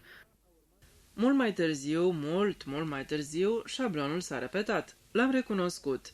De data asta era vorba de răpirea unei câine pe chinez, dar șablonul era același. Am căutat echivalentul stenodactilografei blonde și al fabricantului de săpun și voilà. Cam așa stau lucrurile. Și uite că iarăși, în ceea ce mi-ai povestit, am acel sentiment de recunoaștere. Ceasurile? Am sugerat cu speranță. Agenți de asigurări fantomă? Nu. Poirot clătină din cap. Femei oarbe? Nu mă deruta. Mă dezamăgești, Poirot, credeam că ai să-mi dai răspuns pe loc. Dar, prietene, deocamdată mi-ai prezentat doar un șablon. Mai sunt multe lucruri de descoperit. Probabil că omul acesta va fi identificat. În astfel de treburi, poliția e excelentă. Polițiștii au dosare cu infractori, pot publica fotografia omului, au acces la lista persoanelor dispărute, au metode științifice de examinare a îmbrăcăminții mortului și așa mai departe. O, da, au 100 de alte căi și mijloace la dispoziție. Fără doar și poate, bărbatul acesta va fi identificat. Așa că deocamdată nu-i nimic de făcut. Asta crezi dumneata? Întotdeauna e ceva de făcut, spuse cu severitate Poirot. Ca de pildă? Mă țintui cu un deget aprig. Discută cu vecinii, spuse. Am făcut-o. L-am însoțit pe Hardcastle când i-a interogat. Nu știu nimic folositor. Asta o crezi dumneata, dar te asigur că nu poate fi așa. Dumneata te duci la ei și îi întrebi: ați văzut ceva suspect? Iar ei spun că nu, și dumneata crezi că cu asta s-a închis prăvălia. Dar nu la asta mă gândesc când îți spun discută cu vecinii. Eu îți spun să discuți cu ei, lasă-i să-ți vorbească, iar din conversația lor întotdeauna undeva vei găsi un indiciu. S-ar putea să-ți vorbească despre grădinile lor sau despre animalele lor favorite, sau despre coafeza lor sau croitorul lor, sau despre prietenii lor, sau despre ce fel de mâncare le place. Întotdeauna undeva va exista un cuvânt care adăpostește lumina. Spui că nimic din conversațiile acelea n-a fost folositor? Eu spun că nu poate fi așa. Dacă mi le-ai repeta cuvânt cu cuvânt... Practic, nu pot. Am stenografiat ce s-a spus în rolul de asistent al ofițerului de poliție, însă am primit notițele transcrise și bătute la mașină și ți le-am adus. Poftim. Dar ești un băiat bun, un băiat chiar foarte bun. Ai făcut exact ce trebuia. Je vous remercie infiniment. Mă simțeam foarte stânjenit. Mai ai vreo sugestie? Am întrebat. Da, întotdeauna am sugestii. E vorba de fata asta. Poți discuta cu fata asta. Du-te la ea. Sunteți deja prieteni, nu-i așa? Nu ai strâns-o în brațe când a zburat cu groază din casă? Probabil că de la cărțile lui Gary Gregson ți se trage. Ai căpătat un stil melodramatic. S-ar putea să ai dreptate, recunosc cu Poirot. Uneori te molipsești de stilul unei cărți pe care o citești. Cât despre fată, m-am oprit. Poirot mă privi întrebător. Nu mi-ar place, nu vreau. Deci asta e. În adâncul minții crezi că e implicată în vreun fel în cazul ăsta. Nu cred. A fost o pură întâmplare că s-a aflat acolo. Nu, mon ami, n-a fost o pură întâmplare. O știi foarte bine. Dumneata mi-ai spus-o. A fost cerută prin telefon. Cerută anume. Dar ea nu știe de ce. Nu poți fi sigur că nu știe de ce. E foarte posibil să știe de ce, dar să o ascundă. Nu cred. M-am încăpățânat. Ba, e chiar posibil să descoperi de ce discutând cu ea, chiar dacă ea personal nu-și dă seama de adevăr. Nu prea văd cum, adică abia o cunosc. Vei discuta cu ea pentru că sunteți deja prieteni și te vei duce, iar sub vreun pretext să o vezi pe această oarbă, și vei discuta cu ea și te vei duce la biroul de dactilografie sub motivul că ai un manuscris de dactilografiat. S-ar putea să te împrietenești cu vreuna din celelalte domnișoare de acolo. Vei discuta cu toate aceste persoane și după aceea vei veni din nou la mine și îmi vei povesti tot ce ți-au spus persoanele respective. Ai milă, am spus. Ba, deloc, îți va plăcea. Se pare că nu-ți dai seama că am propriile mele treburi de rezolvat. Am munca mea. Vei lucra mult mai bine după ce te vei fi relaxat într-o oarecare măsură, mă asigură Poirot. M-am ridicat râzând. Ei bine, dumneata ești doctorul. Mai ai vreun sfat înțelept pentru mine? Ce părere ai despre afacerea asta ciudată cu ceasurile? Poirot se lăsă din nou pe spate și închise ochii. Cuvintele pe care le rosti fură absolut neașteptate. A sosit timpul, spuse Morsa, să vorbim despre lucrurile toate, despre potcoave și vapoare și ceară de sigiliu, și verze și capete încoronate. Și de ce marea dă în clocot? Și dacă porcii au aripi, poate. Deschise din nou ochii și dădu din cap. Ai înțeles? Un citat din Morsa și Dulgheru, Alice în țara minunilor. Exact. Deocamdată asta e tot ce pot face pentru dumneata, mon cher. Reflectează. Capitolul 15. La anchetă participă un numeros public. În ciuda speranțelor unor dezvăluiri spectaculoase, procedurile fură cât se poate de seci. Sheila Webb nu trebuie să retrăiască întregul chin, totul fu terminat în câteva minute. La Cavendish Bureau se primise un mesaj telefonic prin care era solicitată în Wilbraham Crescent 19. Ea se dusese și făcuse precum i se spusese, adică intrase în camera de zi. Acolo descoperise mortul și fugise țipând afară cerând ajutor. Nu fură întrebări sau interpretări. Domnișoara Martindale, care depusese și ea mărturie, fu interogată și mai repede. Primise un mesaj presupus a fi din partea domnișoarei Pebmarsh, prin care îi se cerea să trimită o stenodactilografă în Wilbraham Crescent 19, de preferință pe domnișoara Sheila Webb, și îi se dăduseră anumite instrucțiuni. Ea își notase ora exactă a apelului telefonic, acesta fiind 1:49. Cu aceasta domnișoara Martindale fu liberă. Chemată după aceea, domnișoara Pepmarsh negă categoric că ceruse în ziua respectivă biroului Cavendish să-i trimită vreo dactilografă. Inspectorul Harkestel dădu o declarație scurtă și seacă. La primirea unui telefon, se dusese în Wilbraham Crescent 19, unde descoperise trupul unui bărbat mort.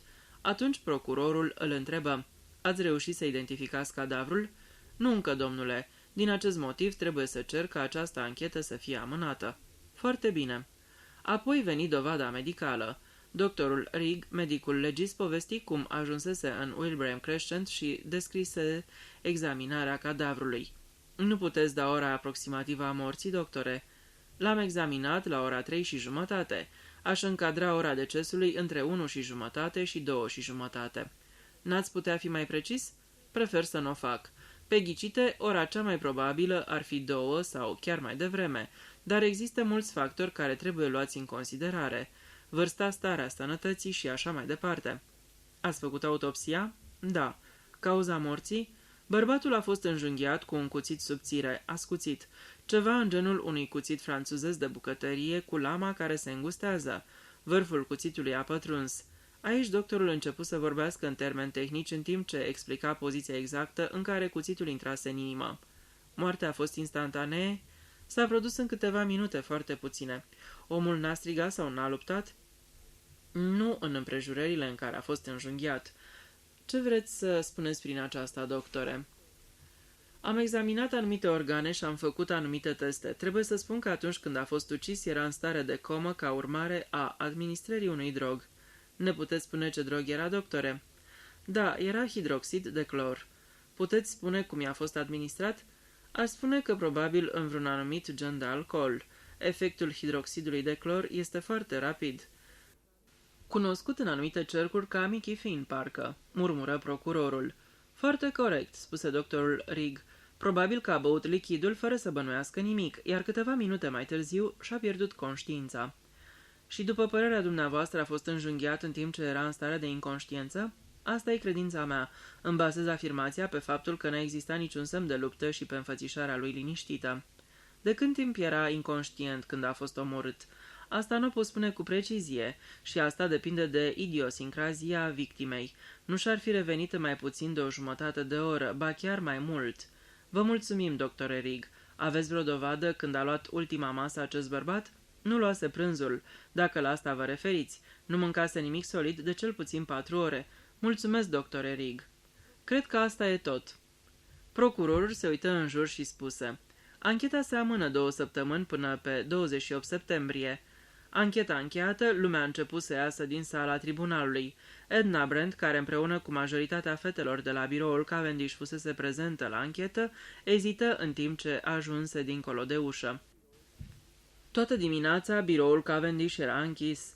Maureen West, una dintre colegi, o întrebă: "Ce zici, Edna? Mergem să luăm masa la Bluebird? Avem o grămadă de timp. În tot cazul, tu ai." "N-am mai mult timp decât voi," spuse Edna pe un ton jignit. "Pisica roșcată mi-a spus că ar fi mai bine să-mi iau primul interval pentru masă. M-am gândit că o să mai rămână o oră în plus pentru cumpărături și alte chestii. Deschidem la 2 și trebuie să fim toate acolo la ora aia. Te uiți după cineva?" "După Sheila. N-am văzut-o ieșind." "A plecat mai devreme după ce a depus mărturie. A plecat cu un tânăr, dar n-am văzut cine era. Vii?" Edna ezită, apoi spuse: "Mergeți voi. Eu oricum am de făcut niște cumpărături." Maureen și o altă fată plecară împreună. Edna adăsta.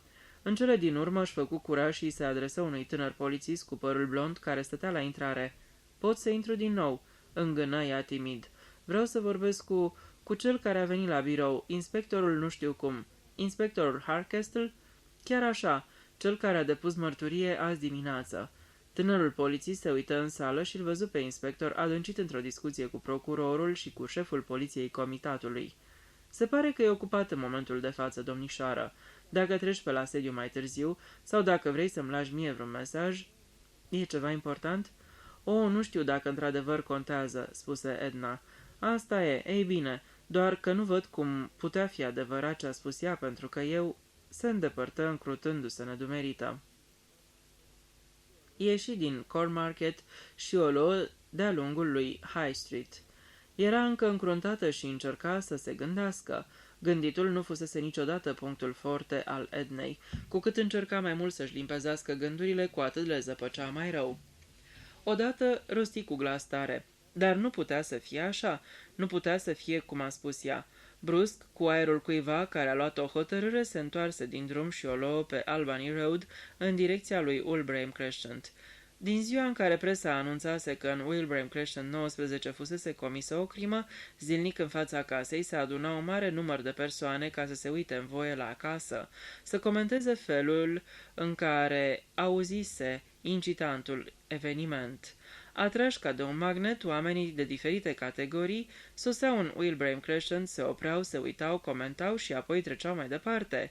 Cu mintea încă bântuită de nedumerire, Edna Brent se pomeni înghiontând un mic grup de 5 sau 6 oameni care își petreceau timpul uitându-se la casă. Curioasă din fire, Edna se uită și ea. Așadar, în casa asta se întâmplase. La ferestre erau perdele frumoase, totul era atât de drăguț și totuși acolo fusese omorât un om, ucis cu un cuțit de bucătărie. Un banal cuțit de bucătărie. Aproape toată lumea are un cuțit de bucătărie. Hipnotizată de comportarea celor din jur, Edna încetă să gândească și rămase doar privind. Aproape uitase ce o adusese aici. Tresări când o voce îi vorbi la ureche, întoarse capul. Rămăsese surprinsă recunoscând prezența de lângă ea. Capitolul 16. Relatarea lui Colin Lamb. Am observat când Sheila Webb s-a strecurat pe nesimțite din sala tribunalului. Își depusese foarte bine mărturia. Păruse nervoasă sau nejustificat nervoasă. De fapt, atât cât era firesc. Sfârșitul mărturiei doctorului Rigg m-a luat prin surprindere. Dick Harkestle trebuia să fi știut, dar nu povestise. Apoi am ieșit după fată.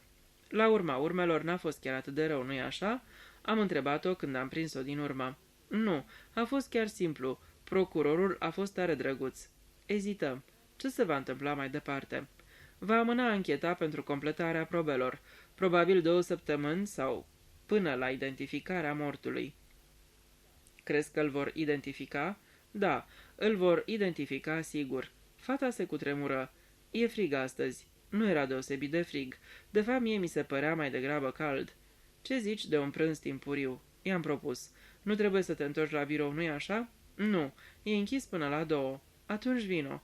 Cum reacționezi la mâncarea chinezească? Am văzut chiar aici în apropiere un mic restaurant chinezesc. Sheila părea că ezită. Am de făcut ceva cumpărături. Le poți face după aceea? Nu, nu pot. Unele magazine sunt închise între 1 și 2. Bine atunci, ne întâlnim acolo într-o jumătate de oră, să zicem. Sheila fu de acord. M-am dus către marea care se întindea în fața mea și m-am așezat pe o bancă. Vântul bătea dinspre mare și mă lovea în plin. Voiam să gândesc. Totdeauna e enervant când alții vorbesc despre tine și cunosc despre tine mai multe decât cunoști tu însuți. Dar bătrânul Beck și Hercule Poirot și Dick Harkestle toți văzuseră foarte limpede ceea ce mă vedeam acum nevoit să recunosc că era adevărat. Mă interesa fata asta, mă interesa într-un fel în care nu mă interesase niciodată până acum o fată. Și nu din cauza frumuseții ei. Era drăguță, drăguță într-un fel mai aparte, dar nu mai mult. Și nici de sex appeal nu era vorba. Era pur și simplu pentru că, aproape din prima clipă, știusem că era fata mea. Și nu știam nici cât negru sub unghie despre ea. Tocmai trecuse de ora 2 când am intrat în sediul poliției și am întrebat de Dick. L-am găsit la birou răsfoind un vraf de materiale. Ridică privirea și mă întrebă ce părere aveam despre anchetă. I-am spus că mi se păruse foarte bine condusă și că avusese o notă de sobrietate. Ne pricepem foarte bine la asta în țara asta. Ce ai zis de proba medicală?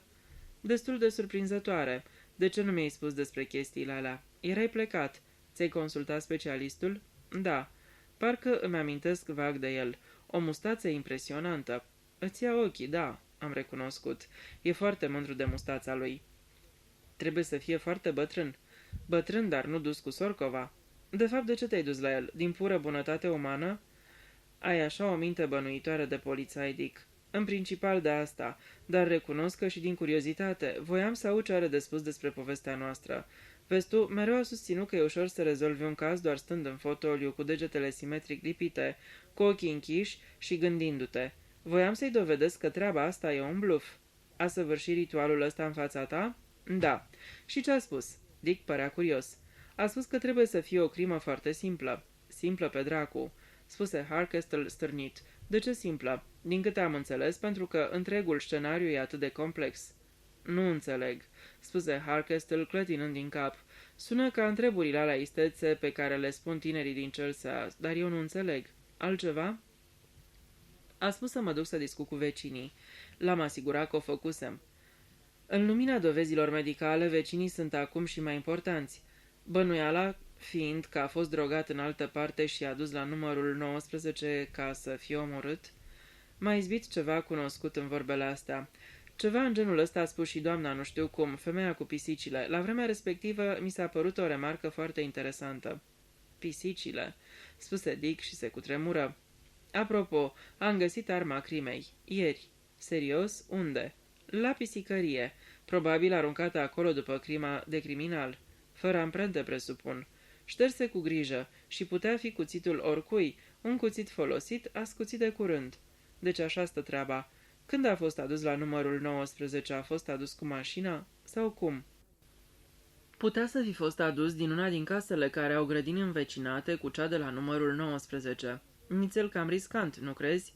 Era nevoie de îndrăzneală și de o foarte bună cunoaștere a obiceiurilor vecinilor, recunoscu Harkestel. E mai probabil că a fost adus cu o mașină. Și asta ar fi fost riscant. Lumea observă o mașină. Dar nimeni n-a făcut-o. Dar sunt de acord că criminalul n-avea cum să știe. Cei care treceau pe acolo în ziua aia ar fi observat o mașină staționând în fața numărului 19. Mă întreb dacă oare ar fi observat, am spus. În ziua de azi lumea e atât de obișnuită cu mașinile. Afară, doar dacă firește n-a fost o mașină luxoasă, ceva neobișnuit, ceea ce e puțin probabil. Și mai era și ora mesei. Îți dai seama, Colin, că asta o readuce pe tapet pe domnișoara Pebmarsh. Pare o bazaconie să crezi că un bărbat în putere a putut fi omorât de o oarbă. Dar dacă era drogat... Cu alte cuvinte, dacă a venit acolo ca să fie omorât, cum s-a exprimat doamna Hemming a noastră, a sosit ca urmare a unui aranjament care nu i-a dat absolut nimic de bănuit. I s-a oferit un coniac sau un cocktail, Mickey Finn și-a făcut efectul și domnișoara Pebmarsh a trecut la treabă. Apoi a spălat paharul cu Mickey Finn, a aranjat frumușel cadavrul pe podea, a aruncat cuțitul în grădina vecinei și a plecat în vâjeală ca de obicei, telefonând pe drum la biroul Cavendish. Dar de ce a trebuit să facă asta? Și să o mai și ceară în mod special pe Sheila Webb. Tare aș vrea să știu. Harkestel se uită la mine. Ea știe? Fata? Ea spune că nu. Ea spune că nu. Repetă mecanic Harkestel. Tu ce crezi despre toate astea? N-am răspuns imediat. Ce credeam? Trebuia să mă decid pe loc asupra cursului acțiunilor mele. Până la urmă, adevărul avea să iasă la iveală. Asta nu avea să-i facă niciun rău Sheilei dacă ea era ceea ce eu eram convins că e. Cu o mișcare bruscă am scos din buzunar o carte poștală și am pus-o pe masă. Sheila a primit asta prin poștă. Harkestel o cercetă atent. Era una din acele cărți poștale tipărite în serie reprezentând clădiri din Londra. Aceasta reprezenta Tribunalul Central. Harkestel o întoarse. În dreapta era adresa îngrijit tipărită, în stânga tot tipărite cuvintele. Nu uita. Și de desubt 4 și 13. 4 și 13, spuse Harkestel. Asta era ora pe care o arătau ceasurile alea. Clătină din cap. O imagine a lui Old Bailey, denumire sub care este cunoscută clădirea Tribunalului Central din Londra. Ceasurile alea. Clătină din cap. Cuvintele. Nu uita. Și o oră. 4 și 13. Trebuie să se lege cu ceva. Ea spune că nu știe ce înseamnă și eu cred. Asta rămâne la mine. S-ar putea să scoatem ceva din ea. Sper să o faceți. Văd că ai în față o grămadă de hârțoage, ca de obicei, și majoritatea din ele nu-s bune de nimic. Mortul n-avea cazier, amprentele lui nu există la dosar. Practic toată hârțogăria asta e de la oameni care afirmă că l-au cunoscut. Citi. Dragă domnule, cred că domnul acesta seamănă foarte bine cu vărul soțului meu, John. A plecat în Africa de Sud, dar poate că s-a întors. Când a plecat avea mustață, dar se poate să-și o fi ras. Dragă domnule, l-am văzut pe bărbatul din ziar seara trecută în metro. La vremea aceea mi-am spus că era ceva ciudat cu el. Și firește mai sunt și o groază de femei care își recunosc bărbații, continuă Harkestel. Se pare că, într-adevăr, femeile nu știu cum arată soților. Mai sunt și mame care își recunosc fiii pe care noi au mai văzut de 20 de ani. Și uite și lista persoanelor dispărute. Nimic care să ne ajute. George Barlow, 65, dispărut de acasă. Soția lui crede că și-a pierdut memoria. Și o notă de desubt. Are o mulțime de bani. A fost văzut umblând cu o văduvă roșcată. Aproape sigur că a șters-o. Și încă una. Profesorul Hargraves aștepta să țină o conferință marțea trecută. N-a apărut și n-a trimis nicio telegramă sau scrisoare de scuze. Harkestel nu părea să-l ia în serios pe profesorul Hargraves. O fi crezut că acea conferință a fost în urmă cu o săptămână sau cu o săptămână după, spuse el. Probabil și-a închipuit că i-a spus menajarei lui unde se duce, dar de fapt n-a făcut-o. Avem o mulțime de cazuri din astea. Telefonul de pe biroul lui Harkestel sună. Ridică receptorul.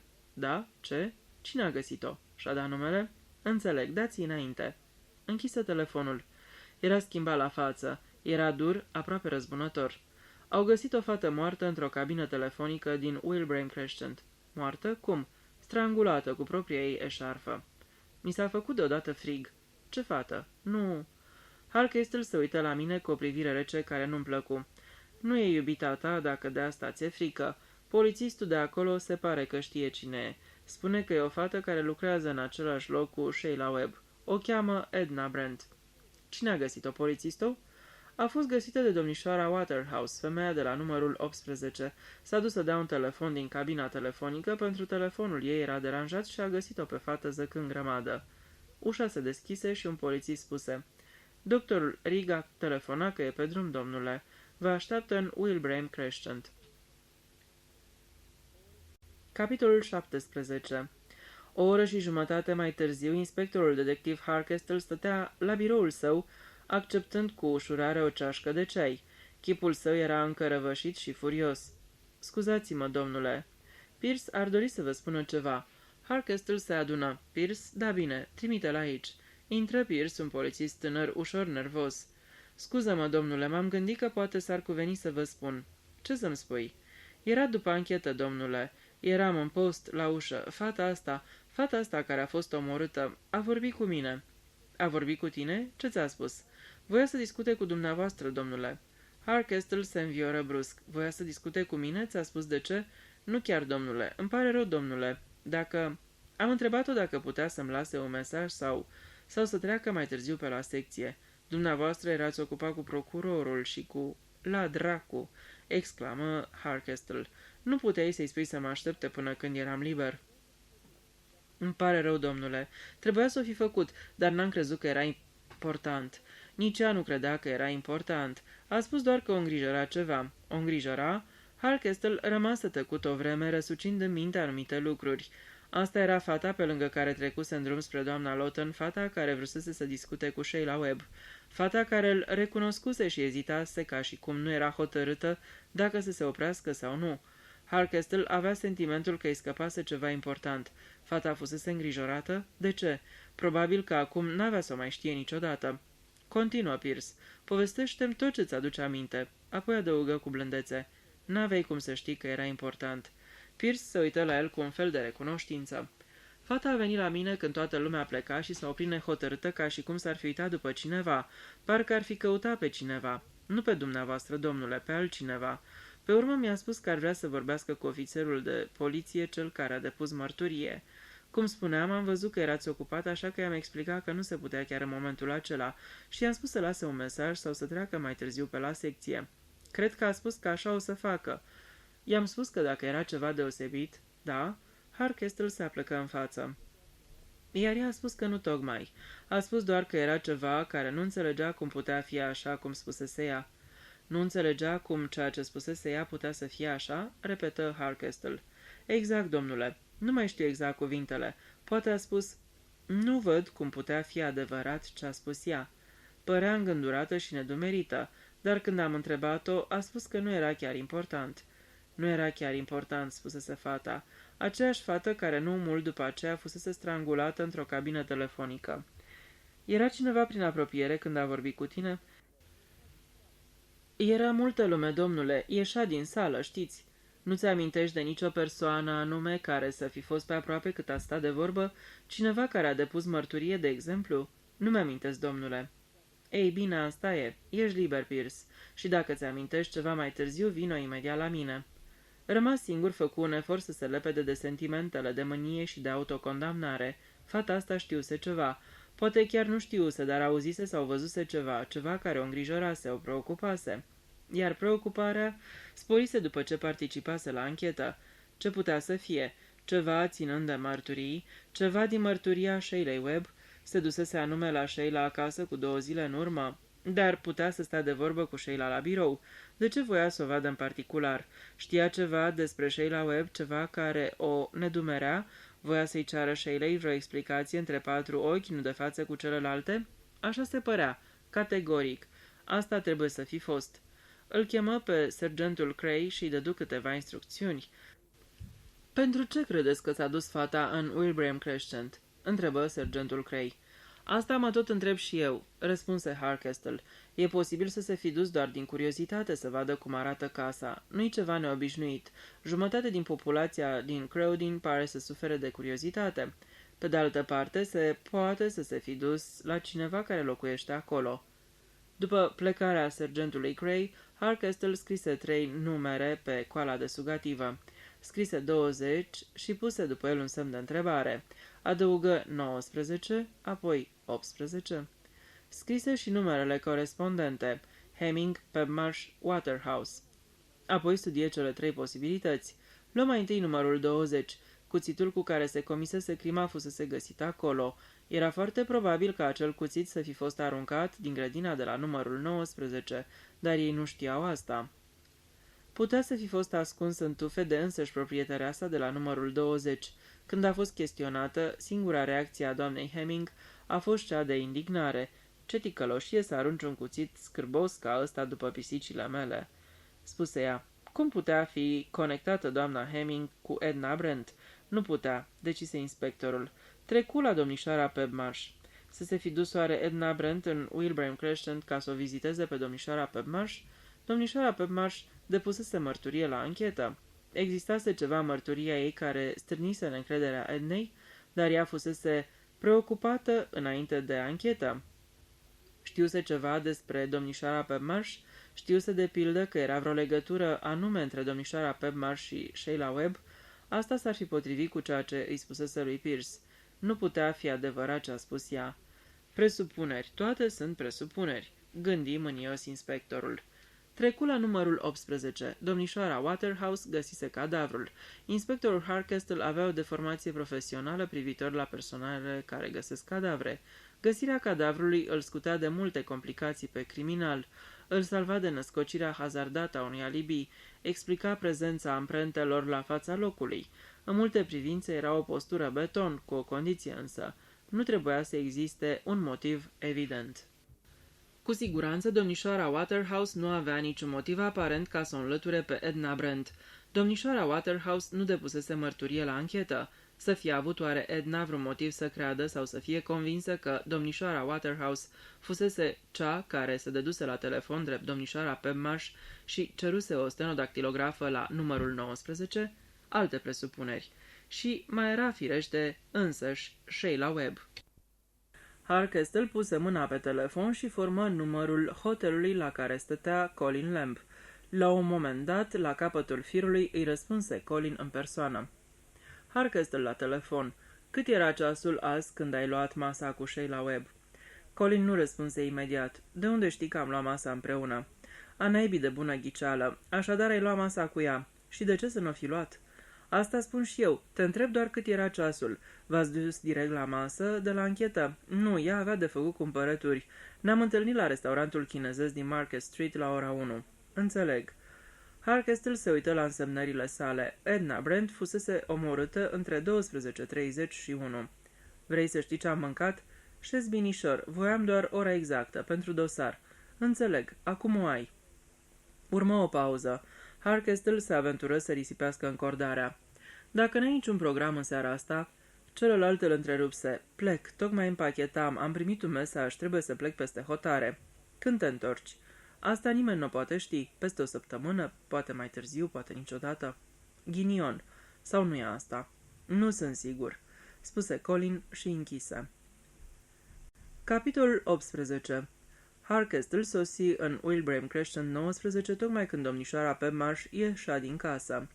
Acordați-mi un minut, domnișoară Pebmarsh. O, sunteți inspectorul detectiv Harkestle? Da. Putem schimba câteva vorbe? Nu vreau să întârzi la institut. Durează mult? Vă asigur că numai 3 sau 4 minute. Intră în casă. Ați auzit ce s-a întâmplat azi după amiază? Întrebă el. S-a întâmplat ceva? Mă gândeam că poate ați auzit. O fată a fost ucisă în cabina telefonică de pe strada asta. Ucisă? Când? Acum 2 ore și 3 sferturi. Se uită la pendulă. N-am auzit nimic despre asta. Nimic, spuse domnișoara Pebmarsh. O clipă glasul îi sună mânios. Era ca și cum infirmitatea ei se impusese într-un mod dureros. O fată ucisă. Care fată? O chema Edna Brent și lucra la biroul de secretariat Cavendish. Altă fată de acolo, și ea fusese trimisă ca fata asta Sheila nu mai știu cum? Nu cred, spuse inspectorul. A venit cumva aici la dumneavoastră? Aici? Nu, categoric nu. Erați acasă dacă ar fi venit aici? Nu sunt sigură. La ce oră ați spus? Pe la 12:30 sau puțin mai târziu. Da, la ora aia eram acasă. Unde v-ați dus după anchetă? M-am întors direct aici. Se opri apoi întrebă, de ce v-ați gândit că fata asta ar fi putut să vină la mine? Ei bine, fusese la anchetă azi dimineață și vă văzuse acolo. Și poate că avea vreun motiv să vină în Wilbraham Crescent. Din câte știm, nu avea nicio cunoștință pe strada asta. Dar de ce să fi venit la mine doar pentru că m-a văzut la anchetă? Păi, niciodată nu știi cu fetele astea. Poate pur și simplu voia un autograf. Ceva în genul ăsta. Un autograf. Domnișoara Pebmarsh pufni disprețuitoare. Apoi spuse, da, s-ar putea să aveți dreptate. Soiul ăsta de lucruri chiar se întâmplă. Dar vă asigur, inspectore Harkestle, așa ceva nu s-a întâmplat azi. N-a fost nimeni aici după ce m-am întors de la anchetă. Mulțumesc, domnișoara Pebmarsh. Ne-am gândit că e bine să verificăm toate posibilitățile. Ce vârstă avea? Întrebă domnișoara Pebmarsh. Cred că 19 ani. 19? Foarte tânără. Glasul îi se schimbă puțin. Foarte tânără. Biată copilă. Cine să vrea să omoare o fată de vârsta asta? Se mai întâmplă. Era drăguță, atrăgătoare, sexy? Nu. Cred că i-ar fi plăcut să fie, dar nu era. Deci nu ăsta a fost motivul, spuse domnișoara Pebmarsh. Clătină din cap. Îmi pare rău. Mai rău decât pot spune, inspectore Harkestle. Nu vă pot ajuta. Inspectorul Harkestle plecă puternic impresionat de personalitatea domnișoarei Pebmarsh. Nu era prima oară. Și domnișoara Waterhouse era acasă. Deschise ușa cu o bruschețe care trăda dorința de a prinde pe cineva făcând ceva ce nu trebuia. A, dumneavoastră sunteți," spuse ea. O, le-am spus oamenilor dumneavoastră tot ce știu."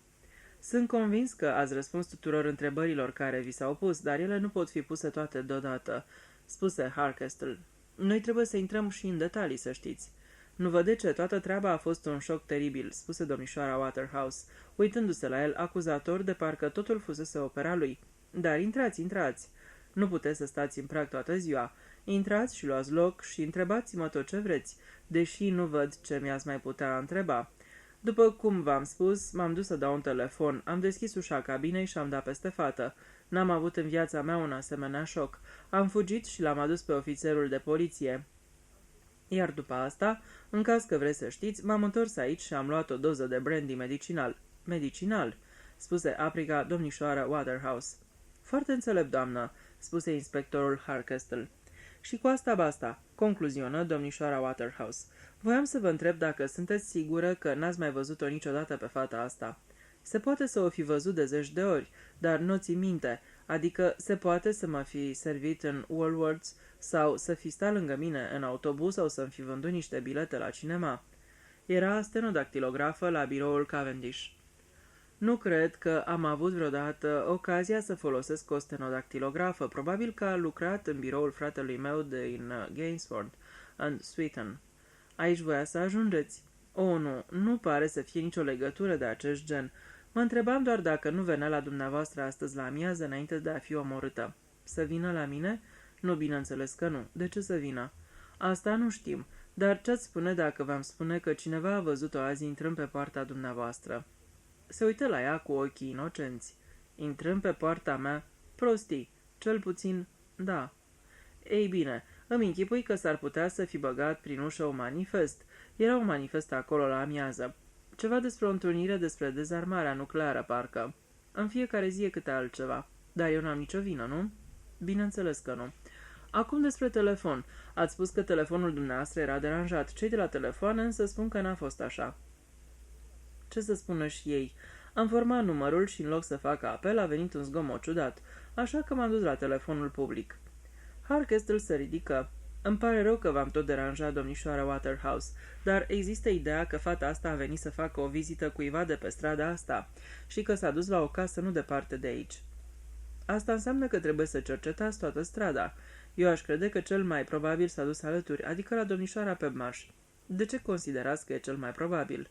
Ați spus că era stenodactilografă la biroul Cavendish.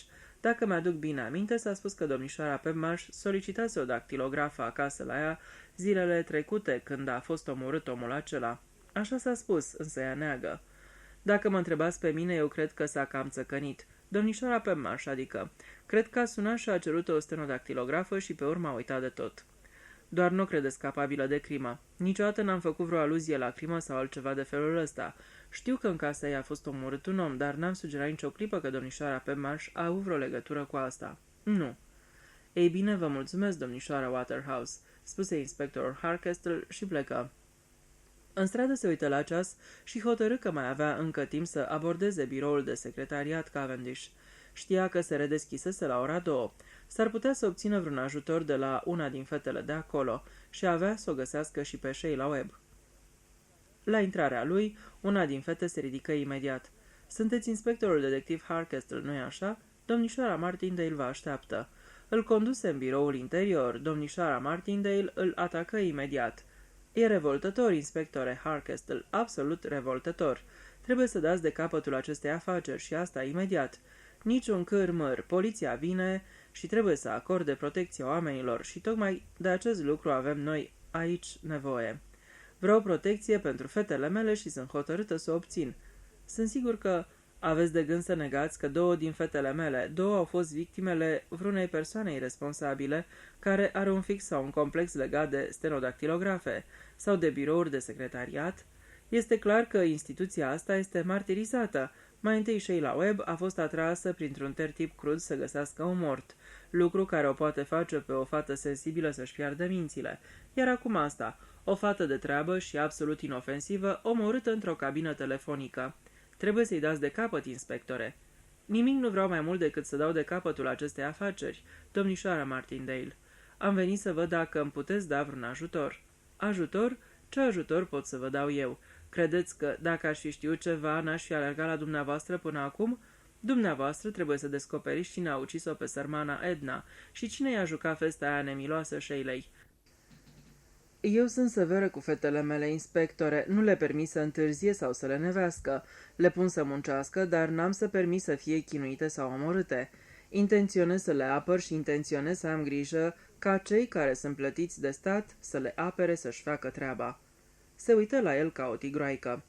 Dați-ne timp, domnișoară Martindale. Timp? Ca să mai moară o fată?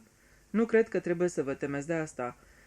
Nici azi dimineață nu credeți că această biată fată avea să fie omorâtă, altfel ați fi luat câteva măsuri de precauție ca să aveți grijă de ea, iar când una din fetele mele e omorâtă sau pusă într-o situație teribil de compromițătoare, vă arătați foarte surprinși. Toată afacerea asta e o nebunie. Trebuie să recunoașteți că e un aranjament nebunesc, adică dacă e adevărat ce se scrie în ziar, de pildă toate ceasurile alea. Am remarcat că n-au fost menționate la anchetă. Azi dimineață s-a menționat cât mai puțin posibil, domnișoară Martindale. A fost doar o anchetă în amânare, să știți. Eu insist că trebuie să faceți ceva. Și n-aveți nimic să-mi spuneți? Edna nu v-a făcut nicio aluzie referitor la ceva? Nu părea preocupată sau îngrijorată de ceva? Nu v-a consultat? Dacă chiar ar fi fost preocupată, nu cred că mi-ar fi spus mie. Și de ce să fi fost îngrijorată? Tocmai asta era întrebarea care îl frământa și pe inspector, dar după cum stăteau lucrurile, puține speranțe să primească vreun răspuns de la domnișoara Martindale. Spuse: aș vrea să stau de vorbă cu celelalte fete de aici. S-ar putea ca Edna să fi discutat cu colegele ei de serviciu ceea ce nu putea discuta cu dumneavoastră. Se prea poate, spuse domnișoara Martindale. Fetele astea își petrec timpul bârfind. În clipa în care mi-aud pașii pe coridor, toate mașinile încep să țăcăne. Dar ce-au făcut până atunci? Au trăcănit. Taca, taca, taca, taca. Calmându-se puțin, spuse: în momentul de față nu sunt decât 3 aici. Vreți să vorbiți cu ele acum? Celelalte au programări la clienți. Vă pot da numele și adresele lor de acasă dacă vreți. Mulțumesc, domnișoara Martindale. Îmi închipui că vreți să discutați singuri. Prezența mea l-ar împiedica să vorbească liber. Ar însemna să recunoască faptul că își petrec timpul stând la taglale și la bârfă. Se ridică și deschise ușa dinspre biroul exterior. Fetelor, inspectorul Harkestle vrea să stea de vorbă cu voi. Puteți înceta lucrul deocamdată. Căutați să-i răspundeți tot ce știți că l-ar putea ajuta să-l descopere pe cel ce a omorât-o pe Edna. Se întoarse în biroul ei și închise cu hotărâre ușa. 3 fețe copileroase se uitau uimite la inspectorul Harkestle, care le trecu repede în revistă, dar îi fu suficient ca să-și dea seama de calitatea materialului cu care se confrunta. O fată blondă solidă cu ochelari, de nădejde, gândi el, dar nu prea deșteaptă. O brunetă destul de arătoasă, cu un fel de coafură care sugera că a prins o furtună puțin mai înainte. Ochi obișnuiți să observe, dar puțin probabil că te poți baza pe ce-și amintea. Totul avea să poarte o contribuție personală, ajustată corespunzător situației. A treia era o fată hlizită din naștere care ar fi fost de acord cu orice ar fi spus altcineva. Rosti liniștit: îmi închipui că ați auzit ce s-a întâmplat cu Edna Brent. Toate 3 dădură cu putere din cap. Apropo, cum ați auzit? Se uitară una la alta ca și cum încercau să hotărească cine să fie purtătoarea de cuvânt. Prin consens, aceasta fu fata blondă, Janet. Edna n-a venit la lucru la 2 cum ar fi trebuit, explică ea. Iar pisica roșcată a fost foarte supărată, începu bruneta, apoi se opri. Domnișoara Martindale, adică. A treia fată chicotii. Noi îi spunem pisica roșcată. Și nu-i spuneți rău, gândi inspectorul. E o adevărată teroare când vrea, spuse Maureen. Pur și simplu tabără pe tine. Ne-a întrebat dacă Edna ne-a spus ceva despre faptul că nu se întoarce la birou în după-amiaza asta și a spus că s-ar fi cuvenit măcar să se scuze. Fata blondă spuse: i-am spus domnișoarei Martindale că ea fusese la anchetă ca și noi celelalte, dar că după aceea n-am mai văzut-o și nu știm unde s-a dus. Și așa a fost? Întrebă Harkestle. Nu știați deloc unde s-a dus după anchetă? Eu i-am propus să vină la masă cu noi, dar părea că o preocupă ceva. A spus că nu vine și că o să-și cumpere ceva de mâncare și o să mănânce la birou. Prin urmare, intenționa să se întoarcă la birou. Dar bineînțeles, toate știam că trebuia să ne întoarcem. A observat vreuna din voi vreo schimbare la Edna în ultimile zile? Părea frământată ca și cum ar fi avut ceva în minte. A spus ceva în sensul ăsta. Dacă știți cât de puțin ceva, vă rog să-mi spuneți. Se uitară una la alta, dar nu de o manieră conspirativă. Ea întotdeauna părea să fie preocupată de ceva, spuse Maureen. Încurca lucrurile și făcea greșeli. Era cam înceată la bătut. Ednei părea să-i se întâmple tot timpul ceva, spuse Hlizita. Vă amintiți cum i s-a rupt ocul zilele trecute? Exact genul de lucruri care numai Ednei puteau să-i se întâmple. Îmi amintesc, spuse Harkestle. Știți, când Edna n-a ajuns aici la 2, am avut sentimentul că se întâmplase ceva îngrozitor, spuse Janet, dând din cap cu o față solemnă. Harkestle se uită la ea cu un oarecare dezgust. Întotdeauna îl dezgustau oamenii care se arătau înțelepți după consumarea faptelor. Era aproape convins că fata nu avusese niciun sentiment. Ar fi jurat mai degrabă că spusese: să vezi ce o încasează Edna de la pisica roșcată când se întoarce. Când ați auzit ce s-a întâmplat? Întrebă iarăși Harkestle. Se uitară una la alta. Hlizita roșii vinovată. Ochii ei se uitară pieziși la ușa domnișoarei Martindale. Păi eu... m-am strecurat afară o clipă, spuse ea. Voiam niște pateuri pentru acasă și știam că or să se termine până plecam. Și când m-am întors la prăvălie, la colț, și cei de acolo mă cunosc foarte bine, femeia m-a întrebat: ea lucra în același loc cu tine, nu-i așa, Rățușco? Iar eu am spus: la cine vă referiți? Și atunci ea a spus: la fata asta pe care au găsit-o moartă într-o cabină telefonică. Am tras așa o spirietură, așa că m-am întors fugai și le-am spus fetelor și până la urmă am hotărât toate că trebuie să-i spunem domnișoarei Martindale despre asta și tocmai în clipa aia s-a năpustit din biroul ei și ne-a spus: ce faceți acum? Nici măcar o mașină nu bate. Blonda preluă Odiseea. Iar eu am spus: nu e vina noastră, am auzit niște vești teribile despre Edna, domnișoara Martindale. Și ce a spus sau ce a făcut domnișoara Martindale? Păi, la început n-a crezut, spuse bruneta. A spus, prostii, ați plecat urechea la cine știe ce bârfe tâmpite în vreun magazin. Trebuie să fie vorba de altă fată. De ce să fie vorba de Edna? Și pe urmă a mărșăluit înapoi în biroul ei și a dat telefon la poliție și a aflat că era adevărat. Dar nu pricep de ce să fi vrut cineva să o omoare pe Edna, spuse Janet aproape visătoare. Doar nu avea vreun iubit ca să zici că... Bruneta lăsă fraza în vânt. Toate trei se uitau la Hardcastle ca și cum ar fi așteptat de la el răspunsul la întrebare. Inspectorul oftă. Nu aflase nimic. Poate celelalte fete aveau să-l ajute mai mult. Și apoi mai era însăși Sheila Webb. Sheila Webb și Edna Brent erau prietene bune? Întrebă el. Nu cine știe ce. Apropo, unde-i Sheila Webb? Sheila Webb era la Calliu Hotel, unde lucra cu profesorul Pardee. Capitolul 19. Obligat să-și întrerupă dictarea, profesorul Pardee răspunse iritat la telefon. Cine? Ce? Adică e aici acum? Roagă-l să vină mâine. Bine? Oh, foarte bine, foarte bine. Spune-i să urce. Întotdeauna intervine ceva, spuse el supărat.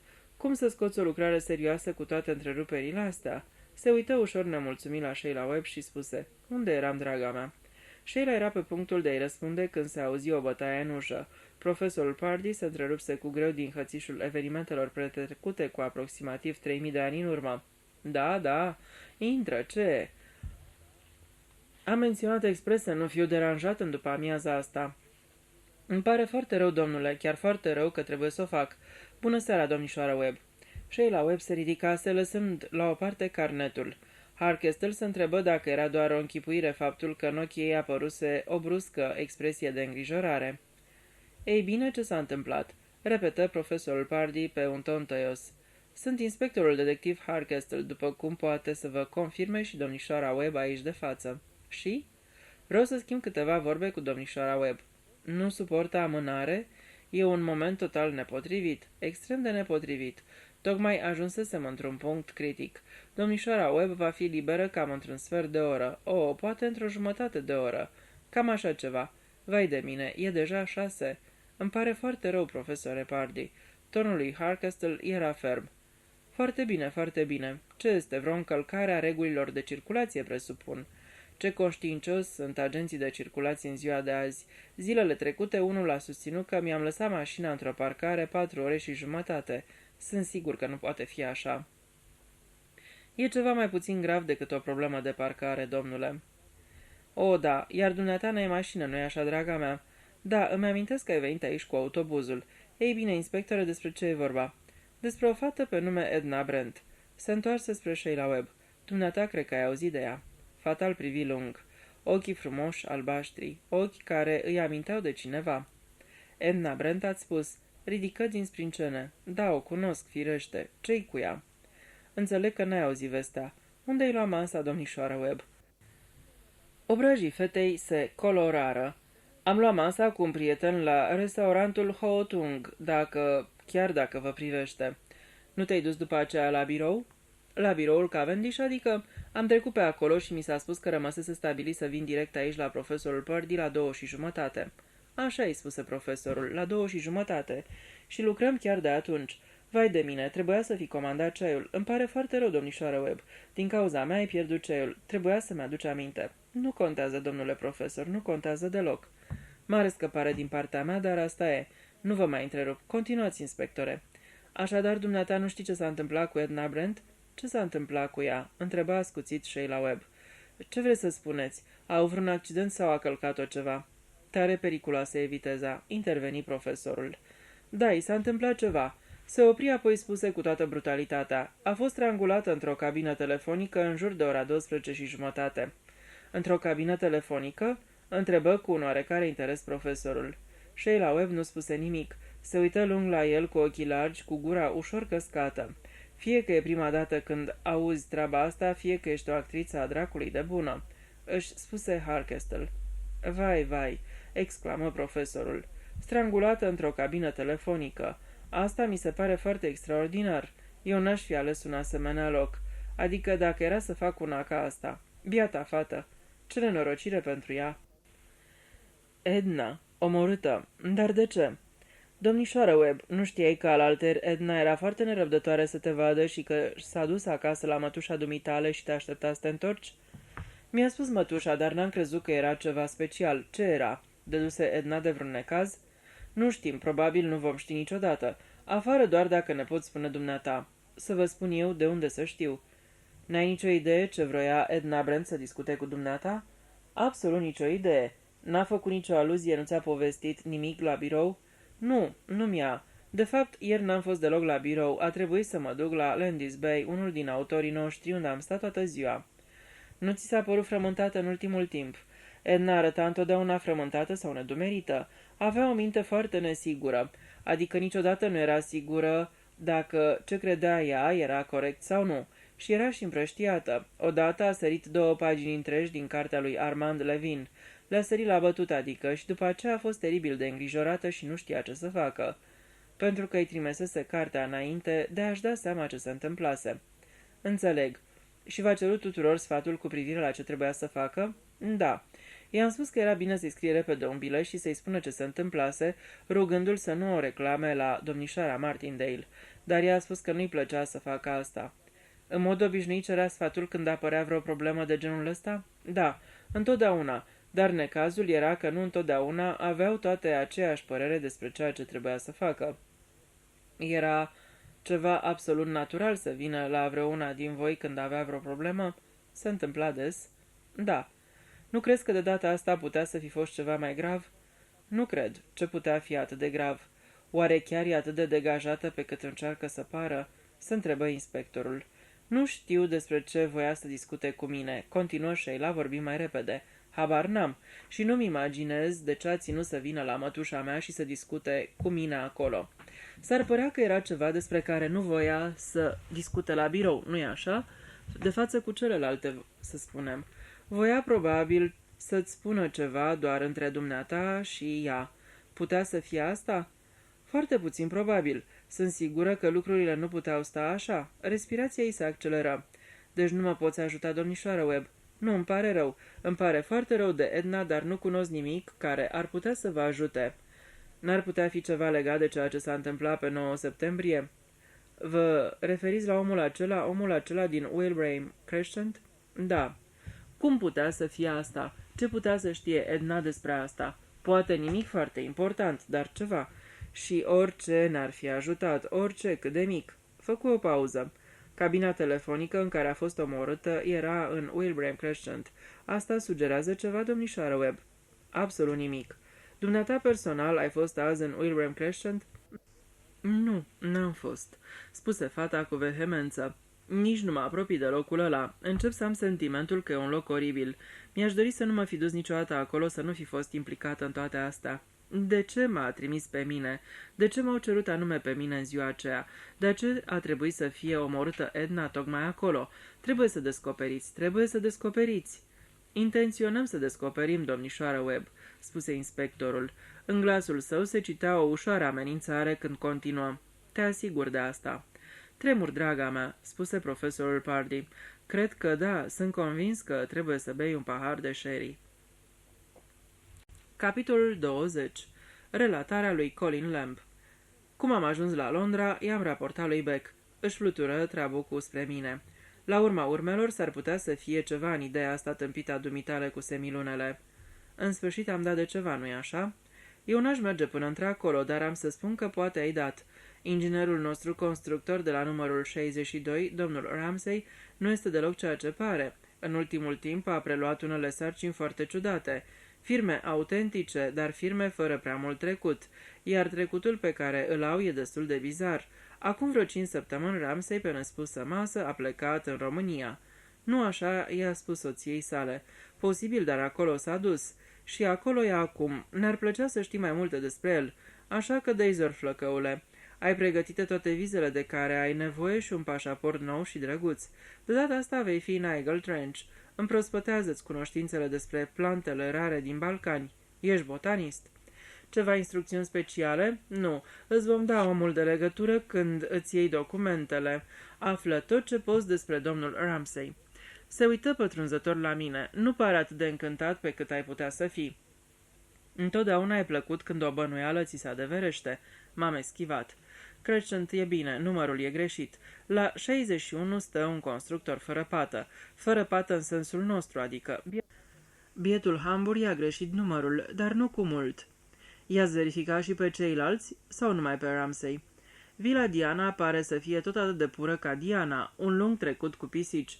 McNaughton a fost vag interesant. După cum știi, e profesor pensionar, matematică, foarte sclipitor se pare. A renunțat brusc la catedră pe motiv de sănătate. Ar putea fi adevărat, dar pare zdravă și în putere. S-ar părea că a rupt-o cu toți prietenii, ceea ce e destul de ciudat. Necazul e că trebuie să bănuim pe toată lumea și că ni se pare suspect tot ce face. Așa s-ar putea să ai dreptate, spuse colonelul Beck. Există dăți când te suspectezi pe dumneata, Colin, că ai trecut de partea cealaltă. Există dăți când mă suspectez pe mine însumi de a fi trecut de partea cealaltă și apoi de a fi revenit de partea asta. O amestecătură frumușică. Avionul meu decola la 10 seara. M-am dus mai întâi la Hercule Poirot. De data asta bea un sirop de coacăze negre. Mi-a oferit și mie. Am refuzat. George mi-a adus whisky. Totul ca de obicei. Par deprimat, spuse Poirot. Deloc, tocmai plec în străinătate. Îți doresc succes. Mulțumesc. Iar dumneata, Poirot, cum stai cu tema de acasă? Pardon? Ce-i cu crima ceasurilor din Crowdin? Ai stat olănit cu ochii închiși și hop toate răspunsurile? Am citit cu mare interes ce mi-ai lăsat. N-ai găsit mare lucru, nu? Ți-am spus că vecinii ăia au fost un insucces. Ba dimpotrivă, în cel puțin 2 cazuri s-au făcut remarci foarte relevante. Care din ele și care au fost remarcile? Poirot îmi spuse într-o manieră enervantă că trebuie să-mi citesc cu atenție însemnările. Și atunci vei vedea singur, îți sare în ochi. Ceea ce trebuie făcut acum este să stai de vorbă cu mai mulți vecini. Nu mai sunt alții. Trebuie să fie, întotdeauna cineva a văzut ceva. E o axiomă. S-ar putea să fie o axiomă, dar nu în cazul ăsta. Și ți-a mai adus ceva, s-a mai comis o crimă. Serios, atât de curând? Interesant. Povestește-mi. Și i-am povestit. M-a chestionat amănunțit până a scos de la mine tot ce știam. I-am povestit și de cartea poștală pe care i-o dădusem lui Harkestle. Nu uita. 413 sau 4 și 13, repetă el. Da, e același șablon. Ce vrei să spui cu asta? Poirot închise ochii. Acelei cărți poștale îi lipsește un singur lucru, o amprentă muiată în sânge. M-am uitat cu îndoială la el. Ce crezi cu adevărat despre afacerea asta? Devine tot mai clar. Criminalul nu se lasă până nu o încurcă. Dar cine-i criminalul? Viclean Poirot nu-mi răspunse la asta. Îmi permis să fac câteva cercetări cât ești plecat. Ca de pildă. Mâine am să rog pe domnișoara Lemon să îi scrie o scrisoare unui vechi prieten al meu, jurist, domnul Edenby. Am să rog să consulte înregistrările căsătoriilor la Somerset House și de asemenea să transmită o anume telegramă în străinătate. Nu mi se pare cinstit. Dumneata nu te limitezi doar la asta și a gândi. Dar exact asta fac. Ceea ce urmează să facă domnișoara Lemon este să verifice în locul meu răspunsurile la care am ajuns deja. Eu nu cer informații, ci confirmări. Cred că nu știi nimic, Poirot. Totul e un bluf. Nimeni nu știe încă cine e mortul. Eu știu. Care-i numele lui? Habar n-am. Numele nu e important. Știu dacă poți înțelege. Nu știu cine este, ci ce este. Un șantajist? Poirot închise ochii. Un detectiv particular? Poirot deschise ochii. Am să-ți spun un mic citat, ca data trecută, și după asta tac. Recită cu cea mai mare solemnitate. Dilly, dilly, dilly, vino și fii omorât. Capitolul 21. Inspectorul Harkestle se uită la calendarul de pe biroul său. 20 septembrie. Trecuseră deja peste 10 zile, nu progresase cine știe ce, din cauză că erau ținuți în loc de piedica inițială, identificarea cadavrului. N-ar fi crezut că va dura atât. Toate urmele eșuaseră. Analiza de laborator a îmbrăcăminții nu adusese nimic deosebit. Hainele nu ascundeau niciun indiciu. Erau de calitate bună de export, nu noi, dar bine întreținute. Nu ajutaseră nici dentiștii, nici spălătoriile, nici curățătoriile. Mortul rămânea un mister. Și totuși Harkestle simțea că nu era chiar un mister. Nu avea nimic spectaculos sau dramatic, era doar un om pe care nimeni nu fusese în stare să-l recunoască. Ăsta și fusese șablonul, era sigur de asta. Dar astăzi, inspectorul se simțea mai puțin optimist. Se uită din nou la scrisoarea de pe birou. Merlina Rival nu-i prea plăcea numele de botez. Nimeni în toate mințile nu și-ar fi botezat copilul Merlina. Fără îndoială, era un nume trăznit, adoptat de toamna însăși, dar îi plăcea conținutul scrisorii, nu era extravagant sau exagerat de încrezător. Spunea doar că cea care scria credea că e posibil ca bărbatul în cauză să fie soțul ei, de care se despărțise de mai mulți ani. O aștepta în dimineața asta. Sună și sergentul Cray intră. Acea doamnă Rival n-a sosit încă? În clipa asta a venit, tocmai veneam să vă spun. Cum arată? Nițel teatrală, spuse sergentul după ce reflectă o clipă. Foarte machiată. Un machiaj nu prea bun. Pe total, aș spune că e o femeie de nădejde. Părea tulburată? Nu. Nu ca să se observe. Perfect. Las-o să intre. Cray ieși și reveni spunând, doamna Rival, domnule.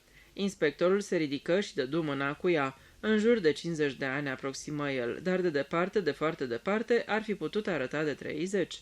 Părul negru puternic vopsit, fără pălărie, statură și greutate medie, fustă și jachetă de culoare închisă, bluză albă, o poșetă mare, una sau două brățări zornăitoare, mai multe inele.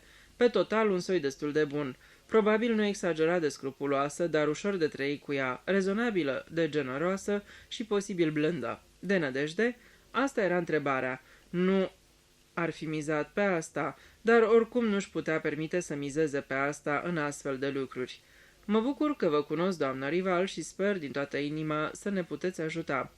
Desigur, nu sunt deloc sigură, spuse scuzându-se doamna Rival, dar chiar că semăna cu Harry. Sper să nu vă fi răpit timpul de pomană. Nu vă gândiți la asta, avem mare nevoie de ajutor în cazul ăsta. Da, înțeleg. Sper să fiu în stare să fiu sigură. Vedeți, dumneavoastră, nu l-am văzut de mult. Vreți să discutăm puțin ca să vă fie mai ușor? Când l-ați văzut ultima dată pe soțul dumneavoastră?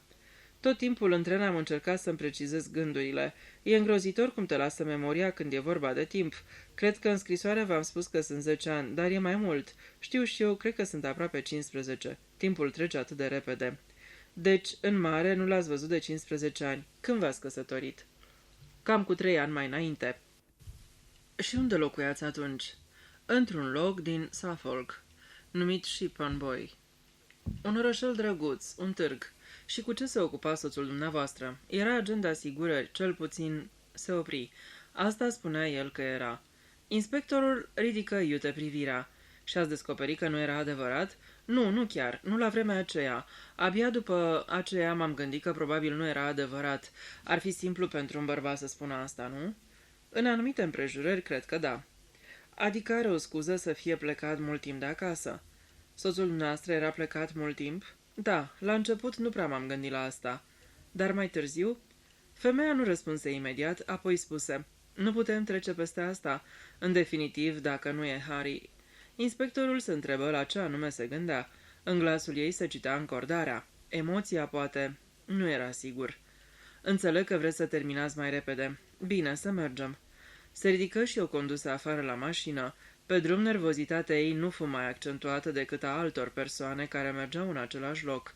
Masa glisantă fu treasă, ceașaful ridicat. Femeia rămăsese uitându-se lung câteva clipe cu respirația ușor accelerată, apoi se îndepărtă brusc. Spuse, e Harry, da. E mult mai bătrân, arată altfel, dar e Harry. Inspectorul o conduse din nou la mașină și se întoarse la secție. Nu spuse nimic. O lăsă să se adune. Când ajunseră iar în birou, un polițist apăru imediat cu o tavă cu ceai. Serviți, doamna Rival, veți un ceai. Vă va ajuta. Apoi vom sta de vorbă. Mulțumesc. Femeia își puse zahăr în ceai, mult zahăr, și îl dădu repede pe gât. Acum mi-e mai bine, spuse ea. Nu că m-ar fi răvășit cu adevărat, doar că te cam dă peste cap, nu-i așa? Credeți că acest om este într-adevăr soțul dumneavoastră? Sunt sigură. Firește, e mult mai bătrân, dar nu s-a schimbat foarte mult. Întotdeauna a arătat. Ei bine, foarte dichisit. Corect cum se cade, cu clasă. Da, gândi inspectorul, o descriere foarte bună. Cu clasă. Era întotdeauna foarte atent cu ținuta lui și așa mai departe, spuse doamna Rival. Cred că de asta se păcăleau atât de ușor, nu bănuiau nimic. Cine se păcălea, doamna Rival? Femeile, spuse doamna Rival, femeile. Acolo era majoritatea timpului. Înțeleg. Iar dumneavoastră ați aflat. Ei bine, eu am bănuit. Adică era plecat foarte mult. Firește că știam cum sunt bărbații. Mă gândeam că probabil era o fată din când în când. Nu are niciun rost să întreb pe bărbați despre astfel de lucruri. Te mint și cu asta basta. Dar nu credeam, chiar nu credeam că făcea o afacere din asta. Și făcea? Femeia dădu din cap. Cum ați descoperit? Ea ridică din numeri. Într-o zi s-a întors dintr-o călătorie. În Newcastle, spunea el. În tot cazul s-a întors și mi-a spus că trebuie să o șteargă repede. Spunea că jocul s-a terminat. Băgaze în buclu nu știu ce femeie. O profesoară, spunea el. Și s-ar putea să iasă tărăboi pe tema asta. Atunci l-am luat la întrebări. Nu s-a codit să-mi spună. Probabil credea că știam mai mult decât știam. Mi-a spus că femeile se îndrăgosteau ușor de el. El le dădea un inel și se logodeau, apoi le spunea că o să le investească el banii. De regulă, ele îi dădeau banii foarte ușor. Încercase același lucru și cu dumneavoastră? Încercase, numai că eu nu i-am dat. De ce? N-aveați chiar de atunci încredere în el? Ei bine, eu nu eram genul care să aibă încredere în cineva. Avusesem un pic de experiență și cunoșteam și retricurile bărbaților. Oricum n-am vrut să-mi investească el banii. Banii pe care îi aveam, puteam să-mi investesc și singură. Când a vrut să vă investească banii? Înainte sau după căsătorie? Cred că a sugerat ceva în genul ăsta și înainte, dar cum n-am răspuns, a schimbat imediat subiectul. Apoi, după ce ne-am căsătorit, mi-a spus despre nu știu ce oportunitate minunată care se ivise. I-am spus, ia-ți gândul. N-a fost doar pentru că nu aveam încredere în el, dar de multe ori auzisem bărbații spunând că dăduseră de ceva minunat și pe urmă s-a dovedit că picaseră de fraier. Soțul dumneavoastră a avut vreodată probleme cu poliția? Femeilor nu le place ca lumea să afle că au fost trase pe sfoară. Se pare că de data asta lucrurile puteau să se complice. Fata asta sau femeia era o femeie cu școală. Ea nu s-ar fi lăsat atât de ușor înșelată ca celelalte. Urma să aibă un copil? Da. Harkestel întrebă cu blândețe. Țineați la el, doamnă Rival? Nu știu. Sincer, nu știu. Cred că într-un fel da. Altfel nu m-aș fi maritat cu el. Erați, scuzați-mă, căsătorită cu el? Nici măcar de asta nu sunt sigură, spuse cu sinceritate doamna Rival. Eram căsătorită cu acte în regulă și biserică, dar nu știu dacă nu era însurat și cu alte femei, folosind un alt nume, presupun. Când m-am măritat cu el, numele lui era Castleton. Nu cred că era numele lui adevărat. Harry Castleton. E corect? Da. Și cât timp ați trăit ca soț și soție în Shipton Boys? Acolo am stat cam vreo 2 ani. Înainte am locuit în apropiere de Doncaster. N-am fost cu adevărat surprinsă când a venit în ziua aia și mi-a spus ce mi-a spus. Cred că știam de câtva timp că era un soi rău, numai că era greu de crezut, pentru că, vedeți dumneavoastră, părea atât de respectabil, atât de domn. Și ce s-a întâmplat după aceea? A spus că trebuia să plece urgent și eu i-am spus drum bun și cărare bătută, că eu n-am să înghit toate astea. Adăugă pe gânduri. I-am dat 10 lire, era tot ce aveam în casă. Era în pană de bani. De atunci nu l-am mai văzut și n-am mai auzit nimic de el, până azi. Sau mai degrabă până i-am văzut poza în ziar. N-avea niciun semn aparte, cicatrice, operație, o fractură, ceva? Nu cred. A folosit vreodată numele de Carrie? Carrie? Nu cred. Oricum, nu din câte știu eu. Harkestel îi întinse peste masă cartea de vizită. O avea în buzunar, spuse el. Ved că încă mai spunea că e agent de asigurări. Îmi închipui că folosea, adică tot felul de nume diferite. Spuneți că n-ați mai auzit de el de 15 ani? Nu mi-a trimis felicitări de Crăciun, dacă la asta vă referiți, spuse doamna Rival cu o undă de umor neașteptat. Oricum, nu cred că știa unde sunt. La scurt timp după ce ne-am despărțit, m-am întors pe scenă. Am renunțat și la numele de Castleton. M-am întors la Merlina Rival. Merlina nu e numele dumneavoastră adevărat, presupun. Femeia clătină din cap și pe chipul i-a apărut un surâs vesel. Eu l-am inventat. E neobișnuit. Numele meu real este Flossie Gap. Am fost botezată Florence, dar toată lumea îmi spunea Flossie sau Flo. Flossie Gap nu prea e romantic, nu-i așa? Cu ce vă ocupați acum, doamnă Rival? Încă mai sunteți actriță? Ocazional, spuse cu o doză de reținere doamna Rival. Înțeleg, spuse Harkestel cu tact. Singurul lucru pe care aș dori să mi-l spuneți, dacă puteți firește, este dacă aveți vreo idee de ce a venit Harry Castleton prin părțile astea. N-am nicio idee. Nici măcar nu știu ce a făcut în toți acești ani. E posibil să fi vândut polițe de asigurări false? Pur și simplu nu știu. Mi se pare puțin probabil. Adică Harry avea întotdeauna mare grijă de pielea lui. Nu ar fi riscat să facă ceva care i-ar fi primejduit libertatea. Cred mai degrabă că era vreo excrocherie cu vreo femeie.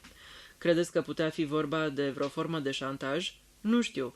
Poate că da, într-un fel. Probabil vreo femeie care n-ar vrea să iasă la iveală ceva din trecutul ei. Rețineți, nu spun că așa este, ci doar că s-ar putea. Nu cred că a vrut mulți bani, să știți. N-ar fi adus pe nimeni la disperare, ci doar aduna sume mici. Femeile îl plăceau, nu-i așa? Da. Mai e doar un mic aspect. Harkestel se adresă subalternului său. Vrei, te rog, să aduci ceasurile alea?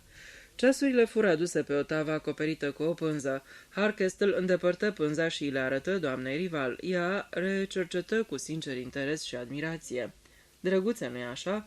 Îmi place acela. Atinse ceasul aurit. Ați mai văzut până acum vreunul din ele? Vă spun ceva? Nu. Ar trebui? Puteți face vreo legătură între soțul dumneavoastră și numele de Rosemary? Rosemary. Să mă gândesc, era o roșcată. Nu, pe aceea o chema Rosalie. Nu, mă tem că nu pot să vă ajut. De fapt, nici n-ar fi știut cum. Harry nu sufla o vorbă despre treburile lui. Dacă ați vedea un ceas ale cărui limba arată 4:13. Harkestel se opri. Doamna Rivel scoase un chicot vesel. M-aș gândi că se apropie ora ceaiului. Harkestel oftă.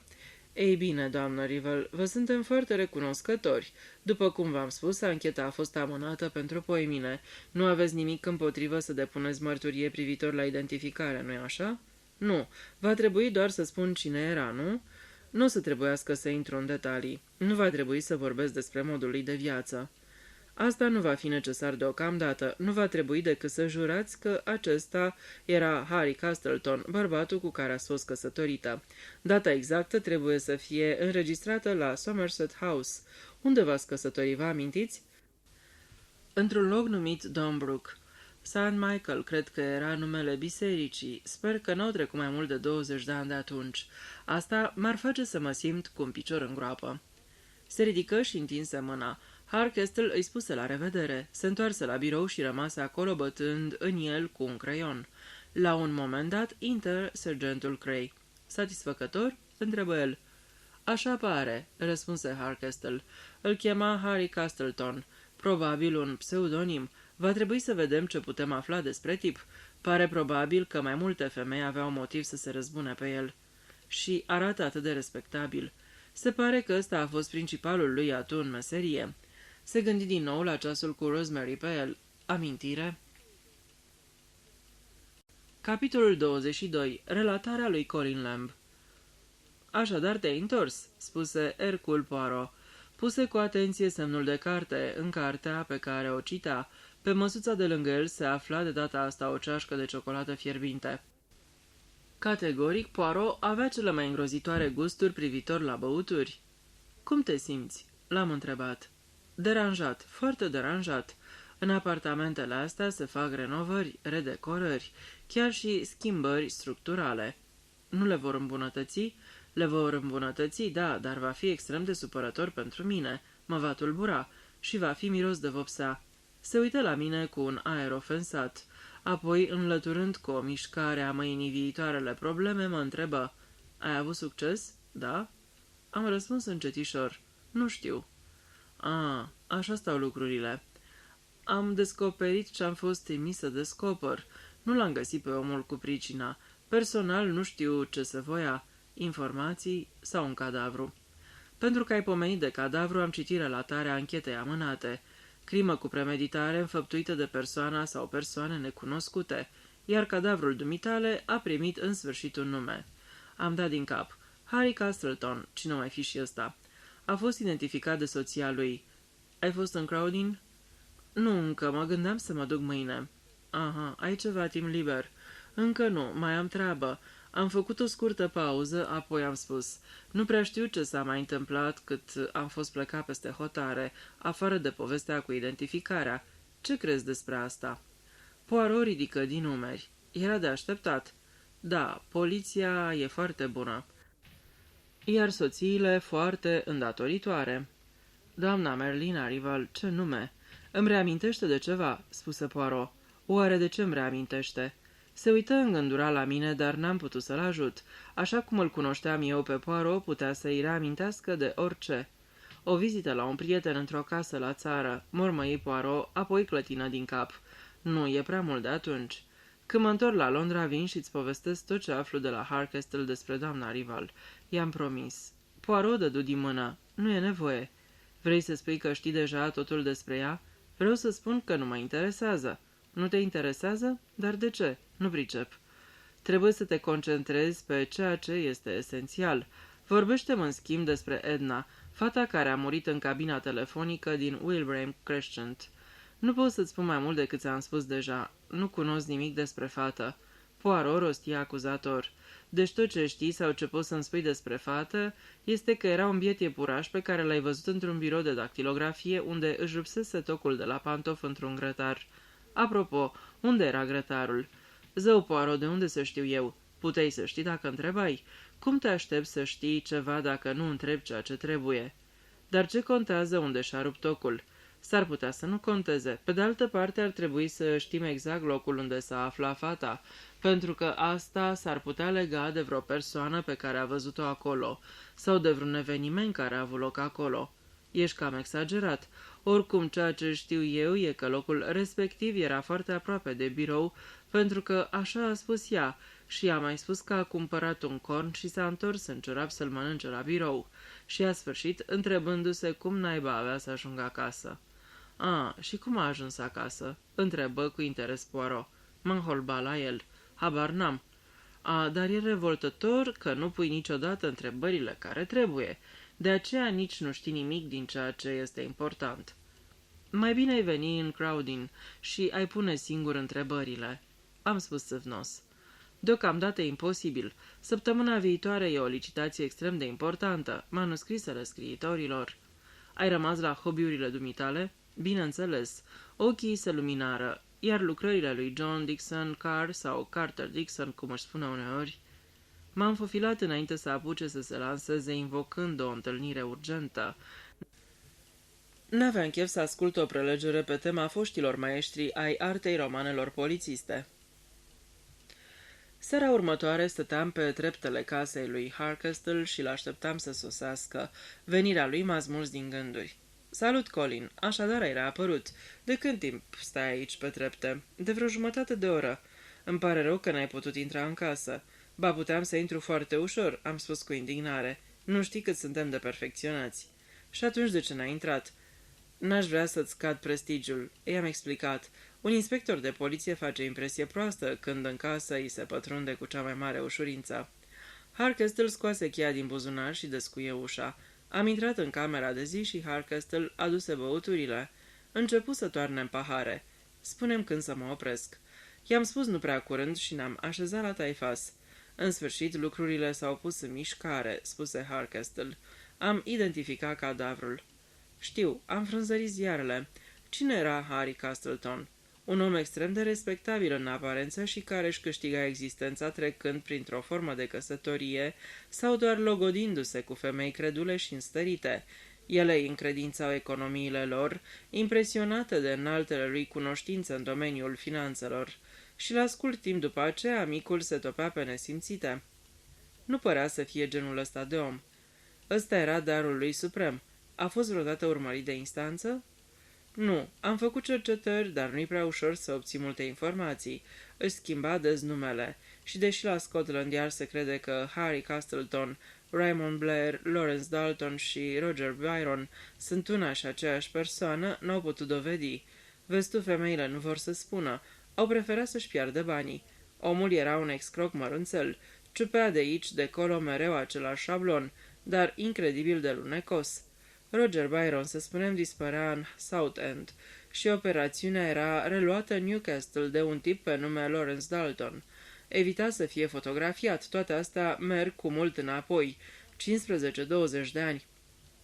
Cam pe atunci se pare că a dispărut cu adevărat. Au circulat zvonuri că a murit, dar unii spuneau că plecase în străinătate. În orice caz, nu s-a mai auzit nimic de el până a apărut mort pe covorul din camera de zi a domnișoarei Pebmarsh, nu? Exact. Asta deschide pentru noi posibilități. Categoric. O femeie lefterită care nu a uitat? Am sugerat. Se întâmplă, să știi, există femei cu memorie foarte bună care nu uită niciodată. Iar dacă o astfel de femeie ajunge să observe încă o nenorocire peste prima, asta e doar o presupunere. N-avem încă nimic care să o susțină.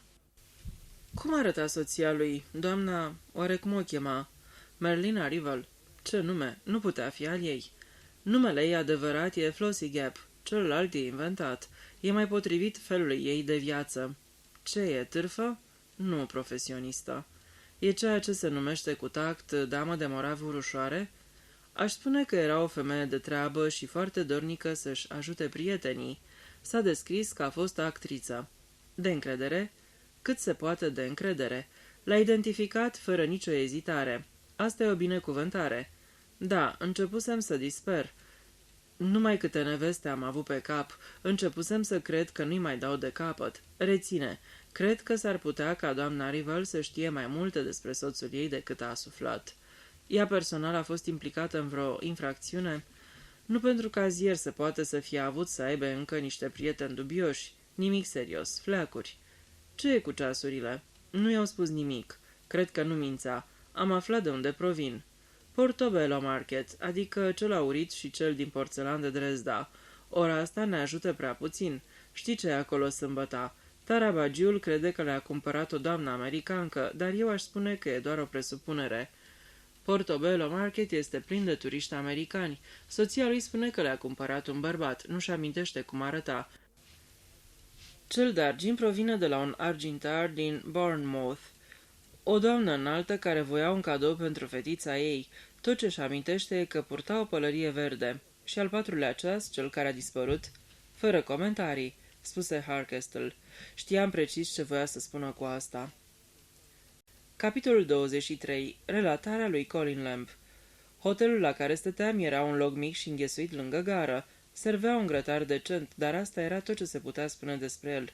Desigur, cu excepția faptului că era ieftin. În dimineața următoare, la 10, am sunat la biroul de secretariat Cavendish și am spus că am nevoie de o stenodactilografă pentru niște scrisori și un contract de afaceri. Mă numeam Douglas Wetherby și stăteam la Clarendon Hotel.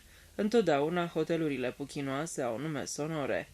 Era domnișoara Sheila Webb disponibilă? Un prieten mi-o recomandase ca fiind foarte eficientă. Aveam noroc. Sheila putea veni chiar acum. Totuși la 12 avea altă programare. Am spus că până atunci aveam să termin cu ea, întrucât eu însumi aveam o întâlnire. Eram în fața ușilor batante ale hotelului Clarendon când a apărut Sheila. I-am ieșit în întâmpinare. Domnul Douglas Wetherby, la ordinele dumitale, am spus. Dumneata ai sunat? Corect. Dar nu poți face așa ceva. Sheila se arătă scandalizată. De ce nu pot? Sunt pregătit să plătesc biroul Cavendish pentru serviciile dumitale. Ce interesează pe ei dacă petrecem prețiosul sau costisitorul dumitale timp în Buttercup Cafe, chiar aici peste drum, în loc să-ți dictezi scrisori plictisitoare?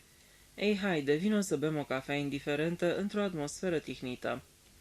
Buttercup, piciorul cocoșului, cafe, se ridica la înălțimea numelui său, fiind violent și agresiv galben. Fețele de masă, pernuțele de plastic, ceștile și farfurioarele erau toate de culoarea canarului. Am comandat 2 cafele și 2 porții de plăcintă. Era destul de devreme, așa că localul era practic la dispoziția noastră.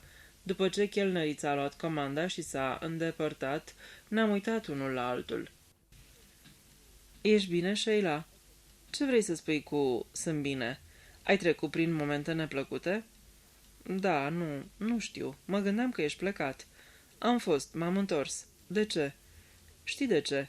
Își coborî privirea. Mi-e frică de el, spuse după o pauză de cel puțin un minut, ceea ce însemna mult timp. De cine ți-e frică? De prietenul dumitale, inspectorul acela. El crede că eu l-am omorât pe acel om și că am omorât-o și pe Edna. Oh, ăsta e felul lui, am spus liniștitor.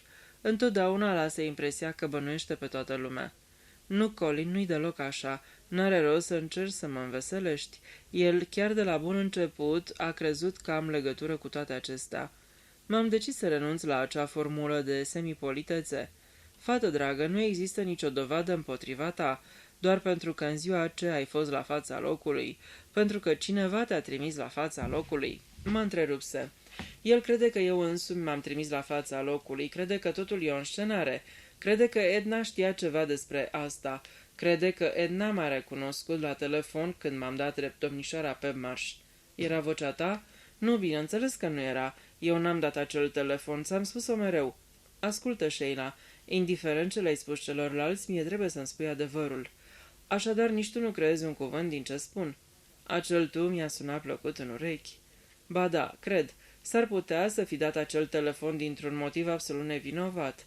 Poate cineva te-a rugat să-l dai, poate ți-a spus că făcea parte dintr-o glumă și pe urmă te-ai speriat.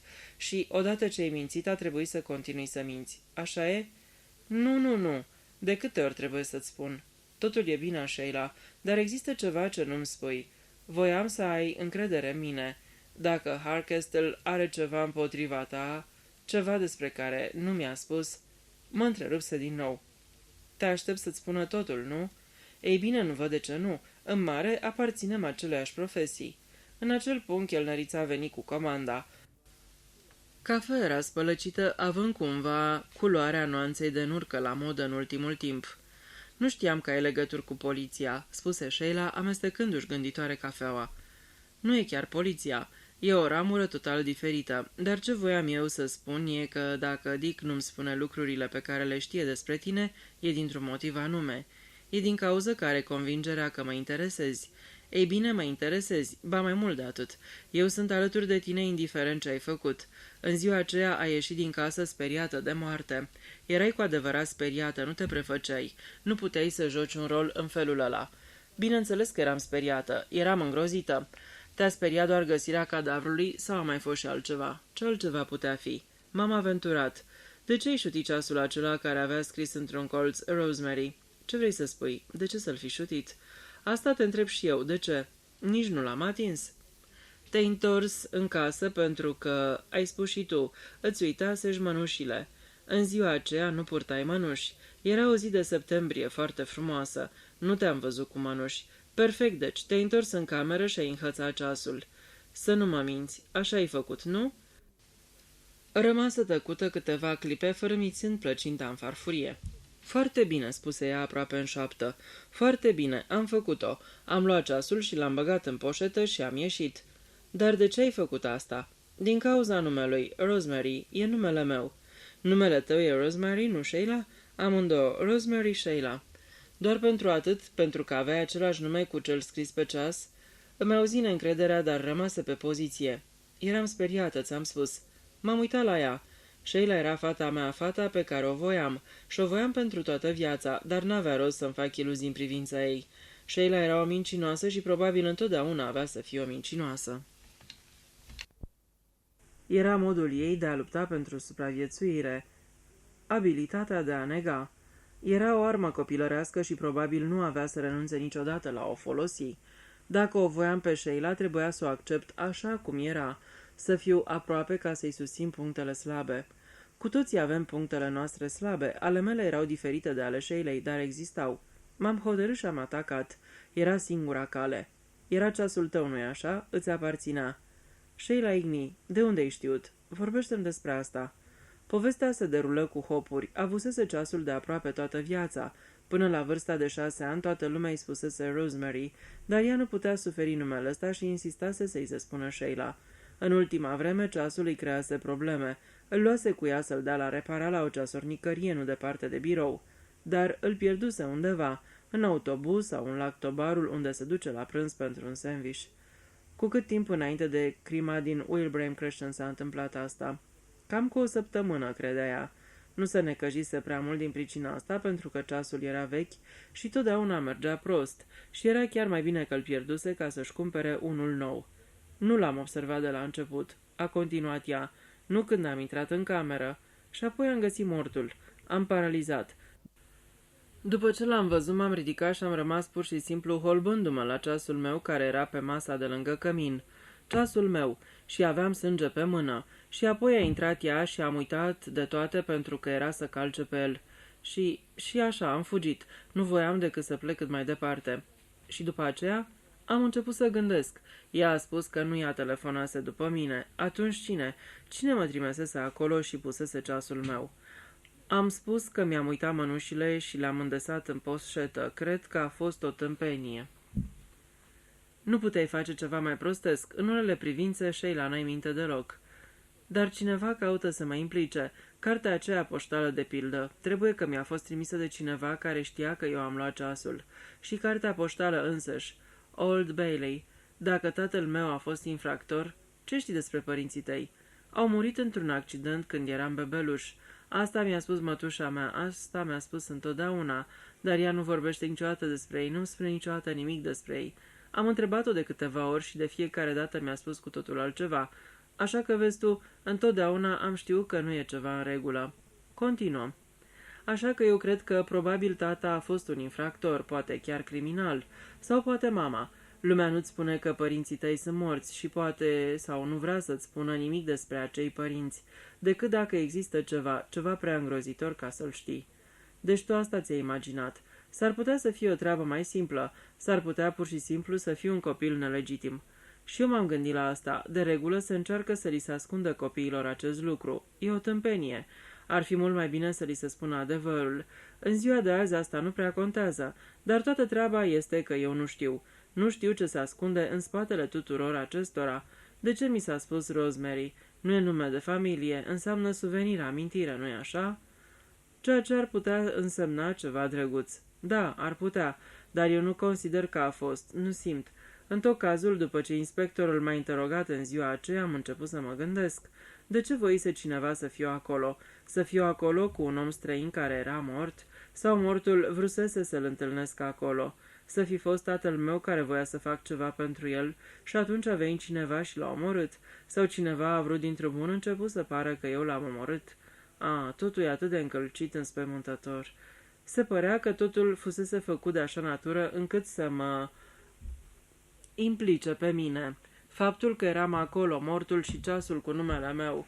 Așa că am intrat în panică și am făcut prostia aia, cum ai spus. Am clătinat din cap. Ai citit sau ai bătut la mașină prea multe romane polițiste? Am spus acuzator. Ce poți să-mi spui despre Edna? N-ai nicio idee ce avea cu tine? De ce a bătut atâta drum până acasă la tine când vă întâlneați zilnic la birou? Habar n-am.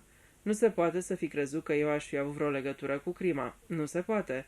Să fi auzit întâmplător ceva și să fi înțeles greșit? N-a fost nimic, îți spun, nimic. Mă îndoiam. Nu mă puteam abține să nu mă îndoiesc. Nici chiar acum nu aveam încredere că Sheila spunea adevărul. Ai dușmani? Tineri respinși, fete geloase, cineva nițel de pe fix care să-ți-o fi copt-o? Bineînțeles că nu. Deci asta era. Nici acum nu eram sigur în privința ceasului. Era o poveste fantastică. 4:13. Ce însemnau acele cifre? De ce să le scrii pe o carte poștală alături de cuvintele "nu uita", dacă nu înseamnă nimic pentru persoana căreia îi trimis cartea poștală? Am oftat, am achitat nota de plată și ne-am ridicat. Nu-ți face griji, am spus. Serviciul personal Colin Lamb e la treabă. Totul o să fie bine și o să ne căsătorim și vom trăi fericiți în veci în nici practic un an. Apropo, nu m-am putut abține să nu întreb, deși aș fi prefera să închei într-o notă romantică. Ce-ai făcut cu ceasul? L-ai pus în sertarul cu ciorapi? Sheila ezită înainte de a răspunde. L-am pus în lada de gunoi a casei vecine. Eram absolut impresionat. O treabă simplă și probabil eficientă. O dovadă de istețime din partea ei. Poate că o subestimasem pe Sheila. Capitolul 24. Relatarea lui Colin Lamb. După plecarea Sheilei m-am dus la Clarkson. Mi-am făcut bagajul și l-am lăsat la portar. Era genul de hotel în care trebuia să eliberez camera până la amiază. Apoi m-am așternut la drum. Pașii m-au purtat către secția de poliție și după o clipă de ezitare am intrat. L-am găsit pe Harcastle încrundându-se la o scrisoare pe care o ținea în mână. În seara asta un tindiardic, i-am spus. Mă întorc la Londra. S-a uitat la mine cu un aer gânditor. Vrei să-ți dau un sfat? Nu, m-am grăbit să refuz. Nu mi-a dat atenție. Așa se întâmplă mereu când lumea ține să-ți dea sfaturi. În locul tău aș pleca și aș rămâne plecat dacă ți-ai cunoaște interesul. Nimeni nu poate hotărî care e interesul altuia. Mă îndoiesc. Să spun ceva, Dick. Când termin misiunea prezentă, pun punct. Cel puțin, așa cred. De ce? Eu sunt ca un prelat demodat din epoca victoriană. Am dubii. Rezervă-ți timp. Nu știam ce vrea să spună cu asta. L-am întrebat de ce părea atât de îngrijorat. Citește asta. Îmi întinse scrisoarea. Dragă domnule, m-am tot gândit la ceva. Când m-ați întrebat dacă soțul meu avea semne particulare, v-am răspuns că nu avea, dar am greșit. De fapt, avea un fel de cicatrice în spatele urechii stângi. S-a tăiat cu briciul de bărbierit când câinele nostru a sărit la el și au trebuit să-l coasă. A fost ceva atât de mărunt și neimportant că nici nu m-am mai gândit la asta. A dumneavoastră, Merlina Rival. Are un scris drăguț, deși mie nu mi-ar fi dat prin cap să folosesc cerneală purpurie. Am spus. Avea mortul o cicatrice? Da, exact acolo unde spune ea. N-a văzut-o când i s-a arătat cadavrul? Harkestel clătină din cap. O acoperă urechea. Ca să o vezi, trebuie să îndoi urechea. Atunci în regulă. Ce te roade? Harkestel mi-a răspuns întunecat că iadul nu era nimic pe lângă cazul ăsta. M-a întrebat dacă la Londra am să mă duc la prietenul meu francez sau belgian. Probabil. De ce? I-am pomenit de el șefului poliției, care mi-a spus că își amintește foarte bine de el și să mă pregătesc să-i fac o primire călduroasă dacă are de gând să vină aici. Nu el, am spus. Omul ăsta e practic o moluscă ce nu se mișcă în ruptul capului. Era 12 și un sfert când am sunat la ușa casei din Wilbraham Crescent 62. Mi-a deschis doamna Ramsay. Abia Catadixi să se uită la mine. Ce este? M-a întrebat. Pot să vă vorbesc o clipă? Am fost aici cam acum 10 zile, poate nu vă amintiți. Ridică ochii și mă studie. Întrezi prin ce ne-i apăru o cută. Ați fost... Erați cu inspectorul de poliție, nu? Așa-i. Doamnă Ramsay, pot intra? Dacă așa vreți, nu poți refuza să lași poliția să intre. Mă conduse în camera de zi, mi-arătă cu un gest brusc un scaun și se așeză în fața mea. Glasul ei avusese o ușoară asprime, dar acum comportarea ei avea o apatie pe care nu mai văzusem anterior. E liniște azi aici. Presupun că băieții dumneavoastră s-au întors la școală. Da, acum e cu totul altceva. Vreți să mai puneți niște întrebări despre ultima crimă? Fata care a fost omorâtă în cabina telefonică. Nu, nu chiar. Eu nu prea am legături cu poliția, să știți. Păru ușor mirată. Cred că sunteți sergentul Lem, parcă. Mă numesc Lem, da, dar lucrez în cu totul alt departament. Apatia a dispărut din atitudinea doamnei Ramsay. Îmi aruncă o privire rapidă, grea și directă. Ei bine, ce este? Soțul dumneavoastră este încă în străinătate? Da. E plecat cam de mult, nu-i așa, doamnă Ramsay? Și cam departe. Ce știți despre asta? Ei bine, s-a dus dincolo de cortina de fier, nu-i așa? Rămasă tăcută câteva clipe, apoi rosti liniștită pe un ton plat. Da, e foarte corect. Știați că pleacă acolo? Cât de cât. Făcu o pauză, apoi spuse, voia să mă duc după el acolo. Se gândea de mai mult timp la asta, nu? Așa cred. Nu mi-a spus decât târziu. Nu-i împărtășiți vederile? Îi le împărtășeam cândva, dar trebuie să știți că deja... Verificați amănunții dacă lucrurile astea, nu-i așa, sunt adevărate. Răscoliți trecutul, aflați cine era tovarășul de călătorie, cine era membru de partid, toate lucrurile de genul ăsta. Ați putea să ne dați informații care ne-ar fi foarte utile? Femeia clătină din cap. Nu pot să fac asta, nu mă refer la faptul că nu vreau. Vedeți dumneavoastră, el nu mi-a spus niciodată ceva clar. Nu am vrut să știu. Eram sătulă și obosită de toată povestea. Când Michael mi-a spus că părăsește țara definitiv și că pleacă la Moscova, nici nu m-a mirat. Atunci trebuia să decid ce vreau eu să fac. Și ați decis că nu era suficient de atașată idealurilor soțului dumneavoastră. Nu, n-aș pune deloc sub forma asta. Vederile mele sunt întru totul personale.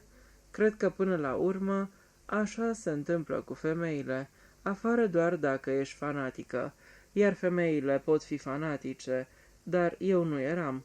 N-am fost niciodată mai mult decât o femeie cu vederi moderate de stânga. Soțul dumneavoastră era amestecat în afacerea Larkin? Nu știu, se poate să fi fost.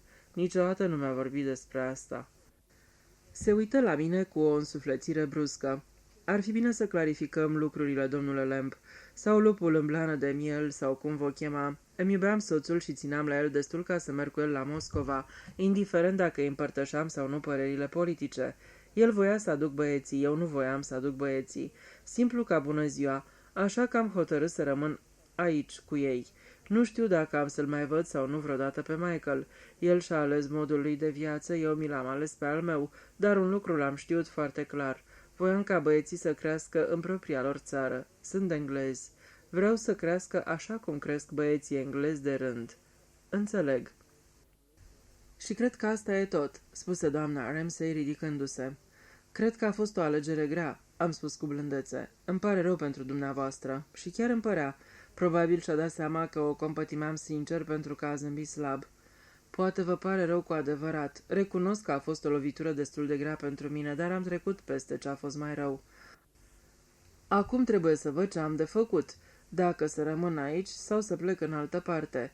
Va trebui să-mi iau un serviciu. Cândva am fost secretară, probabil îmi voi împrospăta cunoștințele urmând un curs de stenodactilografie. Ei bine, să nu vă duceți să lucrați la biroul Cavendish. De ce nu?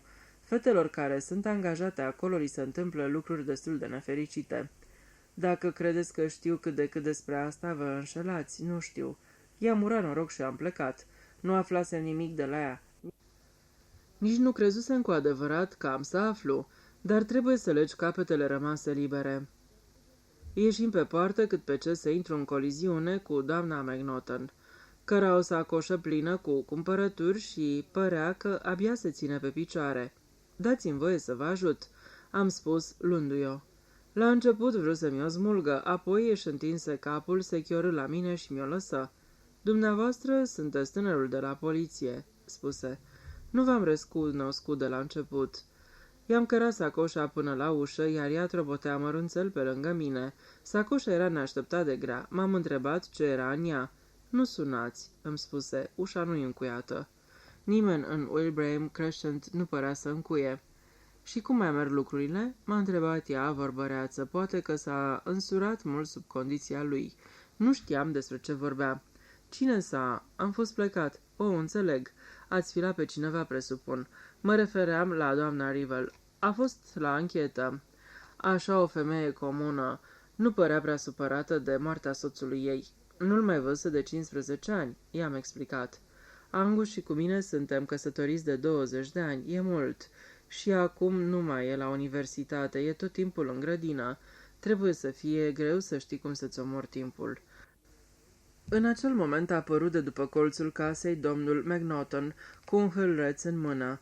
Puneți-o în bucătărie, îmi spuse repede doamna McNaughton, împurgându-mă cu cotul. Doar fulgi de porumb și ouă și un pepene galben, îi spuse soțului ei zâmbind luminos. Am depozitat sacoșa pe masa din bucătărie, a zdrângănit. Fulgi de porumb pe dracu, m-am lăsat în voie instinctelor mele de spion. Camuflate sub o foaie de gelatină erau 3 sticle cu whisky. Am înțeles de ce doamna McNaughton era uneori atât de radioasă și vorbăreață și de ce din când în când era puțin nesigură pe picioare și posibil de ce McNaughton renunțase la catedra.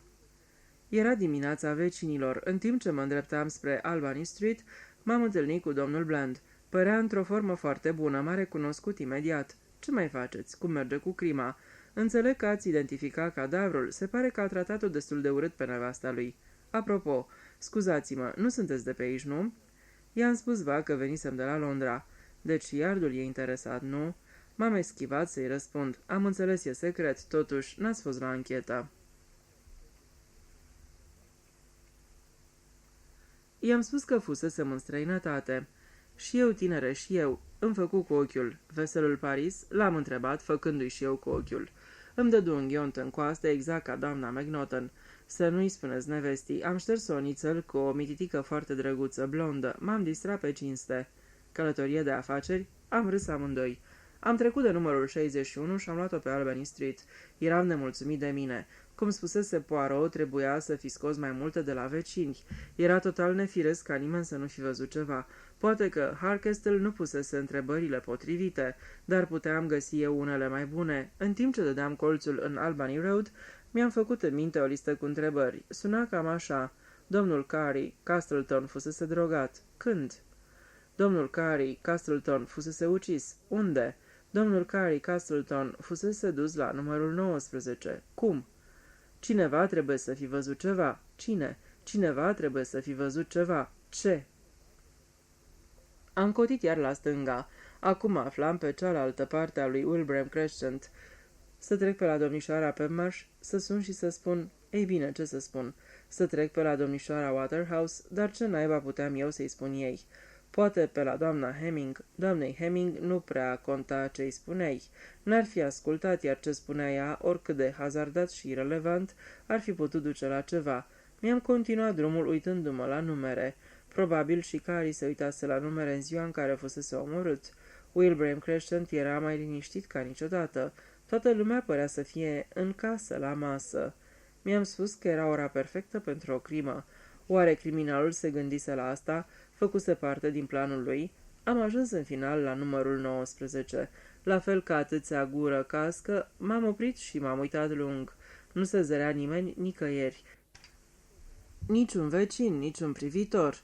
Am simțit o durere ascuțită în număr. Mă înșelasem. Era aici un vecin foarte obositor dacă respectivul vecin ar fi fost în stare să vorbească. Mă rezemasem de poarta de la numărul 20, iar pe poartă stătea aceeași pisică mare portocalie pe care o mai văzusem. Am schimbat câteva vorbe cu ea după ce mai întâi i-am desprins gheara jucăușă din umărul meu. Dacă pisicile ar putea vorbi, i-am oferit eu un subiect de discuție. Pisica deschise gura și scoase un mieunat melodios. Știu că poți, i-am spus. Știu că poți vorbi exact ca mine, dar tu nu vorbești pe limba mea. Stăteai aici în ziua aceea, ai văzut cine a intrat și cine a ieșit din casă. Știi tot despre ce s-a întâmplat. Nu te-aș considera în stare, pisule.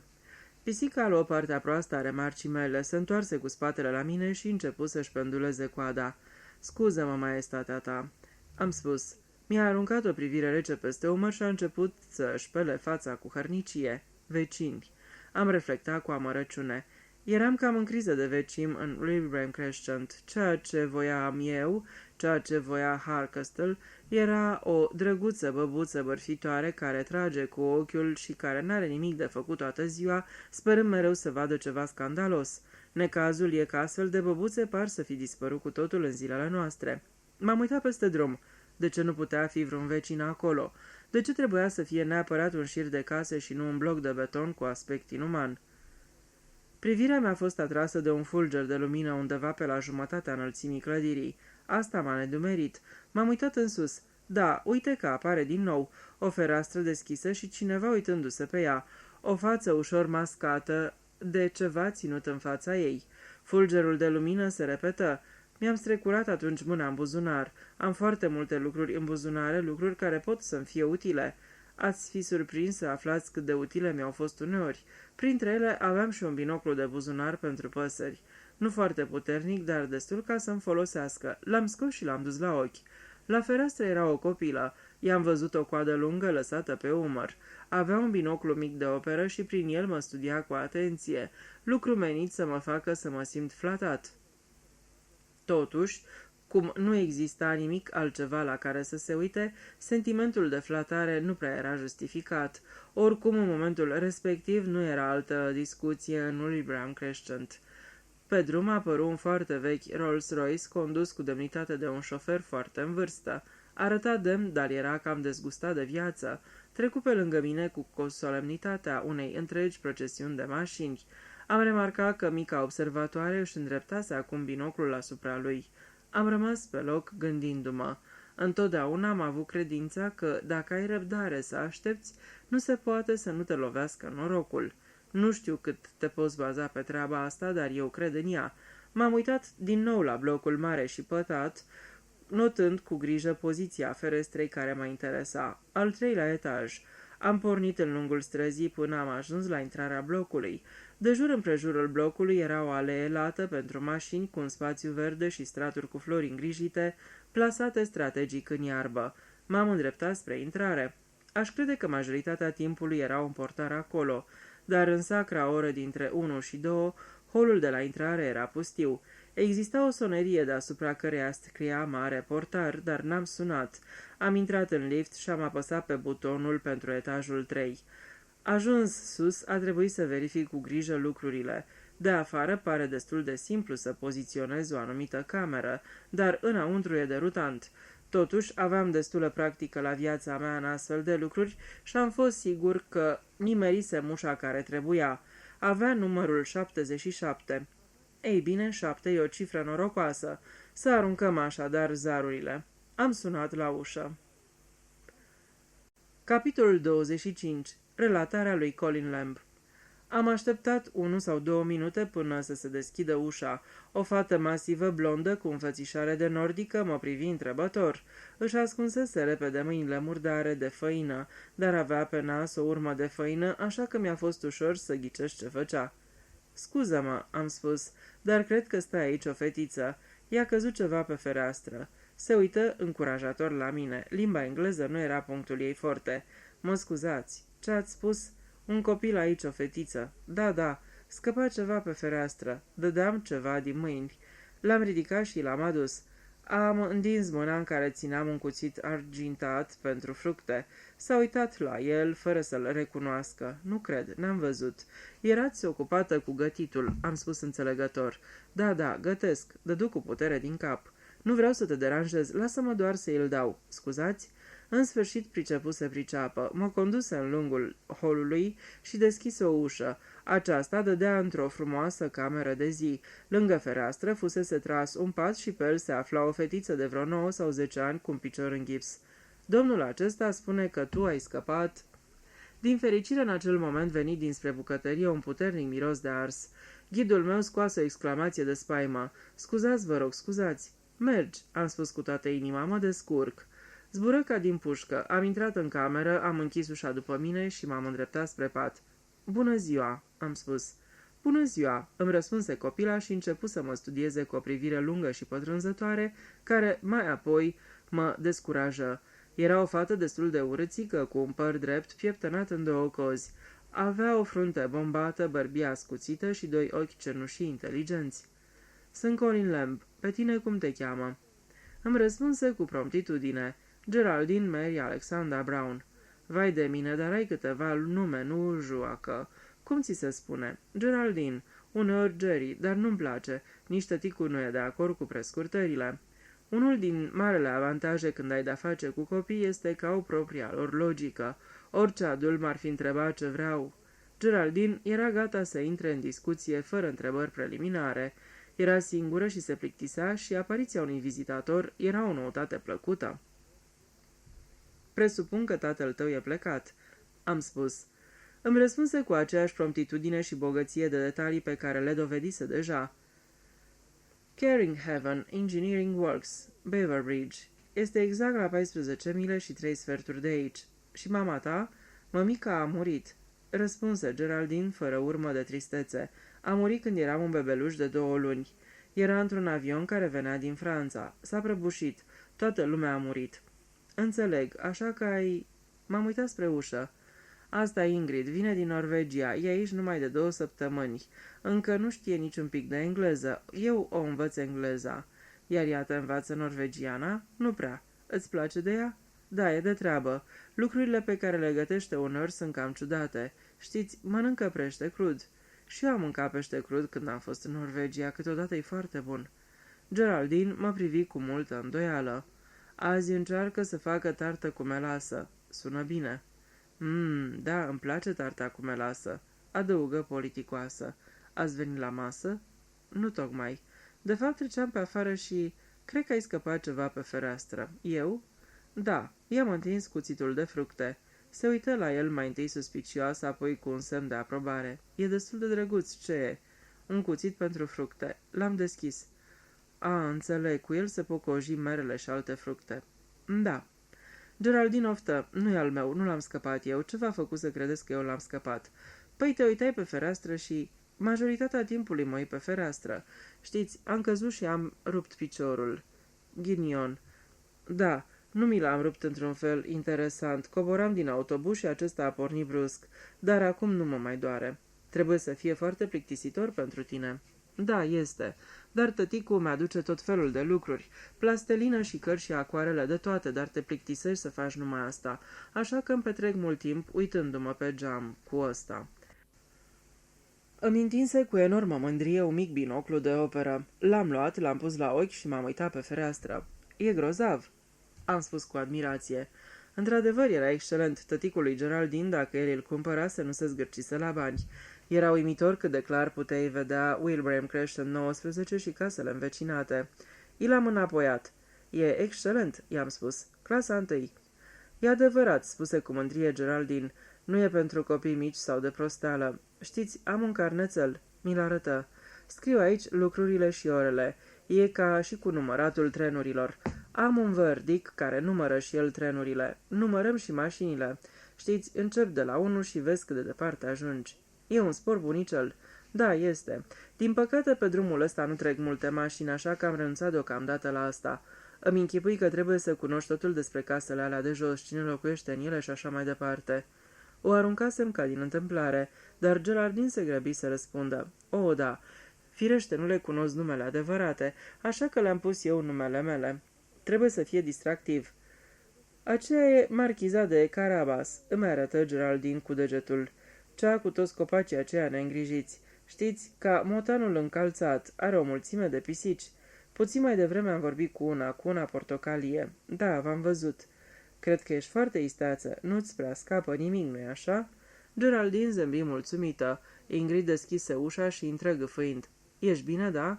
Suntem foarte bine, spuse cu fermitate Geraldine. N-ai de ce să-ți faci griji, Ingrid. Dădu cu putere din cap și dădu din mâini ca la pantomimă. Te duci înapoi, tu gătești. Bine, plec. Devine nervoasă când gătește, îmi explică Geraldine, când încearcă ceva nou, adică mă bucur că ați venit. Spune mai multe despre oamenii de la casele de dincolo și ce vezi? Cine locuiește în casa de alături, cea îngrijită? O, acolo e o femeie oarbă. E complet oarbă și totuși merge atât de bine ca și cum ar vedea. Portarul mi-a spus asta, Harry. E foarte cum se cade Harry, îmi spune o grămadă de lucruri. Mi-a povestit despre crimă. Crimă? Am întrebat corespunzător de mirat. Geraldine dădu din cap. A fost o crimă în casa aceea, practic am văzut-o. Extraordinar de interesant. Nu-i așa? Nu mai văzusem niciodată o crimă, adică nu mai văzusem un loc în care s-a petrecut o crimă. Ce ai văzut? Păi chiar atunci nu se petrecea mare lucru. E o perioadă din zi cam pustie. Treaba palpitantă a fost când a ieșit cineva în fugă din casă, țipând. Și atunci, firește, am știut că se întâmplase ceva. Cine țipa? O femeie. Era foarte tânără, destul de drăguță. A ieșit pe ușă și țipa și țipa. Pe drum venea un tânăr. Ea a ieșit pe poartă și s-a agățat de el. Așa. Făcu o mișcare cu brațele. Ochii m-au fixat brusc. Semăna cu dumneavoastră. Trebuie că am o dublură, am spus dezvolt. Ce s-a mai întâmplat? Treaba asta este atât de palpitantă. Păi, a trântit-o jos, știți, pe pământ pur și simplu și s-a dus în casă, iar împărăteasa, asta e pisica portocalie, împărăteasa îi spun eu pentru că arată întotdeauna atât de semeață. A încetat să se mai spele și a părut foarte mirată și atunci domnișoara țeapă a ieșit din casa ei. Asta e cea de la numărul 18. A ieșit și s-a oprit pe scări holbându-se. Domnișoara țeapă? Așa-i spun eu, fiindcă e așa de slabă. Are un frate și îl terorizează. Continuă. Și apoi s-au întâmplat tot felul de lucruri. Bărbatul a ieșit iar din casă. Sunteți sigur că n-ați fost dumneavoastră? Sunt un tip cu o înfățișare foarte banală. Am spus cu modestie. Sunt o grămadă ca mine. Da, s-ar putea să fie adevărat, spuse Geraldine deloc flatant. În fine, bărbatul acesta s-a dus și a dat telefon din cabina telefonică de acolo. După aceea a început să sosească poliția. Ochii ei scânteiară. O mulțime de polițiști. Și-au luat mortul de acolo cu un fel de ambulanță. L-am văzut și pe Harry. Ăsta-i portarul de aici, de la bloc. El mi-a povestit totul după aceea. Ți-a spus cine a fost omorât? A spus doar că un bărbat. Nimeni nu știa cum îl cheamă. Foarte interesant. Mă rugam cu aprindere să nu apară tocmai atunci Ingrid cu vreo tartă delicioasă sau cu altă delicatesă. Dar mergi puțin înapoi. Spune-mi ce ai văzut mai devreme. L-ai văzut pe acest om, omul care a fost omorât? L-ai văzut când a sosit în casa aceea? Nu l-am văzut. Presupun că trebuie să fi fost tot timpul acolo. Vrei să spui că locuia acolo? Oh, nu locuiește decât domnișoara Pebmarsh. Deci, știi cum o cheamă? Da, s-a scris în ziare, despre crimă. Iar pe fata care țipa o chema Sheila Webb. Harry mi-a spus că pe omul care a fost omorât îl chema Carrie. E un nume ciudat, nu-i așa, ca lucrul acela ce se mănâncă. Și a mai fost încă o crimă, să știți. Nu în aceea zi, mai târziu, în cabina telefonică din josul drumului. Pot să o văd de aici, dar trebuie să scot capul pe fereastră și să-l sucesc. Firește, pe asta n-am văzut-o. Dacă aș fi știut ce avea să se întâmple, aș fi scos capul, dar cum nu știam, nu l-am scos. În dimineața aceea era multă lume în stradă uitându-se la casa de peste drum. E o prostie, după părerea mea, nu-i așa? Da, mare prostie. Aici Ingrid își făcu din nou apariția. Eu vine repede, ne liniștia. Eu vine foarte degrabă acum. Plecă iar. Geraldine spuse, nu prea avem nevoie de ea. Se frământă în legătură cu mesele. Aceasta e singura pe care trebuie să o pregătească, în afara micului dejun. Seara tăticu se duce la restaurant și îmi aduce ceva de acolo. Doar pește sau ceva, nu o cină adevărată. În glas avea o undă de tristețe. La ce oră iei de obicei prânzul, Geraldine? Cina, vreți să spuneți? Asta e cina mea. Eu nu iau cina seara, ci doar o gustare foarte târziu. Ei bine, eu mi-au cina la orice oră se întâmplă să o termine Ingrid de gătit. E cam ciudată în privința timpului. Trebuie să fie gata cu micul dejun exact la timp pentru ca tăticul se supără foarte tare. Dar cina de la amiază o luăm la orice oră. Uneori la 12, alteori abia la 2. Ingrid spune că nu mănânci la o oră anume, ci doar atunci când mâncarea e gata. Simplu ca bună ziua, am spus. Și la ce oră ți-ai luat prânzul? Cina, adică în ziua crimei. Atunci a picat la ora 12. Știți, ziua aceea e ziua liberă a lui Ingrid. Se duce la cinema sau la coafor și vine doamna Perry și îmi ține companie. E teribilă, zău. Te bate. Te bate? Am întrebat ușor nedumerit. La cap, adică. Spune treburi de genul, fetițică scumpă. Nu e tipul de persoană cu care poți avea o conversație ca lumea, dar îmi aduce dulciuri și lucruri de felul ăsta. Câți ani ai, Geraldine? 10. 10 ani și 3 luni. Știi să porți o conversație inteligentă?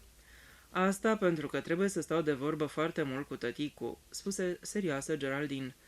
Așadar, în ziua crimei ai cinat de vreme. Da, așa că Ingrid a putut să spele vasele și să plece chiar după ora 1. Apoi te-ai uitat pe fereastră urmărind lumea. Da, o parte din timp. Mai devreme, pe la 10, am dezlegat cuvinte încrucișate. Mă întrebam dacă nu cumva ai văzut când a sosit domnul Cary. Nu, n-am văzut. E destul de ciudat, recunosc. Probabil a ajuns acolo foarte devreme. Nu s-a dus la ușa din față să sune la sonerie, l-aș fi văzut. Poate intra prin grădină, adică prin cealaltă parte a casei. O, nu, dă cu spatele spre alte case, nu l-ar plăcea să intre nimeni prin grădinile lor. Nu, cred că ai dreptate. Tare aș vrea să știu cum arată, spuse Geraldine. Păi, era destul de bătrân, în jur de 60 de ani. Nu avea barbă sau mustață și purta un costum gri închis. Geraldine clătină din cap. Sună cumplit de banal, spuse ea cu dezaprobare. Oricum trebuie să fie dificil să deosebești o zi de alta când zaci aici tot timpul uitându-te pe fereastră. Geraldine primi provocarea. Ba, nu-i deloc dificil. Pot să vă spun totul despre dimineața aceea. Știu când a venit și știu când a plecat doamna Crabbe. Asta e femeia care face zilnic curățenie, nu? Da, o tulește exact ca un crab. Are un băiețel, uneori îl aduce cu ea, dar în ziua aceea nu l-a adus. Iar domnișoara Pebmarsh pleacă pe la 10. Se duce la școală, la o școală de orbi. Doamna Crabbe pleacă pe la 12. Uneori are un pachet pe care nu l-avea când a venit. Bucățele de unt sau de brânză, cred, pentru că domnișoara Pebmarsh nu vede. Știu cât se poate de bine ce s-a întâmplat în ziua aceea, pentru că eu și Ingrid ne certaserăm puțin și ea nu vroia să vorbească cu mine. Eu învăț engleză și ea voia să știe cum se spune până ne întâlnim iar. Trebuia să-mi spună în germană, Auf Wiedersehen. Știu asta pentru că am fost odată în Elveția și oamenii de acolo așa spuneau. Și mai spuneau și Grüß Gott. E nepoliticos dacă spui în engleză. Deci tu cum ai învățat-o pe Ingrid să spună? Geraldine începu să chicotească răutăcios pe înfundate.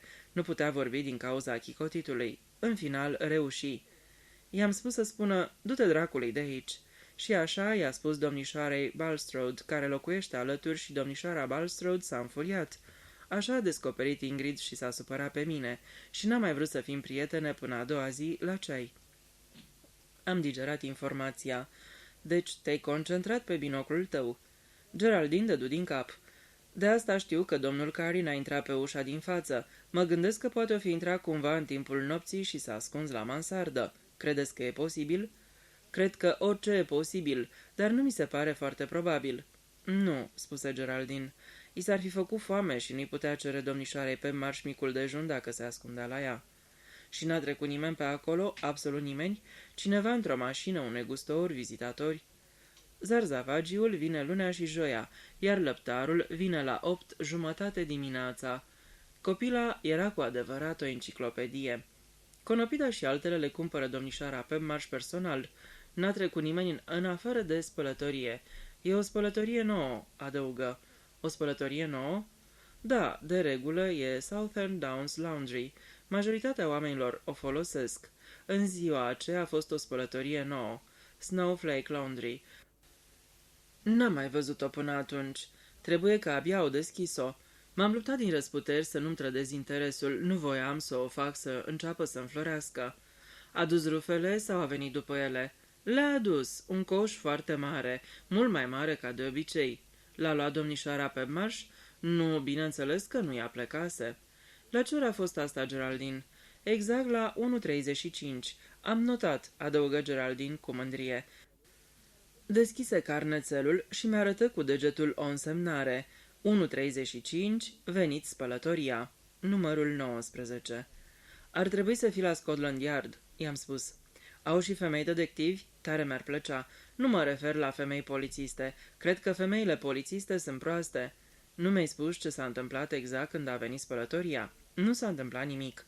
Șoferul a coborât, a deschis duba, a scos coșul și s-a dus cu el, bălăbănindu-se pe picioare până după colțul casei, la ușa din spate. Cred că n-a putut intra în casă. Probabil domnișoara pe marș o încuie, așa că probabil l-a lăsat acolo și s-a întors. Cum arăta? Obișnuit. Ca mine? O, nu, mult mai în vârstă ca dumneavoastră, dar nu l-am putut vedea ca lumea pentru că a tras acolo. Îmi arătă spre dreapta. A tras în fața numărului 19, deși era pe sensul invers, dar asta nu contează pe o stradă ca asta, și apoi a intrat pe poartă, a plecat peste coș. Nu i-am văzut decât partea din spate a capului, iar când s-a întors își freca fața. Cred că îl trecuseră apele cărând coșul ăla. Și după aceea a plecat? Da. De ce credeți că lucrul ăsta e atât de interesant? Păi nu știu. Mă gândeam că el s-ar putea să fi fost interesant. Ingrid deschise larg ușa. Împingea o măsuță pe rotile. Noi acum cină, spuse ea radioasă. Doamne, exclamă Geraldine, sunt lihnită de foame. M-am ridicat. Trebuie să plec. La revedere, Geraldine. La revedere. Cum rămâne cu ăsta? Îmi arătă cuțitul de fructe. Nu-i al meu. Aș fi vrut eu. Se pare că nu-i al cuiva anume, nu-i așa? E ca o comoară fără proprietar. Cam așa ceva. Cred că ar fi bine să-l păstrezi tu. Adică să-l păstrezi până îl revendică cineva, dar nu cred că îl va revendica nimeni. Am spus de adevăratele. Dă-mi un măr, Ingrid. Măr? Pom, apfel. Le-am lăsat să se descurce. Capitolul 26. Doamna Rivel împinse ușa micului hotel Peacock's Arm și înainte ușor nesigură pe picioare către bar. Murmura ceva în surdină, nu era străină de acest loc și fu salutată cu căldură de către barman. Bună, Flo, ce mai faci? Nu e drept, spuse doamna Rivel, nu-i cinstit. Nu-i corect. Știu eu ce spun. Fred, și spun că nu-i corect. Firește că nu-i corect, spuse liniștitor Fred. Ce bei? Aș vrea să știu. Vrei ca de obicei? Doamna Rivel aprobă din cap. Plăti și începu să-și soarbă băutura. Fred se îndepărtă să servească alți consumatori. Băutura o mai înveseli puțin pe doamna Rivel. Continuă încă să murmure în surdină, dar cu expresie mult mai bine dispusă. Când Fred reveni lângă ea, doamna Rivel îi se adresă pe un ton mai moale. În tot cazul, n-am de gând să tolerez asta, spuse ea. Nu, n-am să tolerez. Dacă există un lucru pe care nu-l suport, e înșelăciunea. Nu înghit înșelăciunea. Niciodată n-am tolerat-o. Firește că nu, spuse Fred. O studie cu un ochi expert. A băut binișor până acum, își spuse el. Totuși mai rezistă la vreo 2 pahare. Are ea ceva pe suflet. Înșelăciunea, spuse doamna Rivel. Fred se întoarse să salute altă cunoștință. Doamna Rivel continuă să murmure. Nu-mi place și n-am să o tolerez. Așa am să spun, să nu-și închipuie lumea că poate să mă trateze așa. Nu, nu poate. Adică nu e corect și dacă nu te aperi singur, cine să te apere? Mai dă-mi unul, dragule, adăugă cu glas tare. Fred o servi. În locul tău, după ăsta m-aș duce acasă, o sfătui el. Se întrebă ce o supăra atât de tare. De obicei era bine dispusă, prietenoasă, mereu cu zâmbetul pe buze. Asta o să mă bage în bucluc, Fred. Când oamenii îți cer să faci un lucru, ar trebui să-ți spună totul despre el. Ar trebui să-ți spună ce înseamnă și ce fac ei. Mincinoși împuțiți, asta e părerea mea, și n-am să o tolerez. În locul tău aș tăia-o spre casă, spuse Fred, observând o lacrimă gata să se prelingă pe chipul machiat. O să vină curând ploaia și încă o ploaie zdravănă. O să-ți strice frumusețea de pălărie. Doamna Rivel îi adresă un zâmbet slab de recunoștință, apoi își aminti de oful ei. Vai de mine, nu știu ce să fac. Eu m-aș duce acasă și aș trage un somn bun, spuse blând barmanul. Da, poate, dar... Ei, haide, doar nu vrei să-ți prăpădești pălăria. Asta e foarte adevărat, da, foarte adevărat. Asta e o remarcă de foarte profană. Nu, n-am vrut să spun asta. Ce-am vrut să spun?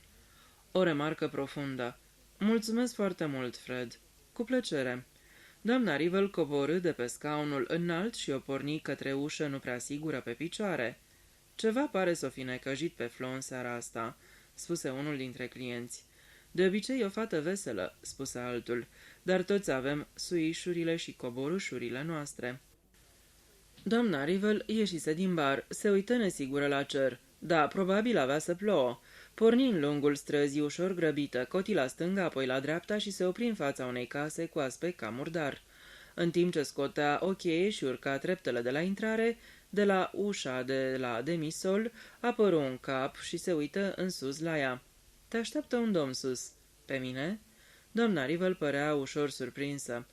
Ei bine, dacă se poate numi domn, bine îmbrăcat și așa mai departe, dar nu-i chiar lordul Ardenon Ver, aș spune.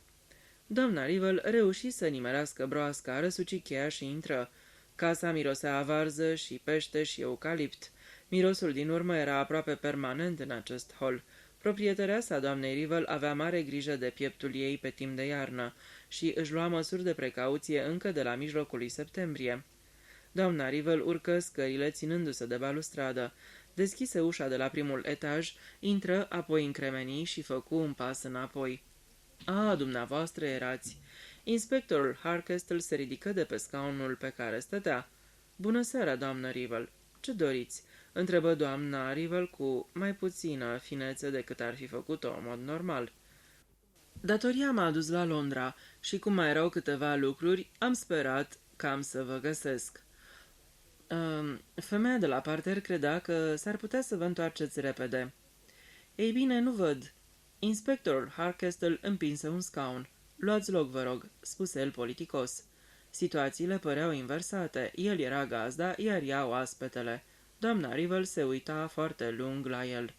Ce înțelegeți prin câteva lucruri? Întrebă ea. Mici aspecte care au apărut, răspunse Harkestle. Vă referiți la Harry? Corect. Ascultați, începe doamna Rivel ușor bătăioasă în timp ce la nările inspectorului ajunsese un damf de alcool. L-am prins cu mâța în sac pe Harry. Nu mai vreau să mă mai gândesc la el. Când i-am văzut poza în ziar, n-am venit eu la dumneavoastră și v-am spus totul despre el. A trecut mult de atunci și nu mai vreau să-mi amintesc de el. Nu mai am nimic să vă spun. V-am spus tot ce am ținut minte, iar acum nu mai vreau să aud despre asta. Există un lucru mic, spuse inspectorul blând și parcă scuzându-se. Foarte bine, spuse cam grosolan doamna Rivel. Ce, să-l auzim. L-ați recunoscut pe acest bărbat ca fiind soțul dumneavoastră sau bărbatul cu care ați încheiat o formă de căsătorie acum 15 sau 20 de ani. E corect, nu-i așa? Aș fi crezut că până la ora asta o să știți precis câți ani sunt de atunci. Mai stați decât credeam, își spuse Harkestle. Continuă. Da, aici aveți dreptate, am verificat. V-ați căsătorit pe 15 mai 1948. Se spune că nunțile din mai aduc ghinion, mie sigur mi-a adus. În ciuda anilor care s-au scurs, v-ați putut identifica foarte ușor bărbatul. Doamna Rivel se foi ușor neliniștită. Nu îmbătrânise mult, spuse ea. Harry a avut întotdeauna grijă de persoana lui. Și ne-ați putut da și un amănunt în plus. Mi-ați descris o cicatrice. Așa, era după urechea stângă. După urechea stângă? Harkestle sublinie cuvântul. Păi, o clipă păru că stă în dubiu. Da, așa cred. Da, sunt sigură. Era în stânga gâtului. Arătă locul cu degetul. Și spuneți că se bărbierea? Așa este. Câinele a sărit pe el. Pe vremea aceea aveam un câine foarte jucăuș. A sărit pe Harry, iar el avea briciul în mână și a intrat adânc. I-a curs mult sânge. S-a vindecat, dar a rămas cu o cicatrice. Ăsta e un punct foarte prețios, doamnă Rivel. La urma urmelor, oamenii pot semăna foarte bine între ei, mai ales când au trecut mulți ani, dar când găsești un bărbat care seamănă foarte bine cu soțul tău și mai are și o cicatrice identică într-un loc identic, asta face ca identificarea să fie ușoară și sigură, nu-i așa? Se pare că într-adevăr avem ceva de la care să mergem mai departe. Mă bucur că sunteți mulțumit. Și când s-a întâmplat accidentul ăsta cu briciul? Doamna Rivel reflectă o clipă. Trebuie să fi fost cam la 6 luni după ce ne-am căsătorit. Da, atunci a fost. Îmi amintesc că în vara aceea aveam câinele. Așadar s-a petrecut între octombrie și noiembrie 1948, așa e? Da. Și după ce soțul dumneavoastră v-a părăsit în 1951, nu m-a părăsit el, ci eu l-am dat afară pe ușă, spuse cu demnitate doamna Rivel. Chiar așa, spuneți-i cum vă place. Oricum, după ce l-ați dat afară pe ușă în 1951, nu l-ați mai văzut niciodată până ați văzut poza în ziar? Da, așa v-am și spus. Și sunteți foarte sigură în privința asta, doamnă Rivel? Firește că sunt sigură. N-am mai dat ochii cu Harry Castleton din ziua aceea până când l-am văzut mort. Asta e ciudat să știți, doamnă Rivel. Asta e foarte ciudat. De ce? Ce vreți să spuneți? Ei bine, e un lucru foarte ciudat, țesutul cicatricii. Desigur, dumneavoastră sau mie nu ne-ar spune mare lucru. O cicatrice e o cicatrice, dar doctorii pot spune o mulțime de lucruri pornind de la ea. Știți, pot spune mare de cât timp are un om o cicatrice. Nu știu unde vreți să ajungeți. La următorul lucru, doamnă Rivel, conform spuselor medicului nostru legist și ale altui doctor pe care l-am consultat, țesutul cicatricii din spatele urechii soțului dumneavoastră dovedește foarte limpede că cicatricea nu putea fi mai veche de 5 sau 6 ani. Prostii, nu cred. Nimeni nu poate spune că n-a fost când.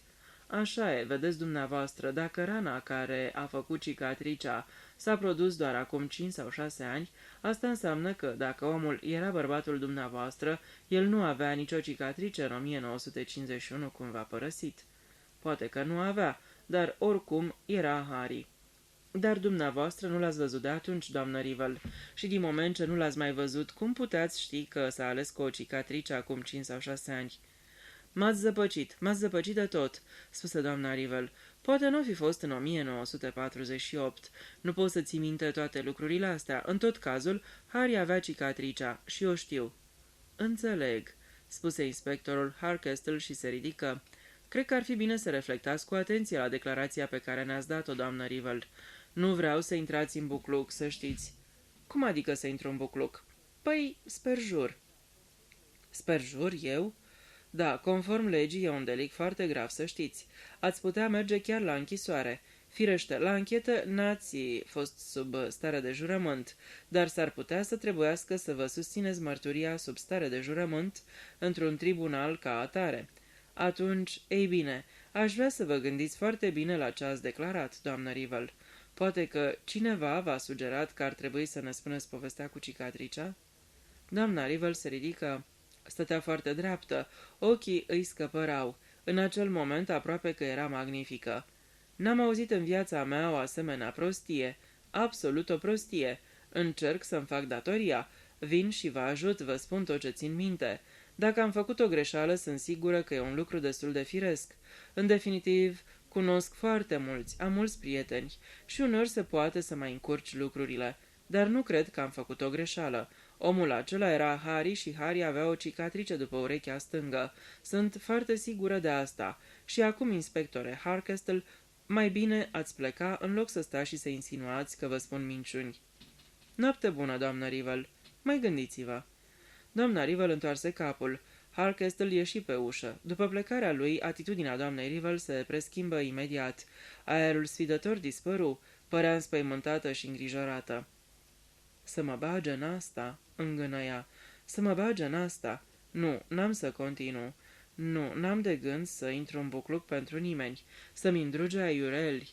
Să mă mintă, să mă înșele, e monstruos, absolut monstruos, am să-i o spun. Se plimba fără strâmpări prin camera, apoi, hotărându-se, luă o umbrelă și ieși. Porni spre capătul străzii, ezită în fața unei cabine telefonice, apoi porni mai departe spre oficiul poștal. Intră, ceru fise, după care intră într-una din cabinele telefonice de acolo. Formă dispeceratul și ceru un număr. Așteptă până îi se făcu legătura. Vorbiți, vă rog, aveți legătura. Vorbi. Alo? Oh, tu ești. Aici, Flo. Nu, știu că mi-ai spus să nu, dar a trebuit. Nu te-ai purtat corect cu mine. Nu mi-ai spus în ce intram. Mi-ai spus doar că ar fi neplăcut pentru tine dacă bărbatul ăsta ar fi identificat. Nu mi-a trecut o clipă prin cap că am să fiu amestecată într-o crimă. Da, firește, dar nu asta mi-ai spus mie. Da, cred. Cred că are vreo legătură cu tine în vreun fel. Ei bine, n-am să tolerez asta, să știi. O fi un accesoriu, dar eu am crezut întotdeauna că accesoriu e o bijuterie. În tot cazul, acum a apărut ceva și sunt înspăimântată, să știi. Mi-ai spus să le scriu și să le spun despre cicatrice. Acum se pare că s-a ales cu cicatricea aia abia acum un an, doi, și uite-mă jurând că o avea când m-a părăsit cu ani în urmă. Iar ăsta-i spărjur și pot să merg la închisoare pentru el. Nu, n-are rost să încerci să mă duci cu făfârlica, nu. Să servești pe cineva e una, știu că m-ai plătit pentru asta și nici măcar nu cine știe ce. Bine, perfect, ascult, dar n-am să... Bine, am să-mi țin gura. Ce-ai spus? Cât? Asta e o grămadă de bani. De unde să știu eu că chiar îi ai? Păi da, firește, asta ar schimba treaba. Jur că n-ai nicio legătură cu asta? Adică n-ai omorât pe nimeni? Nu, sunt sigură că n-ai face-o. Desigur, înțeleg asta. Uneori te încurci cu temiri cine și asta întinde coarda. Și nu-i vina ta. Întotdeauna faci ca lucrurile să sune atât de plauzibile. Întotdeauna ai făcut.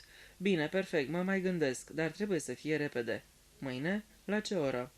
Da, voi veni, dar fără cecuri. Bine, dacă spui tu așa, atunci rămâne stabilit. Ieși din cabina telefonică și apoi din oficiul poștal, plutind dintr-o parte într-alta a trotuarului și zâmbind. Merita să riști un mic necaz cu poliția pentru suma aia. O să-i prindă foarte bine și nici nu era un risc prea mare. Trebuia doar să spună că a uitat sau că nu mai ține bine minte. Trebuia să spună că îl încurcase pe Harry cu un alt bărbat. Putea scorni o mulțime de lucruri pe care să le spună.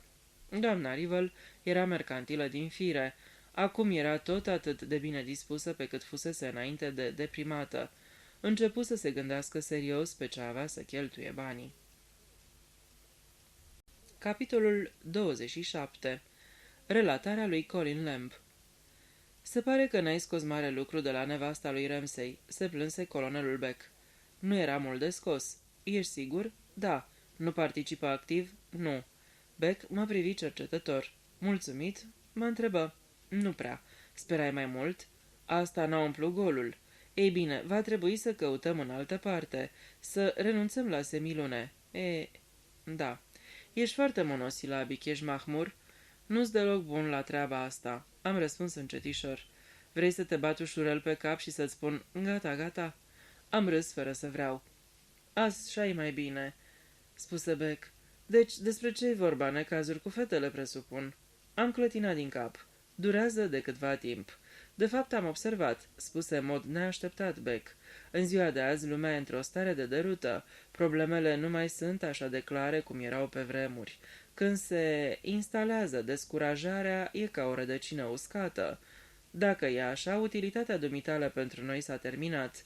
Ai făcut o treabă clasa întâi, băiete. Mulțumește-te cu asta. Întoarce-te la furisitele alea de ierburi marine ale dumitale. Se opri, apoi spuse. Chiar îți plac chestiile sălbatice? Găsesc că subiectul e pasionant. Eu l-aș găsi respingător. Splendida variație din natură, nu-i așa? Gusturi și gusturi. Cum mai e cu crima aceea? Pun pariu că fata a făcut-o. Vă înșelați. Beck mă atenționă serios cu degetul. Tot ce-ți spun e, fi pregătit. Am coborât pe Charing Cross Road, adâncit în gânduri. La stația de metro am cumpărat un ziar. Am citit că o femeie, despre care se presupunea că leșinase ieri în aglomerația din ora de vârf din stația Victoria, fusese dusă la spital. Ajunsă acolo, s-a descoperit că fusese înjunghiată. Murise fără să-și recapete conștiința. Numele ei era Melina Rivel. L-am sunat pe Harkestel. Da, îmi răspunse el ca răspuns la întrebare. E așa cum scrie. Glasul îi suna dur și amar. Am fost la ea alaltăieri seară. I-am spus că povestea cu cicatricea nu stătea în picioare, că cicatricea era mai recentă. E ciudat cum se dau de gol oamenii, doar încercând să exagereze lucrurile. Cineva a plătit-o pe femeia asta să identifice cadavrul ca fiind al soțului ei care a părăsit-o cu ani în urmă. Și-a făcut-o foarte bine, am crezut-o. Și apoi cineva a încercat să fie un pic prea deștept. Dacă ea își amintea ca un gând întârziat de cicatricea aceea, identificarea ar fi fost și mai convingătoare. Dacă ar fi pus-o pe tavă atunci, imediat, ar fi sunat nițel cam ciudat. Așadar, Merlina Rival era băgată până în gât în treaba asta? Știi-mă că mă îndoiesc. Să presupunem că un vechi prieten sau o cunoștință vine la ea și îi spune: ascultă, am cam dat de belea. Un tip cu care făceam afaceri a fost omorât. Dacă ei identifica și ies la iveală toate afacerile noastre, va fi un dezastru. Dar dacă te-i duce și îi spune că e soțul tău, Harry Castleton, care și-a luat tălpășița cu ani în urmă, cazul ar fi clasat. Dar putea să obiecteze că e prea riscant, să zicem. În cazul acesta, persoana respectivă ar spune: care risc? În cel mai rău caz, ai făcut o greșeală. Orice femeie poate face o greșeală după 15 ani. L-ai confundat. Și probabil în acest punct i s-ar menționa o sumă frumușică. Iar ea spune ok, o face și o face. Fără să bănuiască nimic? Nu era o femeie suspicioasă. Vai, Colin, de fiecare dată când prindem un criminal există oameni care l-au cunoscut bine și pur și simplu nu pot să creadă că el a putut face așa ceva. Ce s-a întâmplat când te-ai dus la ea? Am pus-o pe jar. După ce am plecat, a făcut ce mă așteptam să facă. A încercat să ia legătura cu bărbatul sau femeia care a băgat-o în treaba asta. I-am pus o coadă, firește. S-a dus la un oficiu poștal și a sunat dintr-o cabină telefonică. Din păcate, nu era cabina din capătul străzii la care mă așteptam. A ieșit încântată din oficiul poștal. A fost ținută sub observație, dar nu s-a întâmplat nimic până ieri seară. S-a dus la stația Victoria și a luat un bilet până la Crowdin. E 6:30, oră de vârf. Nu era în gardă. Credea că se va întâlni cu persoana respectivă în Crowdin, dar vicleanul diavol a fost cu un pas înainte ei. E cel mai ușor lucru din lume să te lipești de cineva în aglomerație și să-l împungi cu cuțitul. Cred că nici n-a știut că a fost înjunghiată. La dracu. Ai verificat pe cineva? Trebuia să întreb, nu mă puteam stăpâni. Replica lui fu rapidă și tăioasă. Pep Marsh a fost ieri la Londra, a rezolvat niște treburi pentru institut și s-a întors în Crowdin cu trenul de 7:40. Făcu o pauză. Iar Sheila Webb a revizuit un manuscris dactilografiat cu un scriitor străin care era în Londra, în drum spre New York. A plecat de la Ritz Hotel pe la 5:30 și a intrat într-un cinematograf, singură, înainte de întoarcere. Ascultă, Harkestel, am ceva pentru tine, garantat de un martor ocular. Pe 9 septembrie, la 1:35, o dubă a unei spălătorii a oprit în Wilbraham Crescent la numărul 19. Bărbatul care o conducea a dus un coș mare cu rufe la ușa din spate a casei. Era un coș deosebit de mare. Spălătorie? Care spălătorie? Snowflake Laundry. O știi? Nu pe loc, mereu se deschid spălătorii noi. E un nume obișnuit pentru o spălătorie. Snowflake, fulg de zăpadă. Verifică. La volan era un bărbat și un bărbat a dus coșul în casă. Glasul lui Harkestel sună dintr-o dată bănuitor. Ai inventat treaba asta, Colin? Nu. Ți-am spus că am un martor ocular. Verifică, Dick. Dă-i bătaie. Am închis înainte să poată să mă mai tragă de limbă. Am ieșit din cabina telefonică și m-am uitat la ceas. Aveam multe de făcut și nu voiam să mă aflu prin preajma lui Harkestel până nu terminam. Trebuia să-mi aranjez viitorul. Capitolul 28. Relatarea lui Colin Lamb. Am ajuns în Crowdin pe la 11 noaptea, 5 zile mai târziu. M-am dus la Clarendon Hotel, am luat o cameră și m-am dus la culcare. Eram obosit și am dormit dus. M-am trezit la 10 fără un sfert. Am comandat cafea și pâine prăjită și un ziar. Au sosit însoțite de un bilet mare pătrat. Nu era trimis prin poștă. L-am examinat cu mirare. Era ceva neașteptat. Hârtia era fină și scumpă. După ce l-am întors pe toate părțile, l-am desfăcut. Înăuntru era o foaie de hârtie. Pe ea, imprimate cu litere mari, erau cuvintele: Curlew Hotel, 11:30, camera 413, bate de 3 ori. M-am uitat lung la ea, am întors-o pe o parte și pe alta. Ce erau toate astea? Am remarcat numărul camerei. 413. Aceleași cifre ca cele indicate de limbile ceasului. Ce coincidență! Sau nu? M-am gândit să sun la Curlew Hotel. Apoi m-am gândit să-l sun pe Dick Hardcastle. N-am făcut niciuna, nici alta. M-am sculat, m-am bărbierit, m-am spălat, m-am îmbrăcat și am pornit spre Curlew Hotel, unde am ajuns la ora indicată. Sezonul de vară se încheiase. Nu era prea multă lume în hotel. N-am întrebat nimic la recepție. Am urcat cu liftul până la etajul 4 și am luat-o pe culoar spre camera numărul 413.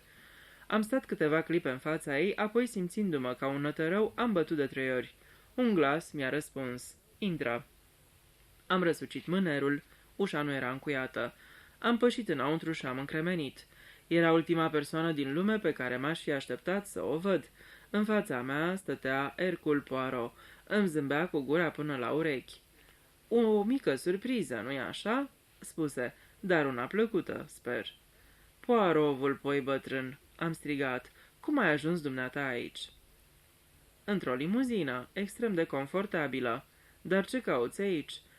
A fost foarte enervant, au insistat cu încăpățânare să-mi redecoreze apartamentul. Imaginează-și ce situație dificilă. Ce să fac? Unde să mă duc? Sunt o mulțime de locuri," am spus cu răceală. Posibil, dar doctorul meu mi-a sugerat că aerul de mare îmi va face bine. Unul din acei doctori serviabili care află unde vor să meargă pacienții lor și acolo îi trimite. Dumneata mi-ai trimis asta." Am fluturat biletul primit. Natural, cine altcineva. E o coincidență că ai o cameră al cărei număr e 413? Nu e o coincidență, am cerut-o special. De ce? Poirot își lăsă capul într-o parte și îmi făcu cu ochiul. Pare să fie potrivită. Și cele 3 bătăi în ușă? N-am putut rezista. Dacă puteam să pun în bilet o crenguță de rozmarin, ar fi fost și mai bine. M-am gândit să mă tai la dege și să las o amprentă însângerată pe ușă, dar ce-i mult nu-i bun. Puteam să mă aleg cu o infecție. Presupun că străiești a doua copilărie. Am remarcat rece. Am să-ți cumpăr după amiază un balon și un iepure de pluș. Văd că nu-ți place surpriza mea. Nu exprim nicio bucurie, nicio încântare că mă vezi. Te așteptai să o fac? De ce nu? Ei, hai, acum că m-am prostit un pic, hai să fim serioși. Sper să fiu de ajutor. Am vorbit cu șeful poliției, care a fost cât se poate de amabil, iar acum îl aștept pe prietenul dumitale, inspectorul detectiv Hardcastle. Și ce-i de gând să-i spui? Mă gândeam că am putea lega toți 3 o conversație. M-am uitat la el și am râs. Putea el să-i spună conversație, dar știam prea bine cui o să-i turuie gura. Lui Hercule Poirot, firește. Hardcastle sosise. Terminaserăm cu prezentările și cu saluturile. Acum stăteam într-o atmosferă prietenoasă, cu Dick uitându-se ocazional pe furiș la Poirot, cu aerul unui om într-o grădină zoologică studiind o achiziție nouă și surprinzătoare. Mă îndoiam că mai întâlnise vreodată un specimen ca Hercule Poirot. Amabilitățile și politețurile fiind consumate de o parte și de alta, Hardcastle își drese glasul și vorbi. Presupun, domnule Poirot, că veți dori să vedeți cu ochii dumneavoastră întregul decor? Nu va fi chiar simplu. Ezităm. Șeful poliției mi-a spus să fac tot ce pot pentru dumneavoastră, dar trebuie că vă dați seama că există dificultăți, întrebări care pot fi puse, obiecții. Totuși, cum ați venit special? Poirot îl întrerupse cu o notă de răceală. Am venit aici din cauza redecorării apartamentului meu din Londra. Am izbucnit într-un râs zgomotos și Poirot îmi aruncă o privire de reproș. Domnul Poirot nu trebuie să meargă să vadă ceva, am spus. Întotdeauna a susținut că poate face toate astea stând în fotoliu. Dar nu-i prea adevărat, nu-i așa, Poirot? Altfel, de ce ai fi venit aici? Poirot răspunse cu demnitate.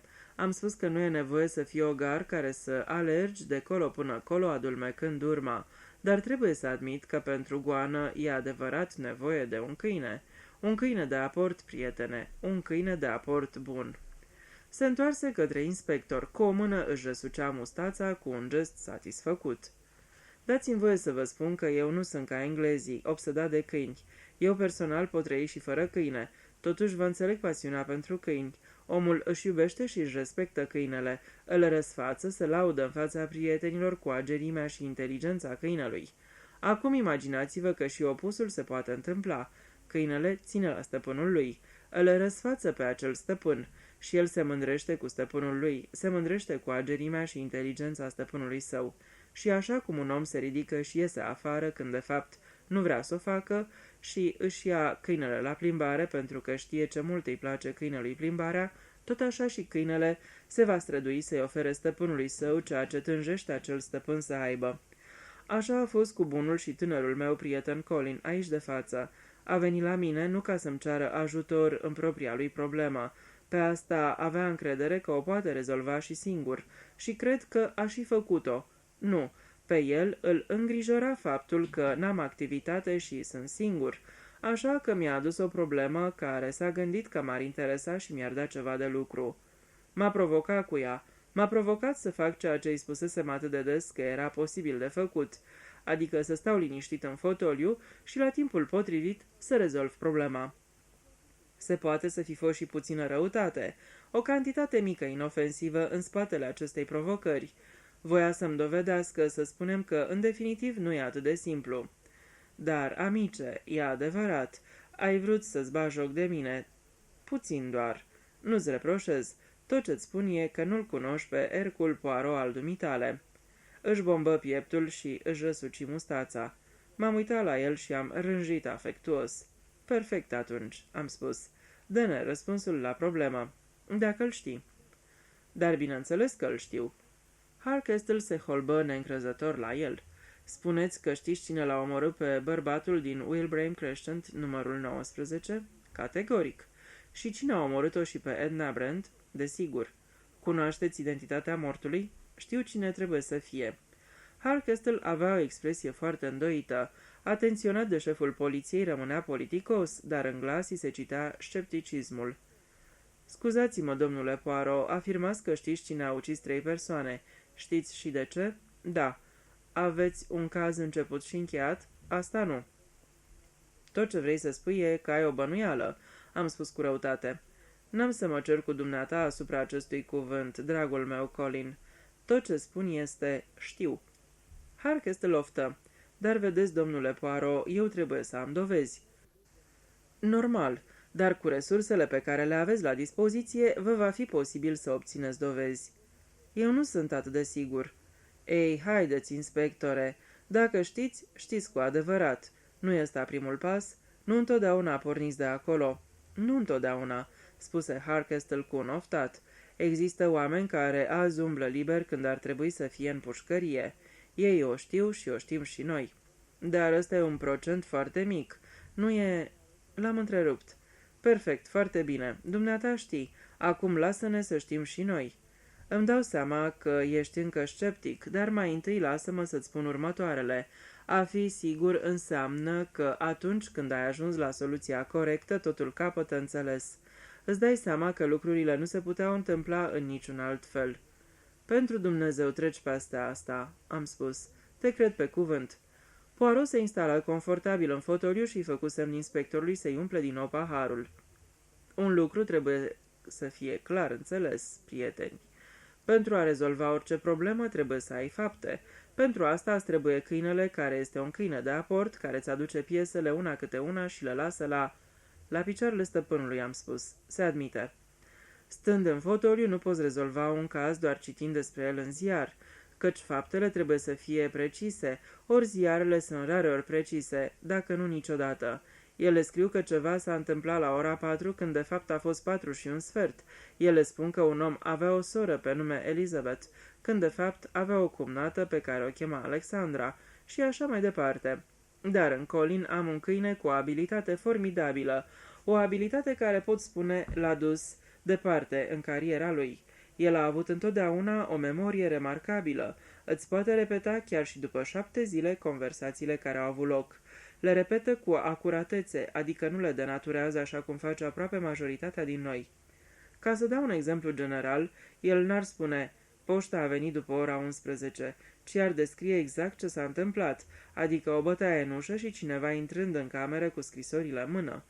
Toate astea sunt foarte importante. Asta înseamnă că el a auzit ceea ce aș fi auzit și eu dacă aș fi fost acolo și a văzut ceea ce aș fi văzut și eu.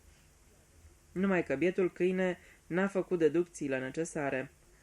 Așadar, am faptele, am o imagine clară a situației. Lucrul care m-a izbit în primul rând când Colin mi-a relatat povestea a fost caracterul ei puternic fantastic. 4 ceasuri, fiecare indicând cu o oră mai mult decât ora adevărată, și toate introduse în casă fără știrea stăpânei, sau așa a spus ea, căci niciodată nu trebuie să credem ce ni se spune până când declarațiile respective nu sunt verificate cu grijă. La fel gândesc și eu, îl aprobă Harkestel. Pe podea zace un mort, un bărbat vârstnic cu înfățișare respectabilă. Nimeni nu știe cine e, sau, iarăși, așa spune. În buzunar are o carte de vizită purtând numele domnului R.H. Carey, Denver Street 7, Metropolis Insurance Company, dar nu există nicio companie. Nu există nicio Denver Street și se pare că nu există nicio persoană precum domnul Carey. E o probă negativă, dar e o probă. Să zicem mai departe. Aparent, pe la 2:10 este sunată o agenție de secretariat și o anume domnișoară Millicent Pebmarsh cere să-i se trimită o stenodactilografă în Wilbraham Crescent 19 la ora 3. Cerem o special să-i fie trimisă o anume domnișoară Sheila Webb. Domnișoara Webb este trimisă. Ajunge acolo cu câteva minute înainte de 3, conform instrucțiunilor. Merge în camera de zi, găsește un mort pe podea și fuge din casă țipând. Fugind, nimerește în brațele unui tânăr. Poirot se opri și se uită la mine. M-am înclinat. Intră tânărul nostru erou, am spus. Vezi, sublinie Poirot, nici chiar dumneata nu poți rezista să nu adopți un absurd ton melodramatic când vorbești despre asta. Întreaga poveste este melodramatică, fantastică și complet ireală. E genul de lucruri care s-ar putea petrece în scrierile unor autori ca Gary Gregson. De pildă, îmi permis să menționez că atunci când tânărul meu prieten a venit la mine cu povestea asta, eram adâncit în studierea unor autori de romane polițiste din ultimii 60 de ani. Extrem de interesant. Aproape că ajuns să tratez crimele actuale în lumina ficțiunii. Cu alte cuvinte, dacă observ că un câine nu a lătrat atunci când trebuia să latre, îmi spun, ha, o crimă a la Sherlock Holmes. În mod similar, dacă un cadavru e găsit într-o cameră sigilată, normal că spun, ha, un caz a la Dixon Carr. Apoi mai este prietena mea, doamna Olivier, dacă ar fi să găsesc, dar nu mai spun. Ați prins ideea? Așa că iată o crimă plasată în circumstanțe atât de puternic, improbabile, că îți spui imediat. Cartea asta nu e veridică. Toate astea sunt absolut ireale. Dar vai, asta nu se potrivește aici cât povestea este reală. S-a petrecut. Asta îți dă puternic de gândit, nu-i așa? Harkestel n-ar fi spus-o în felul ăsta, dar aprobă cu toată inima dând cu putere din cap. Poirot continua. Este, ca să zic așa, opusul întrebărilor și răspunsurilor lui Chesterton. Unde ascunde o frunză? În pădure. Unde ascunde o pietricică? Pe plajă. Aici există exces, fantezie, melodramă. Când, imitându-l pe Chesterton, mă întreb, unde își ascunde o femeie între două vârste frumusețea peducă? Nu-mi răspund. Printre alte fețe a căror frumusețe e peducă. Deloc. Și-o ascunde sub machiaj, sub ruj, sub fond de ten, înfășurându-se în blănuri frumoase și purtând la gât și la urechi bijuterii. Mă urmăriți? Continuați, spuse inspectorul, mascând faptul că nu-l urmărea. Pentru că atunci lumea se va uita la blănuri și bijuterii, și la coafură, și la aspect, și nu va observa deloc cum arată femeia însăși. Așa că îmi spun și îi spun și prietenului meu Colin, din moment ce această crimă are atâtea capcane fantastice ca să-ți distragă atenția, trebuie că în realitate e foarte simplă. N-am spus așa? Ai spus, dar încă nu văd cum e posibil să ai dreptate. Am spus. Pentru asta trebuie să aștepți. Așadar să dăm la o parte capcanele crimei și să mergem la esența ei. Un bărbat a fost omorât. De ce a fost omorât? Și cine era el? Răspunsul la prima întrebare va depinde în mod evident de răspunsul la a doua. Și până nu obții răspunsul corect la aceste două întrebări, nu poți merge mai departe. Putea fi un șantajist, un excroc care profită de buna credință a oamenilor, sau soțul cuiva a cărui existență era supărătoare sau primejdioasă pentru soția lui. Putea fi zeci de lucruri. Cu cât auzea mai multe, cu atât mai mult, se părea că toată lumea era de acord cu faptul că arăta ca un bărbat în vârstă absolut obișnuit, înstărit și respectabil. Și brusc mi-am zis, spui că ar trebui să fie o crimă simplă? Foarte bine, fă-o simplă. Lasă-l pe acest om să fie exact ceea ce pare, un om în vârstă, înstărit și respectabil. Se uită la inspector. Înțelegeți? Ei bine, începu inspectorul și se opri politicos. Așa că iată, cineva, un bărbat în vârstă, obișnuit, plăcut, a cărui înlăturare îi este necesară cuiva, cui, iar aici puteam în sfârșit să îngustăm puțin domeniul de cercetare.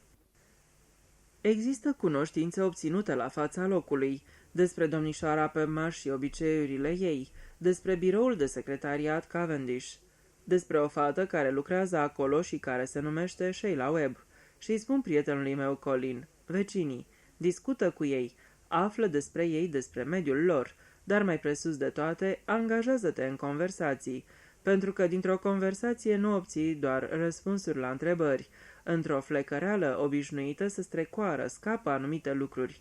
Oamenii sunt în gardă când obiectul poate fi periculos pentru ei, dar într-o discuție pe teme obișnuite se relaxează, cedează ușurării de a spune adevărul, ceea ce întotdeauna e mult mai ușor decât a minți. Și așa, fără să știe, lasă să le scape un mic fapt care schimbă totul. O expunere admirabilă, am spus. Din păcate, în cazul ăsta nu s-a întâmplat. Dar, dragul meu, s-a întâmplat. O mică propoziție de o valoare inestimabilă. Care? Am întrebat răspicat. Cine a spus-o când? La timpul potrivit, dragul meu. Ce spuneați, domnule Poirot? Îl readuse politicos la subiect inspectorul. Dacă trasezi un cerc în jurul numărului 19, oricine din interiorul acestui cerc ar putea să-l fi omorât pe domnul Carey, doamna Hemming, soții Bland, soții McNaughton, domnișoara Waterhouse. Dar și mai important, există deja cei aflați la fața locului, domnișoara Pebmarsh, care putea să-l fi omorât înainte să plece la 1:35 sau pe aproape, și domnișoara Webb, care putea să fie aranjat să se întâlnească cu el acolo și să-l fi omorât înainte de a fugi din casă și de a da alarma. Acum intrați în miezul problemei, spuse inspectorul. Și firește, spuse Poirot, răsucindu-se pe călcâie, dumneata, dragul meu, Colin. Și dumneata erai la fața locului, căutând un număr mare, acolo unde erau numai numere mici. Nu, zău, am spus cu indignare. Ce urmează să mai spui? Eu spun orice. Și totuși eu sunt cel care ți-a pus în poală toată povestea. Criminalii sunt adesea vanitoși, sublinie Poirot, și s-ar putea să fi vrut să te amuzi un pic pe seama mea. Dacă ai să continui, mă vei convinge, am spus. Începeam să mă simt penibil. Poirot se întoarse către inspectorul Harkestle. Aici, îmi spun eu, trebuie să fie o crimă simplă în esență. Prezența irelevantă a ceasurilor, timpul dat cu o oră mai înainte, aranjamentele făcute cu atâta premeditare pentru descoperirea cadavrului, toate astea trebuie lăsate la o parte deocamdată. Ele sunt, cum se spunea în nemuritoarea dumneavoastră Alice, precum potcoave și nave și ceară de sigilii, și verze și capete încoronate. Punctul vital este că nu vârstnicul de rând a murit și că cineva a vrut ca el să moară. Dacă știam cine era mortul, asta ne-ar fi dat un indiciu despre ucigașul lui. Dacă era un șantajist bine cunoscut, atunci trebuie să căutăm o persoană care putea fi șantajată. Dacă era un detectiv, atunci căutăm un om care are un secret de natură infracțională. Dacă e un om bogat, atunci căutăm printre moștenitorii lui. Dar dacă nu știm cine e omul, atunci ne revine sarcina mult mai dificilă de a vâna printre cei înscriși în cercul înconjurător un om care are un motiv să ucidă. Lăsându-le la o parte pe domnișoara Pebmarsh și pe Sheila Webb, cine de acolo n-ar putea fi ceea ce pare să fie? Răspunsul e dezamăgitor, cu excepția domnului Ramsay, care am înțeles că nu era ceea ce părea să fie. Ai se uită la mine și am dat din cap. Toți erau autentici. Bland era un binecunoscut constructor local. McNaughton avusese o catedră la Cambridge. Doamna Hemming era văduva unui funcționar însărcinat cu licitațiile locale. Cei doi, Waterhouse, erau locuitori respectabili stabiliți de mult timp acolo. Așa că să ne întoarcem la domnul Carey. De unde venea? Ce l-a adus în Wilbraham Crescent 19? Iar aici, una din vecine, doamna Hemming, a făcut o remarcă foarte valoroasă. Când i s-a spus că mortul nu locuia la numărul 19, ea a spus: înțeleg, a venit aici doar ca să fie omorât. Ce ciudat!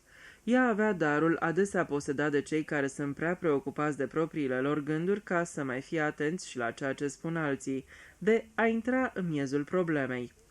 Ea a rezumat întreaga crimă. Domnul Carey a venit în Wilbraham Crescent 19 ca să fie ucis. Era simplu ca bună ziua. Remarca aia m-a izbit și pe mine la vremea respectivă. Am spus: Poirot nu-mi dădu nicio atenție. Dilly, dilly, dilly, vino și fii omorât. Domnul Carey a venit și a fost omorât, dar asta n-a fost tot. Era important să nu fie identificat. Nu avea portofel, niciun act, eticheta croitorului era înlăturată de la haine. Dar asta nu era de ajuns. Cartea de vizită era doar o măsură temporară. Dacă identitatea omului trebuia ascunsă definitiv, trebuia să-i se dea o falsă identitate. Eram sigur că, mai devreme sau mai târziu, avea să apară cineva care să-l recunoască în mod categoric și cu asta basta. Un frate, o soră, o soție. A fost o soție. Doamna Rivel. Iar numele însuși putea să fi stirnit suspiciuni. Există în Somerset un sat. Am stat la niște prieteni în apropiere. Un sat numit Carey Rivel. Numele au fost alese inconștient, fără a se ști de ce se legau cele două nume. Domnul Carey, doamna Rivel. Până acum planul era evident, dar ce mă nedumerea pe mine era de ce criminalul era atât de sigur că nu există o identificare reală. Dacă omul nu avea familie, există măcar proprietarese, servitori, asociați, parteneri de afaceri. Asta m-a condus la următoarea presupunere. Dispariția acestui om nu avea să fie cunoscută. Următoarea presupunere a fost că nu era englez și că doar se afla în vizită în această țară. Asta ar explica de ce lucrările lui dentare nu corespund cu nicio înregistrare a vreunei lucrări dentare executate aici. Am început să am o imagine cețoasă a victimei și a criminalului. Nu mai mult de atât. Crima a fost bine plănuită și inteligent săvârșită, dar uite că am ajuns la acea fărâmă de curat ghinion pe care un criminal nu-l poate prevedea. Și care a fost asta? Întrebă Harkestle. În mod neașteptat, Poirot își a zvârlit capul pe spate și începu să recite. Din lipsa unei caiele s-a pierdut potcoava. Din lipsa unei potcoave s-a pierdut calul. Din lipsa unui cal s-a pierdut bătălia. Din lipsa unei bătălii s-a pierdut regatul. Și toate din lipsa unei caiele de la potcoava unui cal. Se aplecă în față. Mulți oameni puteau să-l fi ucis pe domnul Carey, dar numai o singură persoană putea să o ucidă sau putea să aibă motiv să o ucidă pe Edna Brent. Ne-am holbat amândoi la el. Să analizăm biroul de secretariat Cavendish. 8 fete lucrează acolo. Pe 9 septembrie, 4 din aceste fete aveau sarcini de serviciu la oarecare distanță de acolo și masa le-a fost oferită de clienții la care se duseseră. Erau cele 4 care, în mod normal, își luau pauza de masă în prima etapă, adică de la 12:30 la 1:30. Celelalte 4, Sheila Webb, Edna Brent și alte 2, Maureen și Janet, luau masa în tura a doua, de la 1:30 la 2:30. Dar în ziua aceea, Edna Brent a avut un mic accident la foarte scurt timp după ce a părăsit biroul. Și-a rupt ocul de la pantof într-un grătar. Nu putea să meargă așa. Și-a cumpărat niște cornuri și s-a întors la birou. Poirot ridică un deget mustrător spre noi. Ni se spusese că Edna Brent era preocupată de ceva. A încercat să stea de vorbă cu Sheila Webb în afara biroului, dar n-a reușit. S-a presupus că acel ceva era legat de Sheila Webb, dar nu există nicio dovadă în privința asta. Se putea doar să fi vrut să se consulte cu Sheila Webb în legătură cu ceva care o nedumerea. Dar, dacă e așa, un lucru era clar. Voia să stea de vorbă cu Sheila Webb departe de birou. Cuvintele pe care i le-a spus polițistului la anchetă sunt singurul indiciu pe care îl avem privitor la ceea ce o preocupa. A spus ceva de genul: "Nu văd cum poate să fi fost adevărat ce a spus ea." În acea dimineață depuseseră mărturie 3 femei. Edna putea să se fi referit la domnișoara Penmarsh, sau putea, așa cum s-a și presupus, să se fi referit la Sheila Webb. Dar există și o a treia posibilitate. Ea putea să se fi referit la domnișoara Martindale. Domnișoara Martindale? Dar mărturia ei nu a durat decât câteva minute. Exact. A constat doar în telefonul pe care îl primise, presupus a fi din partea domnișoarei Penmarsh. Vrei să spui că Edna știa că nu a fost din partea domnișoarei Penmarsh? Eu cred că a fost și mai simplu. Sugerez că n-a existat niciun apel telefonic. Continuă. Edna și-a rupt tocul. Grătarul era foarte aproape de birou. Ea s-a întors la birou, dar domnișoara Martindale, din biroul ei particular, nu știa că Edna se întorsese. Din câte știa ea, în afară de ea nu mai era nimeni la birou. Nu trebuia decât să spună că primise un telefon la 1:49. La început, Edna nu vede semnificația a ceea ce știe. Sheila e chemată la domnișoara Martindale și îi se spune să plece la o programare. Cum și când s-a făcut acea programare, nu îi se spune Ednei. Vestea crimei se răspândește și puțin câte puțin povestea capătă contur. Domnișoara Penmarsh a sunat și a cerut să-i fie trimisă Sheila Webb, dar domnișoara Penmarsh spune că ea nu a sunat. Se spune că apelul telefonic a fost făcut la 2:10, dar Edna știe că nu putea fi adevărat. La ora aceea nu s-a primit niciun telefon. Domnișoara Martindale trebuie să fi făcut o greșeală, dar domnișoara Martindale nu face niciodată greșeli. Cu cât se gândește Edna mai mult la asta, cu atât e mai nedumerită. Trebuie să o întrebe pe Sheila despre asta. Sheila trebuie să știe să-i răspundă. Și apoi vine ancheta și toate fetele merg la ea. Domnișoara Martindale își repetă povestea cu apelul telefonic, iar acum Edna știe sigur că acea mărturie pe care a depus-o cu atâta claritate și precizie cu privire la ora exactă, domnișoara Martindale, este neadevărată. În acel moment a cerut să discute cu inspectorul. Cred că, probabil, părăsind sala tribunalului odată cu toată mulțimea aceea, domnișoara Martindale a auzit-o pe Edna cerând asta. Până atunci, poate că le auzise pe fete tachinând-o pe Edna în legătură cu tocul ei, fără să-și dea seama însă ce implica asta. Oricum, a urmărit-o pe fată până la Wilbraham Crescent. De ce s-o fi dus Edna acolo, mă întreb? Doar ca să caște gura la locul unde s-a petrecut crima, cred, spuse Harkestel cu un oftat. Multă lume a făcut-o. Da, asta e destul de adevărat. Probabil domnișoara Martindale stă de vorbă cu ea, merg împreună pe stradă și, hop, Edna îi trântește întrebarea. Domnișoara Martindale acționează repede. Se închiar lângă cabina telefonică.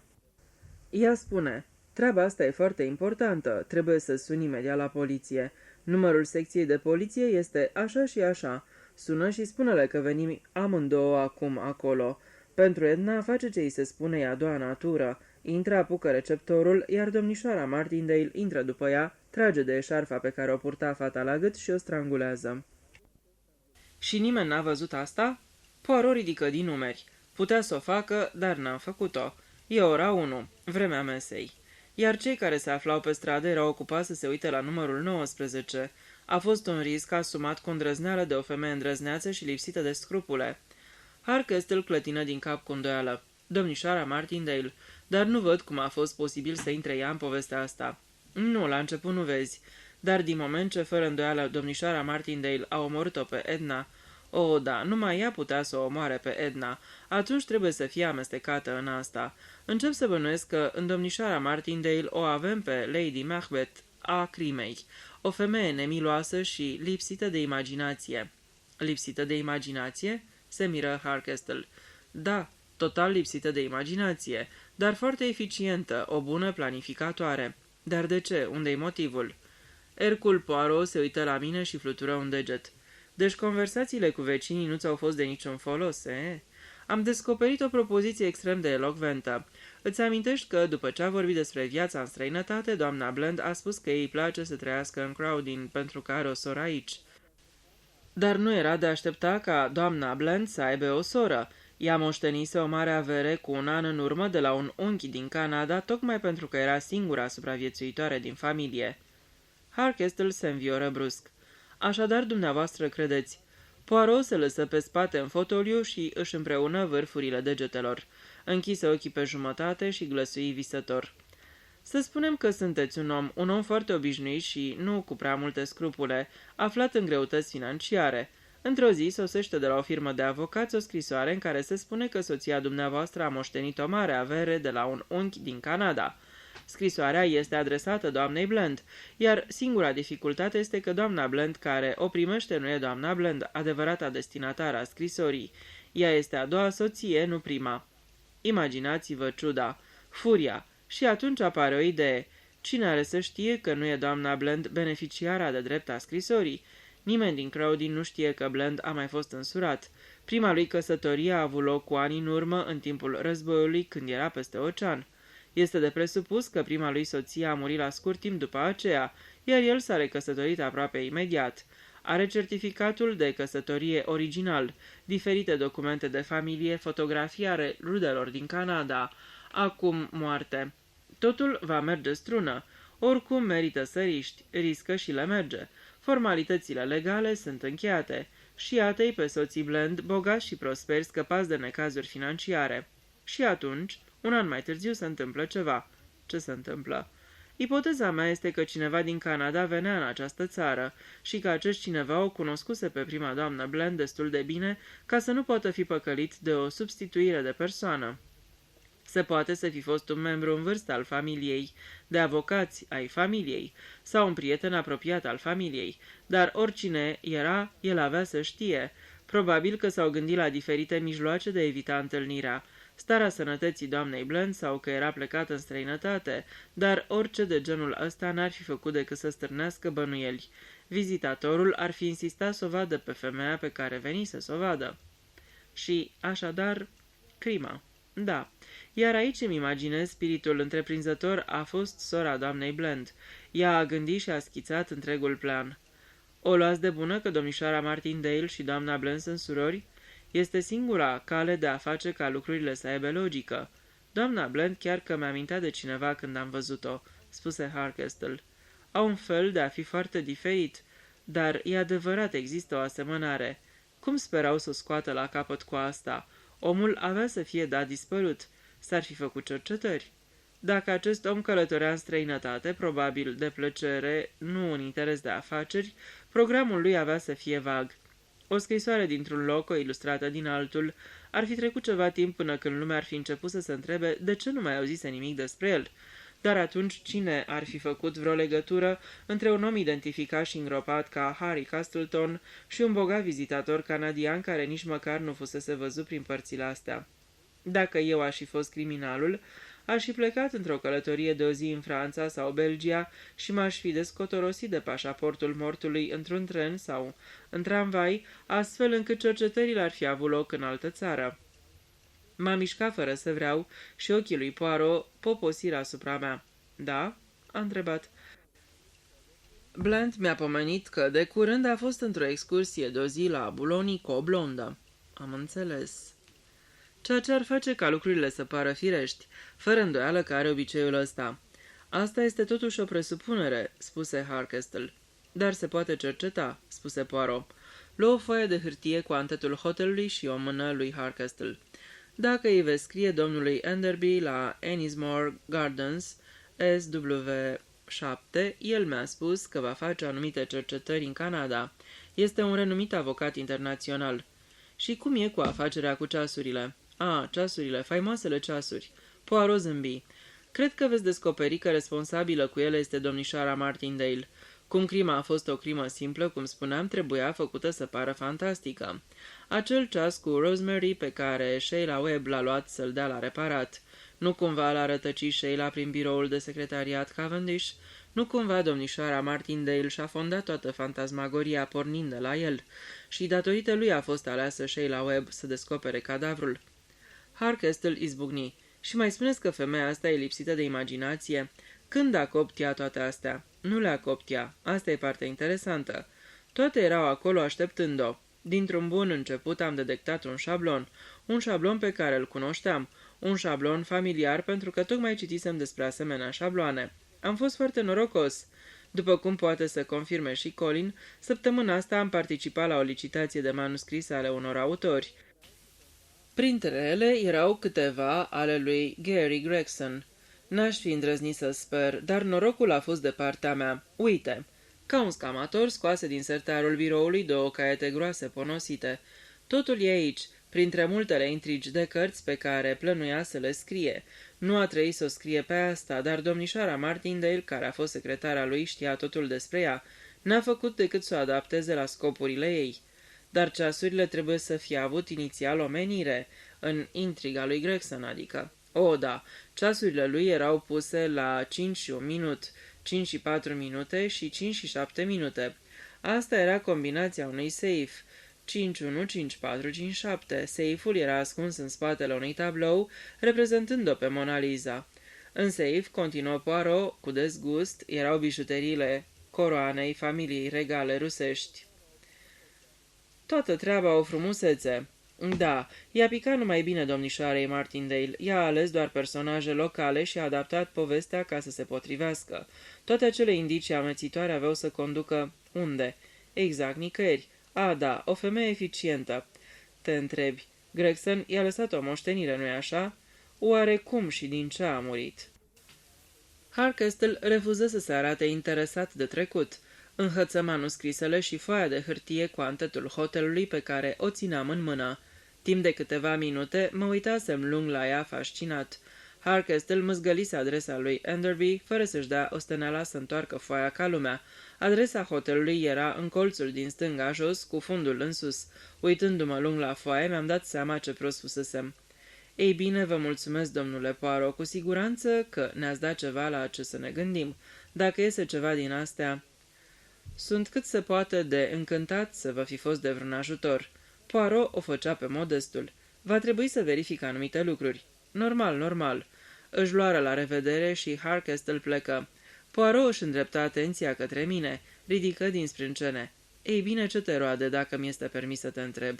Arăți ca un om care a văzut o stafie. Am văzut cât de prost am fost. Aha, ei bine, asta ni se întâmplă multora dintre noi. Dar probabil nu lui Hercule Poirot. Trebuia să-l atac. Un singur lucru, spune Poirot. De ce dacă, așa cum spuneai, puteai face toate astea stând în fotoliu dumitale din Londra și puteai să ne faci pe mine și pe Dick Hardcastle să venim acolo la dumneata, de ce ai mai venit aici? Ți-am spus, mi se redecora apartamentul. Ți s-ar fi închiriat un alt apartament sau te puteai duce la Ritz, unde ai fi stat mai confortabil decât la Cardew Hotel. Categoric. Cafeaua de aici, dragul meu, cafeaua de aici. Ei bine, atunci de ce? Poirot izbucni mânios.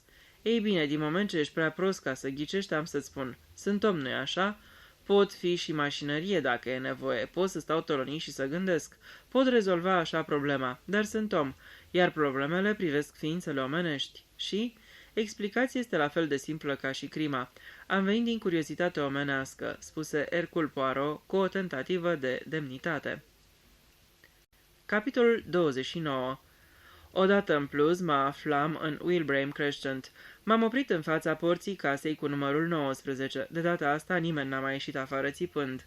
Casa era îngrijită și pașnică. M-am dus spre ușa din față și am sunat. Mi-a deschis domnișoara Millicent Pebmarsh. Sunt Colin Lamb, am spus. Pot să intru și să discut cu dumneavoastră? Bineînțeles. Mă conduse în camera de zi. Se pare că v-ați petrecut o mulțime de timp aici pe la noi, domnule Lamb. Am înțeles că nu aveați legătură cu poliția locală. Ați înțeles bine. Cred că ați știut exact cine sunt din prima zi când ați vorbit cu mine. Nu prea înțeleg ce vreți să spuneți cu asta. Am fost extrem de nătărău, domnișoară Pebmarsh. Am venit în acest loc să vă caut pe dumneavoastră. V-am găsit din prima zi, dar n-am știut că vă găsisem. E posibil să vă fi tulburat crima, dacă spuneți dumneavoastră. De asemenea, am fost suficient de prost să mă uit invers la o foaie de hârtie. Și ce vreți să spuneți cu toate astea? Doar că jocul s-a sfârșit, domnișoară Pebmarsh. Am descoperit cartierul general unde se plănuiește totul. Înregistrările și informațiile necesare sunt păstrate de dumneavoastră în sistemul Braille. Informațiile obținute de Larkin la Port Lebury vă erau transmise dumneavoastră. De aici ajungeau la destinația lor prin intermediul lui Ramsay. Când era nevoie, Ramsay venea la dumneavoastră noaptea prin grădină. Într-o zi i-a căzut o monedă cehă în grădina dumneavoastră. Asta a fost o neglijență din partea lui. Toți suntem neglijenți într-un moment sau altul. Acoperirea dumneavoastră e foarte bună. Sunteți oarbă, lucrați la un institut pentru copii handicapați, păstrați în casă cărți pentru copii în brai, ceea ce e foarte firesc.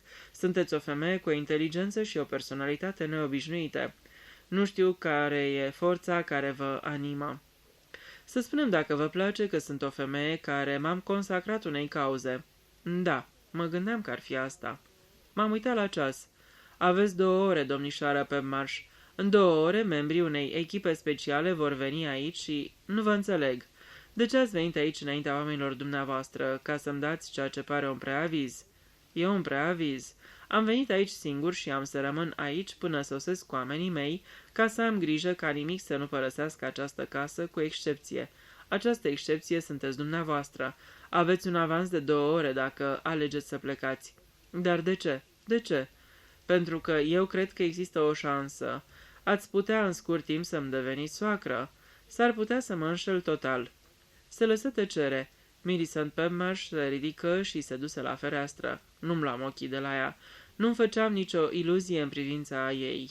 Era oarbă, dar chiar și oarbă te poate prinde dacă nu ești în gardă. Faptul că era oarbă n-ar fi fost un handicap pentru ea odată ce ar fi prins ocazia să-mi proptească un revolver în spate. Spuse liniștită. N-am să vă spun dacă aveți dreptate sau vă înșelați. Ce vă face să credeți că ar putea fi așa? Ochii. Dar noi nu semănăm la caracter. Nu. Vorbi aproape sfidător. Am făcut ce a fost mai bine pentru ea. Asta e o problemă de interpretare. La dumneavoastră, pe primul loc, a stat cauza. Trebuia să o fac. Nu sunt de acord. Din nou se lăsă tăcerea. Apoi am întrebat. Ați știut cine era în ziua aceea? Nu până când i-am auzit numele. M-am informat continuu despre ea. Mereu. N-ați fost niciodată atât de lipsită de inimă cum v-ar fi plăcut să fiți. Nu vorbiți prostii. M-am uitat din nou la ceas. Timpul trece, am spus. Se întoarse de la fereastră și se duse la birou. Am aici o fotografie a ei de când era copil. Am fost în spatele ei când a tras sertarul. Nu era un revolver. Era un cuțit delicat și foarte mortal. Mi-am încleștat mâna pe a ei și l-am luat. O fi o moale, dar nu sunt prost, am spus. Bâșbâi după un scaun și se așeză. Nu trăda absolut nicio emoție. N-am să profit de oferta dumneavoastră. La ce ar folosi? Am să rămân aici până vor veni. Întotdeauna există prilejuri, chiar și în închisoare. De îndoctrinare, adică. Puteți să-i spuneți și așa. Stăteam acolo, ostil față de celălalt, dar cu înțelegere. Am demisionat din contraspionaj, i-am spus. Am de gând să mă întorc la vechea mea meserie, biologia marină. Se eliberează un post la o universitate din Australia. Cred că sunteți înțelept. Nu aveți ce să cere meseria asta. Sunteți ca tatăl lui Rosemary. El n-a putut înțelege dictonul lui Lenin. Afară cu moliciunea. M-am gândit la cuvintele lui Poirot. Sunt mulțumit că sunt om. Stăteam acolo tăcuți, fiecare convins că punctul lui de vedere era cel corect. Scrisoare de la inspectorul detectiv Harkestel către domnul Hercule Poirot. Dragă domnule Poirot, suntem acum în posesia unor anumite fapte și mă gândesc că poate vă interesează să auziți despre ele. Un anume domn, Quentin Duguesclin, din Quebec, a părăsit în urmă cu 4 săptămâni Canada cu destinația Europa. Nu are nicio rudă apropiată și planurile lui de întoarcere erau nedefinite. Pașaportul lui a fost găsit de proprietarul unui mic restaurant din Boulogne, care l-a predat poliției. Până acum nu a fost revendicat. Domnul Duguesclin era prieten de o viață cu familia Montrezo din Quebec. Capul acelei familii, domnul Henry Montrezo, mort în urmă cu 18 luni, și-a lăsat considerabilă avere singurei sale rude în viață, nepoatei Valerie, descrisă ca soția lui Josiah Bland din Porlebury. O foarte reputată firmă de avocați din Londra a acționat pentru executorii canadieni. Toate legăturile dintre doamna Bland și familia ei din Canada au încetat odată cu căsătoria ei, cu care familia ei nu a fost de acord. Domnul Duguesclin i-a menționat unuia din prietenii săi că intenționa să facă o vizită familiei Bland în timp ce era în Anglia, deoarece întotdeauna ținuse la Valerie. Cadavrul identificat până acum ca fiind al lui Harry Castleton a fost identificat categoric ca Quentin Douglas Lynn. Într-un colț al curții lui Bland au fost găsite ascunse anumite scânduri. Deși vopsite în grabă, experții au descifrat doar cuvintele Snowflake Laundry. Nu vă mai deranjez cu detalii minore, dar procurorul public consideră ca sigură arestarea lui Josiah Bland. După cum ați presupus, domnișoara Martindale și doamna Bland sunt surori, dar deși sunt de acord cu oprirea dumneavoastră privind participarea ei la aceste crime, o mărturie satisfăcătoare va fi greu de obținut. Este fără doar și poate o femeie foarte isteață. Îmi pun totuși speranța în doamna Bland. Ea e genul de femeie care dezertează. Moartea primei doamnei Bland în timpul unui atac inamic în Franța și a doua lui căsătorie cu Hilda Martindale, tot în Franța, pot fi ușor de stabilit, cred. A fost o mare plăcere să vă cunosc și trebuie să vă mulțumesc pentru sugestiile utile pe care ni le-ați dat. Sper că redecorarea apartamentului dumneavoastră din Londra a fost satisfăcătoare. Al dumneavoastră, sincer, Richard Harkestle.